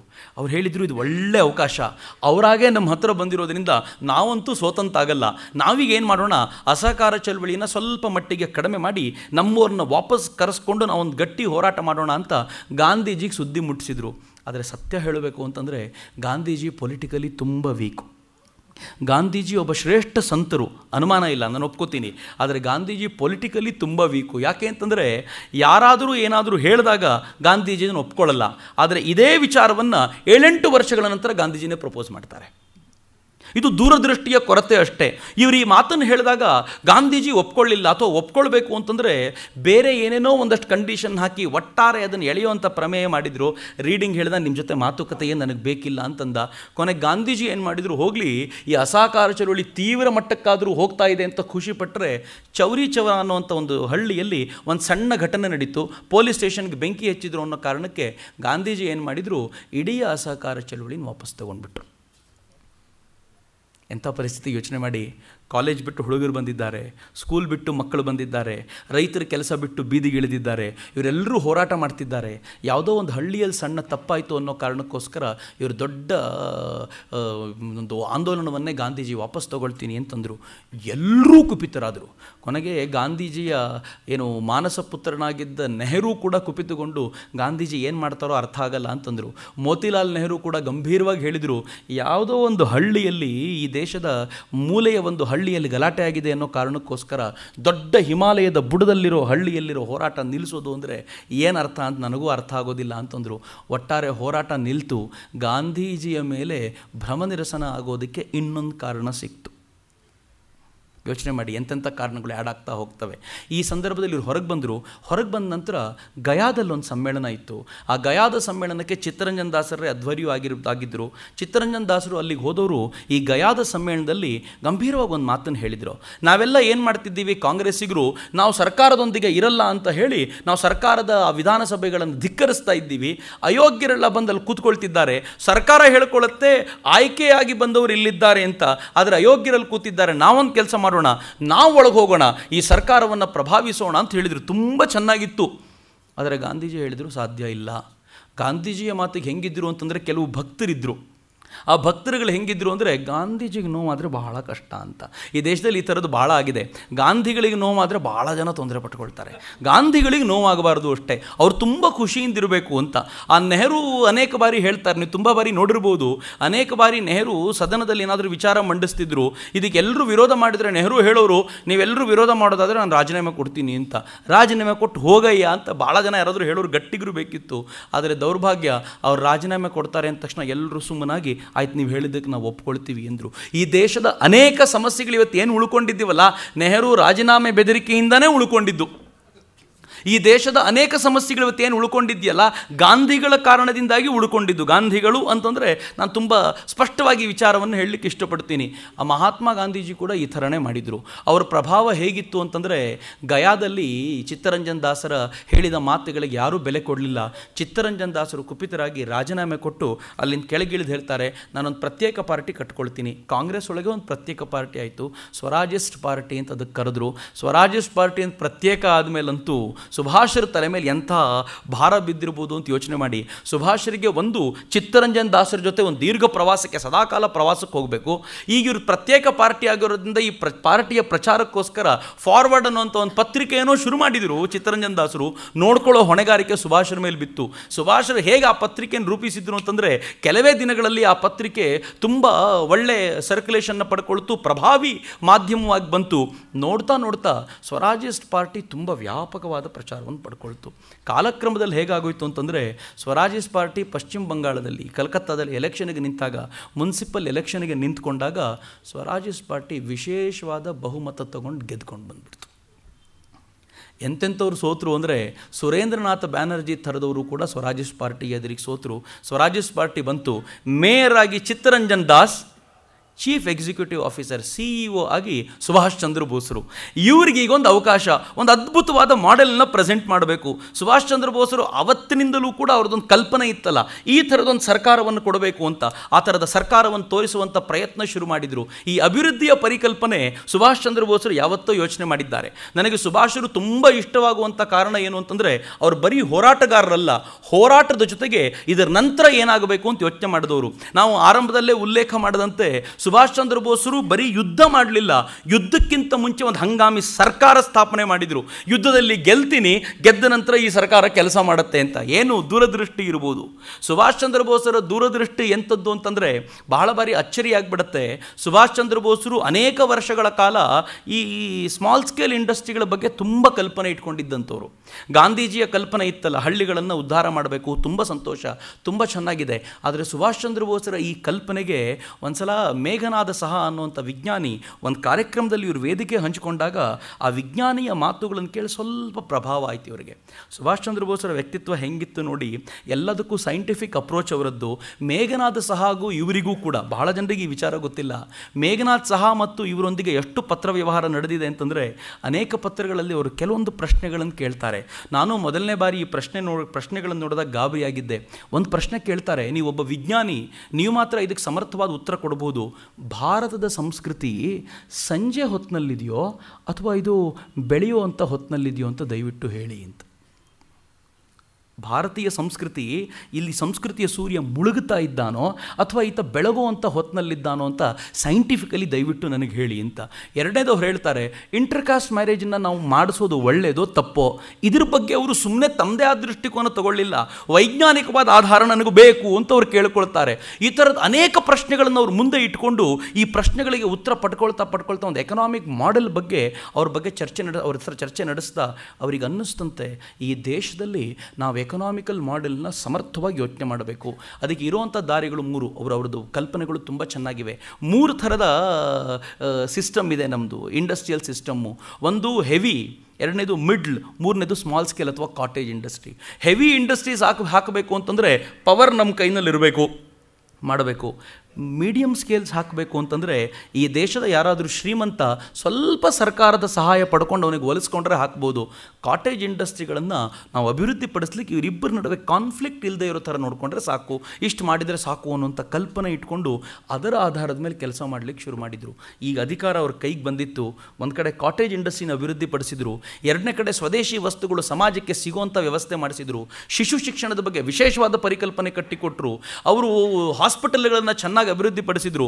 ಅವ್ರ ಬಗ್ಗೆ ಹೇಳೋರು ಹೇಳ್ತಾರೆ, ಒಂದು ಫೈಲ್ ಅವ್ರ ಹತ್ರ ಬಂತು ಅಂತಂದರೆ ಆ ಫೈಲ್ ಭಾಳ ಹೊತ್ತು ಅಲ್ಲಿರುವಂತಿರಲಿಲ್ವಂತೆ, ಆದಷ್ಟು ಬೇಗ ಅದನ್ನು ಮುಂದಕ್ಕೆ ಕಳಿಸುವಂಥ ಒಂದು ಯೋಜನೆ ನಿರ್ಮಾಣ ಮಾಡಿಕೊಂಡ್ರು. ಹೇಗಾಯಿತು ಅಂತಂದರೆ ಇಡೀ ಕಲ್ಕತ್ತಾಕ್ಕೆ ಅನ್ನಿಸ್ತು ನಮ್ಮದೇ ರಾಜ್ಯ ಬಂದ್ಬಿಟ್ಟಿದೆ ಅಂತ. ಕಲ್ಕತ್ತಾದಲ್ಲಿ ಒಂದು ವಿಶೇಷವಾದ ಶಕ್ತಿ ಪ್ರವಹಣೆ ಆಗ್ಲಿಕ್ಕೆ ಶುರುವಾಯಿತು. ಯಾವಾಗ ಹಿಂಗಾಯಿತೋ ಬ್ರಿಟಿಷರಿಗೆ ಒಳಗಿಂದೊಳಗೆ ಸಮಸ್ಯೆ ಶುರುವಾಗ್ಬಿಡುತ್ತೆ. ಈ ಮನುಷ್ಯನ ಹೀಗೆ ಬಿಟ್ಟರೆ ನಮಗೆ ಭಾರಿ ಸಂಕಟ ಆಗುತ್ತೆ ಅಂತ ಅವರ ಅಧಿಕಾರ ಬಂದ ಬಹುಶಃ 1 ವರ್ಷವೂ ಆಗಿರಲಿಕ್ಕಿಲ್ಲ. ಆ 1 ವರ್ಷದ ಒಳಗೆ ಒಂದು ವಿಶೇಷವಾದ ಅಧಿಕಾರವನ್ನು ತೊಗೊಂಡು ಬಂದು 1818 ಒಂದು ಕಾನೂನನ್ನು ತೊಗೊಂಡು ಬಂದು ಆ ಕಾನೂನಿನ ಆಧಾರದ ಮೇಲೆ ಸುಭಾಷ್ ಚಂದ್ರ ಬೋಸರು ಮತ್ತು ಕೆಲವರನ್ನು ಬಂಧಿಸಿ ಜೈಲಿಗೆ ತಳ್ಳಿಬಿಟ್ರು. ಕಾರಣವೇ ಇಲ್ಲ. ಯಾಕೆ ಅಂತ ಕೇಳಿದರೆ ಒಂದು ಪತ್ರಿಕೆ ಬರೀತು, ಸುಭಾಷ್ ಚಂದ್ರ ಬೋಸರು ಇಲ್ಲಿ ನಡೆಯುವಂಥ ಕ್ರಾಂತಿ ಕಾರ್ಯದ ಲೀಡರ್ ಆಗಿರೋದ್ರಿಂದ ಅವರನ್ನು ಬಂಧಿಸಲಾಗಿದೆ ಅಂತ. ಸುಭಾಷ್ ಚಂದ್ರ ಬೋಸರ ವಕೀಲರು ಅದರ ಮೇಲೆ ಕೇಸ್ ಹಾಕಿದರು, ಇವರು ಲೀಡರ್ ಅನ್ನೋದಕ್ಕೆ ಪುರಾವೆಗಳನ್ನು ಒದಗಿಸಿ ಅಂತ. ಅವ್ರು ಎಷ್ಟು ಸಾಹಸ ಮಾಡಿದರು ಅಂತಂದರೆ ಒಂದೇ ಒಂದು ಪುರಾವೆ ಒದಗಿಸ್ಲಿಕ್ಕೆ ಆಗಲಿಲ್ಲ. ICS ಆದಾಗ ಓದ್ತಿರ್ಬೇಕಾದ್ರೆ ಅವ್ರು ಮಾಡಿರುವಂಥ ಕೆಲವು ಘಟನೆಗಳನ್ನು ತೊಗೊಂಡು ಬಂದರು. ಒಂದು ಘಟನೆಯಲ್ಲಿ ಸುಭಾಷ್ ಚಂದ್ರ ಬೋಸರು ಅಲ್ಲಿನ ಒಂದು ಪುಸ್ತಕದಲ್ಲಿ ಬರೆದಿದ್ದಂಥ ಒಂದು ಸಾಲಿನ ಬಗ್ಗೆ ಗಲಾಟೆ ಮಾಡಿದರು. ಆ ಸಾಲಿನಲ್ಲಿ ಇತ್ತು, ಈ ಕುದುರೆಗಳಿಗೆ ತಿನ್ನಿಸುವ ಆಹಾರವನ್ನು ಭಾರತದಲ್ಲಿ ಮನುಷ್ಯರು ತಿಂತಾರೆ ಅಂತ. ಸುಭಾಷರು ಇದಕ್ಕೆ ಪ್ರತಿಭಟನೆ ವ್ಯಕ್ತಪಡಿಸಿದ್ರು, ಅದನ್ನು ಹಿಡ್ಕೊಂಡು ಏನಾದರೂ ಮಾಡ್ಬೋದಾ ಅಂತ. ಆದರೆ ಅದು ಕೂಡ ಕೇಸ್ ನಿಲ್ಲಿಲ್ಲ. ಕೊನೆಗೆ ಆ ಪತ್ರಿಕೆ ಕ್ಷಮಾಪಣೆ ಕೇಳುವಂಥ ಮಟ್ಟಕ್ಕೆ ಬರಬೇಕಾದ ಪರಿಸ್ಥಿತಿ ಬಂತು. ಆದರೆ ಸುಭಾಷ್ ಚಂದ್ರ ಬೋಸರನ್ನ ಜೈಲಿಂದ ಮಾತ್ರ ಹೊರಗೆ ಬಿಡಲಿಕ್ಕಾಗಲಿಲ್ಲ. ಕಾರಣವೇ ಇಲ್ಲದೆ, ವಿಚಾರಣೆಯೇ ನಡೆಸದೆ ಅವರನ್ನು ಜೈಲಲ್ಲಿಟ್ಟರು. ದೂರದ ಮಾಂಡಲೆ ಕರ್ಕೊಂಡೋಗ್ಬಿಟ್ರು. ಬರ್ಮಾದಲ್ಲಿದೆ ಮಾಂಡಲೆ, ಅಲ್ಲಿನ ಜೈಲಿಗೆ ಕರ್ಕೊಂಡು ಹೋಗ್ಬಿಟ್ರು. ಸಿಕ್ಕಾಪಟ್ಟೆ ಹೈ ಟೆಂಪ್ರೇಚರಲ್ಲಿ, ತುಂಬ ಬಿಸಿ ಇರುತ್ತೆ, ತುಂಬ ಹ್ಯುಮಿಡಿಟಿ ಇರುತ್ತೆ. ಅಂಥ ಸ್ಥಿತಿ ಇವ್ರಿಗೆ ಒಗ್ಗೋದೇ ಇಲ್ಲ. ಅಂಥ ಸ್ಥಿತಿಯಲ್ಲಿ ಅವ್ರನ್ನ ತೊಗೊಂಡೋಗ್ಬಿಟ್ರು. ಆದರೆ ಅವ್ರಿಗೆ ಭಾಳ ಖುಷಿಯಾಗಿದ್ದು ಯಾಕಂತ ಗೊತ್ತೇನು? ಇದೇ ಜೈಲಿನಲ್ಲಿ ತಿಲಕರಿದ್ದರು ಅನ್ನೋ ಕಾರಣಕ್ಕೆ. ಎಷ್ಟು ಚೆನ್ನಾಗಿರುತ್ತೆ ನೋಡಿ. ಒಬ್ಬ ಕ್ರಾಂತಿಕಾರಿಗೆ ಎಷ್ಟು ಸಂತೋಷದ ಸಂಗತಿ ಏನು ಅಂತಂದರೆ, ಇಲ್ಲಿ ಇವರಿದ್ರಲ್ಲ ಅದಕ್ಕೆ ನಾನು ಇಲ್ಲಿರೋದು ಖುಷಿ ಅಂತ, ನಾನು ಇಲ್ಲಿಗೆ ಬಂದಲ್ಲ ಅನ್ನೋ ಸಂತೋಷ. ಅಲ್ಲಿ ತಿಲಕರ್ ನೆಟ್ಟಂತ ನಿಂಬೆ ಗಿಡ ಇತ್ತಂತೆ. ಆ ಗಿಡದ ಜೊತೆಗೆ ತುಂಬ ಹೊತ್ತು ಕಾಲ ಕಳೀತಿದ್ರು ಅವರು. ಆದರೆ ಅಷ್ಟರ ನಡುವೆ ಹೇಳ್ತಾರೆ, ಬರ್ಮಾ ತುಂಬ ಅದ್ಭುತವಾದ ಸ್ಥಳ, ಆದರೆ ಜೈಲಲ್ಲ ಅಂತ. ಆ ಜೈಲು ಎಷ್ಟು ಕೆಟ್ಟದಾಗಿತ್ತು ಅಂತಂದರೆ, ಈ ಸರ್ಕಸ್ನಲ್ಲಿ ಪ್ರಾಣಿಗಳನ್ನು ಇಡ್ಬೋದಾದ ಜಾಗದ ಥರ ಇತ್ತಂತೆ ಅದು. ರಾತ್ರಿ ಹೊತ್ತು ನೋಡಿದರೆ ಎಲ್ಲರೂ ಒಬ್ರಿಗೊಬ್ಬರು ಪ್ರಾಣಿಗಳ ಥರ ಕಾಣ್ತಿದ್ದರಂತೆ. ಆ ಥರದ ಪರಿಸ್ಥಿತಿ ಇತ್ತು ಬರ್ಮಾದ ಜೈಲಿನಲ್ಲಿ. ಆ ಜೈಲಿನಲ್ಲೂ ಕೂಡ ಈ ಪುಣ್ಯಾತ್ಮ ಸುಮ್ಮನೆ ಇರಲಿಲ್ಲ. ಆ ಜೈಲಿನಲ್ಲಿದ್ದಾಗಲೇ ಒಂದು ಕೆಟ್ಟ ಸುದ್ದಿ ಇವರಿಗೆ ಬಂತು, ಚಿತ್ತರಂಜನ್ ದಾಸರು ದೇಹತ್ಯಾಗ ಮಾಡಿದರು ಅಂತ. ಜೈಲಲ್ಲಿದ್ದು 1 ವರ್ಷಕ್ಕೆ ಆ ಸುದ್ದಿ ಬಂತು. ಆ ಸುದ್ದಿ ಬಂದ ದಿನ ಎಷ್ಟು ಆಘಾತ ಆಗಿರ್ಬೋದು ಅವರಿಗೆ ಅಂತ ಯೋಚನೆ ಮಾಡಿ. ತಾನು ಗುರು ಅಂತ ಭಾವಿಸ್ಕೊಳ್ತಿದ್ದಂಥ ಆ ವ್ಯಕ್ತಿ ಇಲ್ಲ ಅಂತಂದಾಗ, ಇನ್ನು ತಾನು ವಾಪಸ್ ಹೋದಾಗ ತಾನು ಮಾತನಾಡ್ಲಿಕ್ಕೆ ಅವ್ರು ಸಿಗಲ್ಲ, ತನ್ನ ವಿಚಾರಗಳನ್ನು ಹಂಚಿಕೊಳ್ಳಿಕ್ಕೆ ಅವ್ರು ಇರಲ್ಲ ಅನ್ನೋದನ್ನು ಅವರೊಂದು ಪತ್ರದಲ್ಲಿ ಹೇಳ್ಕೊಳ್ತಾರೆ. ನಾನು ಏನಾದರೂ ಸಾಲುಗಳನ್ನು ಬರೆದರೆ ಆ ಸಾಲುಗಳು ಅವ್ರ ವ್ಯಕ್ತಿತ್ವವನ್ನು ಕಡಿಮೆ ಮಾಡಬಹುದೇ ಹೊರತು ಅವ್ರ ವ್ಯಕ್ತಿತ್ವಕ್ಕೆ ಎಕ್ಸ್ಟ್ರಾ ಏನೂ ತುಂಬಲಿಕ್ಕಾಗಲ್ಲ. ಅದಕ್ಕೆ ನಾನು ಏನೂ ಬರೆಯಲ್ಲ, ಇಲ್ಲಿಗೆ ಪತ್ರ ಮುಗಿಸ್ತೀನಿ ಅಂತ. ಅಷ್ಟು ಉತ್ಕಟವಾದ ಭಾವನೆಗಳಿದ್ದು ಅವರಿಗೆ. ಈ ಗುರುವನ್ನೇ ಕಳ್ಕೊಂಡಂಥ ಒಂದು ವಿಷಮ ಸ್ಥಿತಿಯಲ್ಲಿ ಅವರಿದ್ದಾರೆ. ಅನೇಕ ದಿನಗಳ ಕಾಲ ಅವ್ರು ಪೂರ್ತಿ ತಮ್ಮನ್ನು ತಾವು ಕಳ್ಕೊಂಡಿದ್ರು ಅಂತ ಕೂಡ ಹೇಳ್ತಾರೆ. ಅದಾದಮೇಲೆ ಅಲ್ಲೊಂದು ದುರ್ಗಾ ಪೂಜೆ ನಡಿಬೇಕಿತ್ತು. ಈ ದುರ್ಗಾ ಪೂಜೆಗೆ ಕ್ರಿಶ್ಚಿಯನ್ರ ಎಲ್ಲ ಹಬ್ಬಕ್ಕೂ ಅಲ್ಲಿ ಅನುಮತಿ ಇತ್ತು. ದುರ್ಗಾ ಪೂಜೆ ಮಾಡ್ತೀವಿ ಅಂತ ಇವ್ರು ಹೊರಟಾಗ ಸರ್ಕಾರ ಅನುಮತಿ ನಿರಾಕರಿಸ್ಬಿಡ್ತು. ಸುಭಾಷರ ಲೀಡರ್ಶಿಪ್ನಲ್ಲಿ ಒಂದು ಉಪವಾಸ ಸತ್ಯಾಗ್ರಹ ಶುರುವಾಗೋಯ್ತು. ಈ ಉಪವಾಸ ಸತ್ಯಾಗ್ರಹ ಸುಮ್ಮನೆ ನಡೆದಿದ್ರೆ ಯಾರೂ ತಲೆ ಕೆಡಿಸ್ಕೊಳ್ಳೋ ಪರಿಸ್ಥಿತಿ ಇರಲಿಲ್ಲ. ಈ ಮನುಷ್ಯ ಎಷ್ಟು ಬುದ್ಧಿವಂತ ಅಂತಂದರೆ, ಫಾರ್ವರ್ಡ್ ಪತ್ರಿಕೆಯ ಮೂಲಕ ಅದನ್ನು ಹೊರ ಜಗತ್ತಿಗೆ ತಲುಪುವಂತೆ ನೋಡಿಕೊಂಡ್ರು. ಯಾವಾಗ ಅದು ಕಲ್ಕತ್ತಾಕ್ಕೆ ಸುದ್ದಿ ಬಂತೋ, ಇಡೀ ಕಲ್ಕತ್ತಾದಲ್ಲಿ ಬೆಂಕಿ ಹತ್ತಿಬಿಡ್ತು. ಏನು ಮಾಡಬೇಕು ಅಂತ ಸರ್ಕಾರಕ್ಕೂ ತೋಚದೆ ಸರ್ಕಾರ ಅವ್ರು ಹೇಳಿದ ವ್ಯವಸ್ಥೆಗಳನ್ನೆಲ್ಲ ಮಾಡಿಕೊಟ್ಟು 15 ದಿನಕ್ಕೆ ಸುಭಾಷರು ಉಪವಾಸ ನಿಲ್ಲಿಸುವಂಥ ವ್ಯವಸ್ಥೆ ಬಂತು. ಉಪವಾಸ ಮಾಡಿ ಗೆದ್ದರು, ಆದರೆ ದೇಹ ಸೋತು ಹೋಗ್ಬಿಟ್ಟಿತ್ತು. ಸುಭಾಷ್ ಚಂದ್ರ ಬೋಸರು ತೀವ್ರವಾದ ಅನಾರೋಗ್ಯಕ್ಕೆ ಒಳಗಾಗ್ಬಿಟ್ಟಿದ್ರು. ಆಗ ನಮ್ಮ ದೇಶದ ಜನಕ್ಕೆ ಅನಿಸಿದ್ದೇನು ಅಂದರೆ ಸುಭಾಷ್ ಚಂದ್ರ ಬೋಸರನ್ನ ಎಲೆಕ್ಷನ್ನಲ್ಲಿ ಗೆಲ್ಲಿಸ್ಕೋಬೇಕು ಅಂತ. ಎಷ್ಟು ಚೆನ್ನಾಗಿದೆ ನೋಡಿ ನಮ್ಮವ್ರ ಯೋಜನೆಗಳು. ಕಲ್ಕತ್ತಾದಲ್ಲಿ ಒಂದು ಎಲೆಕ್ಷನ್ನು, ಈ ಎಲೆಕ್ಷನ್ನಲ್ಲಿ ಕಳೆದ ಬಾರಿ ಸ್ವರಾಜಿಸ್ಟ್ ಪಾರ್ಟಿಯನ್ನು ಒಂದು ಲಿಬರ್ಟಿ ಪಾರ್ಟಿಯವರು ಸೋಲಿಸಿದರು. ಈಗ ಮತ್ತಲ್ಲಿ ಎಲೆಕ್ಷನ್ ಬಂತು, ಸ್ವರಾಜಿಸ್ಟ್ ಪಾರ್ಟಿಯ ಪರವಾಗಿ ಯಾರನ್ನು ನಿಲ್ಲಿಸಬೇಕು ಅಂದರೆ ಸುಭಾಷ್ ಚಂದ್ರ ಬೋಸನ್ನು ನಿಲ್ಲಿಸಬೇಕು ಅಂತ. ಈ ಪುಣ್ಯಾತ್ಮ ದೂರದ ಮಾಂಡಲೆಯ ಜೈಲಿನಲ್ಲಿದ್ದಾರೆ, ಇವರು ಫೈಟ್ ಮಾಡಬೇಕೀಗ. ಈ ಫೈಟಿಗೆಲ್ಲ ಸಿದ್ಧತೆ ಆಯಿತು. ಸುಭಾಷ್ ಚಂದ್ರ ಬೋಸರ ಜೈಲಿನಲ್ಲಿರೋ ಸುಭಾಷ್ ಚಂದ್ರ ಬೋಸರ ಫೋಟೋ, ಆ ಫೋಟೋ ಜೈಲಿನಲ್ಲಿರುವಂಥ ಚಿತ್ರ ಹಾಕಿ ಸುಭಾಷರ ಸ್ಥಿತಿ ನೋಡಿ ಸುಭಾಷರನ್ನು ಹೊರಗೆ ತರಬೇಕು ಅಂದರೆ ಅವರನ್ನು ಗೆಲ್ಲಿಸಿ ಅಂತ ಪ್ರಚಾರ ಶುರುವಾಯಿತು. ಸುಭಾಷ್ ಚಂದ್ರ ಬೋಸರು ವಿಶೇಷವಾದ ಹೆಚ್ಚಿನ ಮತಗಳನ್ನು ಗಳಿಸಿ ಗೆದ್ದೇ ಬಿಟ್ಟರು. ಜೈಲಿನಲ್ಲಿರುವಂಥ ವ್ಯಕ್ತಿ ಗೆಲ್ಲೋದಿದೆಯಲ್ಲ, ಅದು ದೂರದ ಜೈಲಿನಲ್ಲಿ, ಕಣ್ಣೆದುರಿಗೂ ಕಾಣಲ್ಲ, ಅವ್ರು ಎಲ್ಲಿದ್ದಾರೆ ಅಂತ ಗೊತ್ತಿಲ್ಲ. ಇಂಥ ವ್ಯಕ್ತಿ ಗೆಲ್ಲೋದಿದೆಯಲ್ಲ, ಇದು ತುಂಬ ವಿಶೇಷವಾದ ಸಂಗತಿ. ಅವ್ರು ಗೆದ್ದರು, ಆದರೆ ಸರ್ಕಾರ ಅವರನ್ನು ಬಿಡಲಿಲ್ಲ. ಸುಭಾಷ್ ಚಂದ್ರ ಬೋಸರಿಗೆ ಬಹುಶಃ TB ಥರದ ಒಂದು ಕಾಯಿಲೆ ಬಂದುಬಿಡ್ತು. ಆ ಕಾಯಿಲೆ ಬಂದಾಗ ಅವರ ಸ್ಥಿತಿ ತುಂಬ ಹದಗೆಡ್ತು. ಸರ್ಕಾರಕ್ಕೆ ಚೀಮಾರಿ ಹಾಕಿ ಅನೇಕ ವೈದ್ಯರುಗಳು ಬೈದು ಹೇಳಿದರೂ ಕೂಡ ಸರ್ಕಾರ ಬಿಡುವಂಥ ಸ್ಥಿತಿಯಲ್ಲಿ ಇರಲಿಲ್ಲ. ಕೊನೆಗೆ ಸುಭಾಷರಿಗೆ ಒಂದು ಆಪ್ಷನ್ ಕೊಟ್ಟರು, ಒಂದು ಆಫರ್ ಕೊಟ್ಟರು. ಆಫರ್ ಏನು ಅಂತಂದರೆ, ನಿಮ್ಮ ಖರ್ಚಿನಲ್ಲಿ ನೀವು ಸ್ವಿಟ್ಜರ್ಲ್ಯಾಂಡಿಗೆ ಹೋಗಿ, ಅಲ್ಲಿಗೆ ಹೋಗೋದಾದರೆ ನಾವು ನಿಮಗೆ ವ್ಯವಸ್ಥೆ ಮಾಡಿಕೊಡ್ತೀವಿ, ಅಲ್ಲಿಗೆ ಹೋಗಿ ಅಲ್ಲಿ ಉಳ್ಕೊಳ್ಳಿ, ಆರೋಗ್ಯ ಸರಿ ಆದಮೇಲೆ ಬಂದರೆ ಆಯಿತು ಅಂತ. ತುಂಬ ಚೆನ್ನಾಗಿದೆ, ಆರಾಮಾಗಿ ಸ್ವಿಟ್ಜರ್ಲ್ಯಾಂಡಿಗೆ ಹೋಗೋದು, ಮಾಂಡಲೆ ಜೈಲಿನಲ್ಲಿ ಯಾರಿರಬೇಕು. ಆದರೆ ಸುಭಾಷರು ಏನು ಪತ್ರ ಬರೀತಾರೆ ಗೊತ್ತಾ ಅಣ್ಣಂಗೆ, ಆಫರ್ ತುಂಬ ಚೆನ್ನಾಗಿದೆ ಕಣೋ, ಆದರೆ ನಾನು ಅಲ್ಲಿ ಹೋಗ್ಲಿಕ್ಕೆ ತಯಾರಿಲ್ಲ. ಯಾಕೆ ಹೋಗಲ್ಲ ಅಂತಂದರೆ, ನನ್ನನ್ನು ನಾನೇ ದೇಶ ಬಿಟ್ಟು ಓಡಿ ಹೋಗಲಿಕ್ಕೆ ತೊಗೊಂಡಂಥ ಪರವಾನಗಿ ಇದ್ದಂತ ಆಗಿಬಿಡುತ್ತೆ. ನಾನು ದೇಶ ಬಿಟ್ಟು ಹೋಗ್ಲಿಕ್ಕೆ ಸಿದ್ಧನಿಲ್ಲ, ಏನಾದರೂ ಇಲ್ಲೇ ಇರ್ತೀನಿ ನಾನು ಅಂತ ಸುಭಾಷರು ತಮ್ಮ ಅಣ್ಣನಿಗೆ ಪತ್ರ ಬರೆದು ಹೇಳ್ಕೊಳ್ತಾರೆ. ಎರಡನೇ ಕಾರಣ ಅವ್ರು ಕೊಟ್ಟಿದ್ದು ಚೆನ್ನಾಗಿದೆ. ಬ್ರಿಟಿಷರು ಹೇಳ್ತಾರೆ, ಸುಭಾಷರಿಗೆ ಮದುವೆ ಆಗಿಲ್ಲದೆ ಇರೋದ್ರಿಂದ, ಅವ್ರಿಗೆ ಫ್ಯಾಮಿಲಿ ಇಲ್ಲದೆ ಇರೋದ್ರಿಂದ, ಅವ್ರ ಫ್ಯಾಮಿಲಿನ ನೋಡಬೇಕಾದ ಇರಬೇಕಾದ ಯಾವ ಪ್ರಸಂಗವೂ ಇಲ್ಲ, ಎಲ್ಲಿದ್ದರೆ ಏನು ಅವರು ಹೋಗಲಿ ಅಂತ. ಸುಭಾಷರು ಅದಕ್ಕೆ ಉತ್ತರ ಕೊಟ್ಟು ಹೇಳ್ತಾರೆ, ಈ ಬ್ರಿಟಿಷರಿಗೆ ಅವರಿಗೆ ಬಾಂಧವ್ಯ ಅಂದರೆ ಏನು ಅಂತಲೇ ಗೊತ್ತಿಲ್ಲ, ಅವ್ರಿಗೆ ಫ್ಯಾಮಿಲಿ ಅಂದರೆ ಹೆಂಡತಿ ಮಾತ್ರ, ಫ್ಯಾಮಿಲಿ ಅಂದರೆ ಮಕ್ಕಳು ಮಾತ್ರ. ಆದರೆ ಅದನ್ನು ಮೀರಿದ ಒಂದು ಕುಟುಂಬ ಇರ್ಬೋದು ಅನ್ನೋ ಪರಿಕಲ್ಪನೆ ಇಲ್ಲದ ಜನಕ್ಕೆ ನಾನ್ಯಾಕೆ ಇವರಿಗೆ ಇದಕ್ಕೆಲ್ಲ ಉತ್ತರ ಕೊಡ್ತಾ ಹೋಗಬೇಕು ಅಂತ ತಮ್ಮ ಅಣ್ಣನಿಗೆ ಹೇಳ್ಕೊಳ್ತಾರೆ. ಸುಭಾಷರು ಹೋಗಲಿಲ್ಲ. ಆದರೆ ಸುಭಾಷರನ್ನು ಕಲ್ಕತ್ತಾಕ್ಕೆ ಕರ್ಕೊಂಡು ಬರಲಾಯಿತು. ಕಲ್ಕತ್ತಾದಲ್ಲಿ ಅವರಿಗೆ BC Roy, doctor BC Roy ಕೂಡ ಅವರನ್ನು ಪರೀಕ್ಷೆ ಮಾಡಿದರು. BC ರಾಯ್ ಮೇಲೆ ತುಂಬ ಒತ್ತಡ ಬಂತಂತೆ, ಸುಭಾಷರು ಚೆನ್ನಾಗಿದ್ದಾರೆ ಅಂತ ಹೇಳಬೇಕು ಅಂತ. ಆದರೆ BC ರಾಯ್ ಗಂಭೀರವಾಗಿ ಹೇಳಿದ್ರು, ಅವ್ರ ಹೆಲ್ತ್ ತುಂಬ ಕೆಟ್ಟು ಹೋಗಿದೆ, ಅವರನ್ನು ಬಿಡಲೇಬೇಕು ಅಂತ ಆಗ್ರಹ ಮಾಡಿದ್ರು. ಇಲ್ಲದೆ ಹೋಗಿದರೆ ಸರ್ಕಾರವನ್ನು ಅಲ್ಮೋಡ ಕರ್ಕೊಂಡೋಗಿ ಕೂಡ ಹಾಕಬೇಕು ಅಂತ ಯೋಚನೆ ಮಾಡ್ತಿತ್ತು. ಸುಭಾಷರು ಅಂತೂ ಇಂತೂ ಬಿಡುಗಡೆಯಾಗಿ ವಾಪಸ್ ಬಂದರು. ಈಗ ಬರೋ ವೇಳೆಗೆ ಇಲ್ಲೊಂದು ವಿಚಿತ್ರವಾದ ಪರಿಸ್ಥಿತಿ ಆಗೋಗಿತ್ತು. ಯೋಚನೆ ಮಾಡಿ, 1 ವರ್ಷಕ್ಕಿಂತ ಮುಂಚೆ ಅದಾಗಲೇ ಚಿತ್ತರಂಜನ್ ದಾಸರು ತೀರ್ಕೊಂಡಿದ್ದಾರೆ. ಈಗ ಸುಭಾಷರು ಕೂಡ ಇಲ್ಲಿಲ್ಲ. ಇಂಥ ಪರಿಸ್ಥಿತಿಯಲ್ಲಿ ಏನೇನು ಆಗಬಾರ್ದು ಅದೆಲ್ಲ ಆಗೋಗಿತ್ತು. ಚಿತ್ತರಂಜನ್ ದಾಸರು ತೀರ್ಕೊಂಡ ನಂತರ ಮಹಾತ್ಮ ಗಾಂಧೀಜಿ ಯಾವ ವ್ಯಕ್ತಿ ಕಳೆದ ಅನೇಕ ವರ್ಷಗಳಿಂದ ಆ್ಯಕ್ಟಿವ್ ಪೊಲಿಟಿಕ್ಸ್ನಲ್ಲಿ ಇರಲಿಲ್ವೋ ಆತನ್ನೇ ಕರ್ಕೊಂಡು ಬಂದು ಮೇಯರ್ ಮಾಡುವಂಥ ಕೆಲಸ ಮಾಡಿದರು. ಮೋತಿಲಾಲ್ ನೆಹರು ಅಲ್ಲಿವರೆಗೂ ತುಂಬ ಚಿತ್ತರಂಜನ್ ದಾಸರ ಜೊತೆ ಚೆನ್ನಾಗಿದ್ದವರು, ಚೆನ್ನಾಗಿ ಹೋರಾಟದಲ್ಲಿ ಮುಂಚೂಣಿಯಲ್ಲಿದ್ದವರು, ಯಾಕೋ ಏನೋ ಬಹುಶಃ ಅವ್ರದ್ದು ಜೀವನದ ಕೊನೆ ಬಂತು ಅಂತ ಅನಿಸಿ ಅವರು ಕಾಂಗ್ರೆಸ್ನೊಂದಿಗೆ ಒಪ್ಪಂದವನ್ನು ಮಾಡಿಕೊಂಡು ಹೆಚ್ಚು ಕಡಿಮೆ ಸ್ವರಾಜಿಸ್ಟ್ ಪಾರ್ಟಿ ಸತ್ತು ಹೋಗುವಂಥ ಹಂತಕ್ಕೆ ತಂದು ನಿಲ್ಲಿಸ್ಬಿಟ್ಟಿದ್ರು. ಹಿಂದೂ ಮುಸ್ಲಿಂ ಜಗಳಗಳು ಶುರುವಾಗಿ ಇವರಲ್ಲೇ ಲಾಲಾ ಲಜಪತ್ ರಾಯರಂಥವರು, ಮದನ್ ಮೋಹನ್ ಮಾಲವೀಯ ಅಂತವರು ಒಂದು ನ್ಯಾಷನಲಿಸ್ಟ್ ಪಾರ್ಟಿ ಅಂತ ಒಂದು ಸೆಪ್ರೇಟಾಗಿ ಕಟ್ಕೊಂಡಿದ್ರು. ಹಿಂದೂ ಮಹಾಸಭಾ ತೀವ್ರವಾಗಿ ಬೆಳೆದು ನಿಂತಿತ್ತು. ಒಟ್ಟಾರೆ ನಮ್ಮನ್ನು ಡಿವೈಡ್ ಮಾಡಲಿಕ್ಕೆ ನಮ್ಮದೇ ಬೇಕಾದಷ್ಟು ವ್ಯವಸ್ಥೆಗಳು ತಯಾರಾಗಿ ನಿಂತಿದ್ವು. ಇಂಥ ಹೊತ್ತಿನಲ್ಲಿ ಸುಭಾಷ್ ಚಂದ್ರ ಬೋಸರು ಮರಳಿ ಬಂದು ಇದನ್ನೆಲ್ಲ ಇವರು ಕಟ್ತಾರೆ ಅನ್ನುವಂಥ ವಿಶೇಷವಾದ ಭಾವನೆ ಎಲ್ರಿಗೂ ಇತ್ತು. ಹೇಗೆ ಕಟ್ಟಿದ್ರು ಅಥವಾ ಹೇಗೆ ಆ ಕಟ್ಟಿದ್ರ ಹಿನ್ನೆಲೆ ಸಮಸ್ಯೆ ಆಯಿತು ಅನ್ನೋದನ್ನು ನಾಳಿನ ಅವಧಿಯಲ್ಲಿ ನೋಡೋಣ. ನಾಳೆಯ ನಂತರ ಸುಭಾಷ್ ಚಂದ್ರ ಬೋಸರ ಈ ಕಟ್ಟುವಿಕೆ, ಕಳೆದುಕೊಳ್ಳುವಿಕೆ, ಅನೇಕ ಕಡೆ ಸೋಲು, ಕೆಲವು ಕಡೆ ಗೆಲುವು, ಇವೆಲ್ಲವೂ ನಾಳಿನ ಅವಧಿಯಲ್ಲಿ ಗಮನಿಸೋಣ ಅಂತ ಹೇಳ್ತಾ ತನ್ಮಯತೆಯಿಂದ ಆಲಿಸ್ತೇನೆ. ನಿಮಗೆಲ್ಲರಿಗೂ ವಂದಿಸ್ತೇನೆ. ವಂದೇ ಮಾತರಂ. ಜೈ ಹಿಂದ್.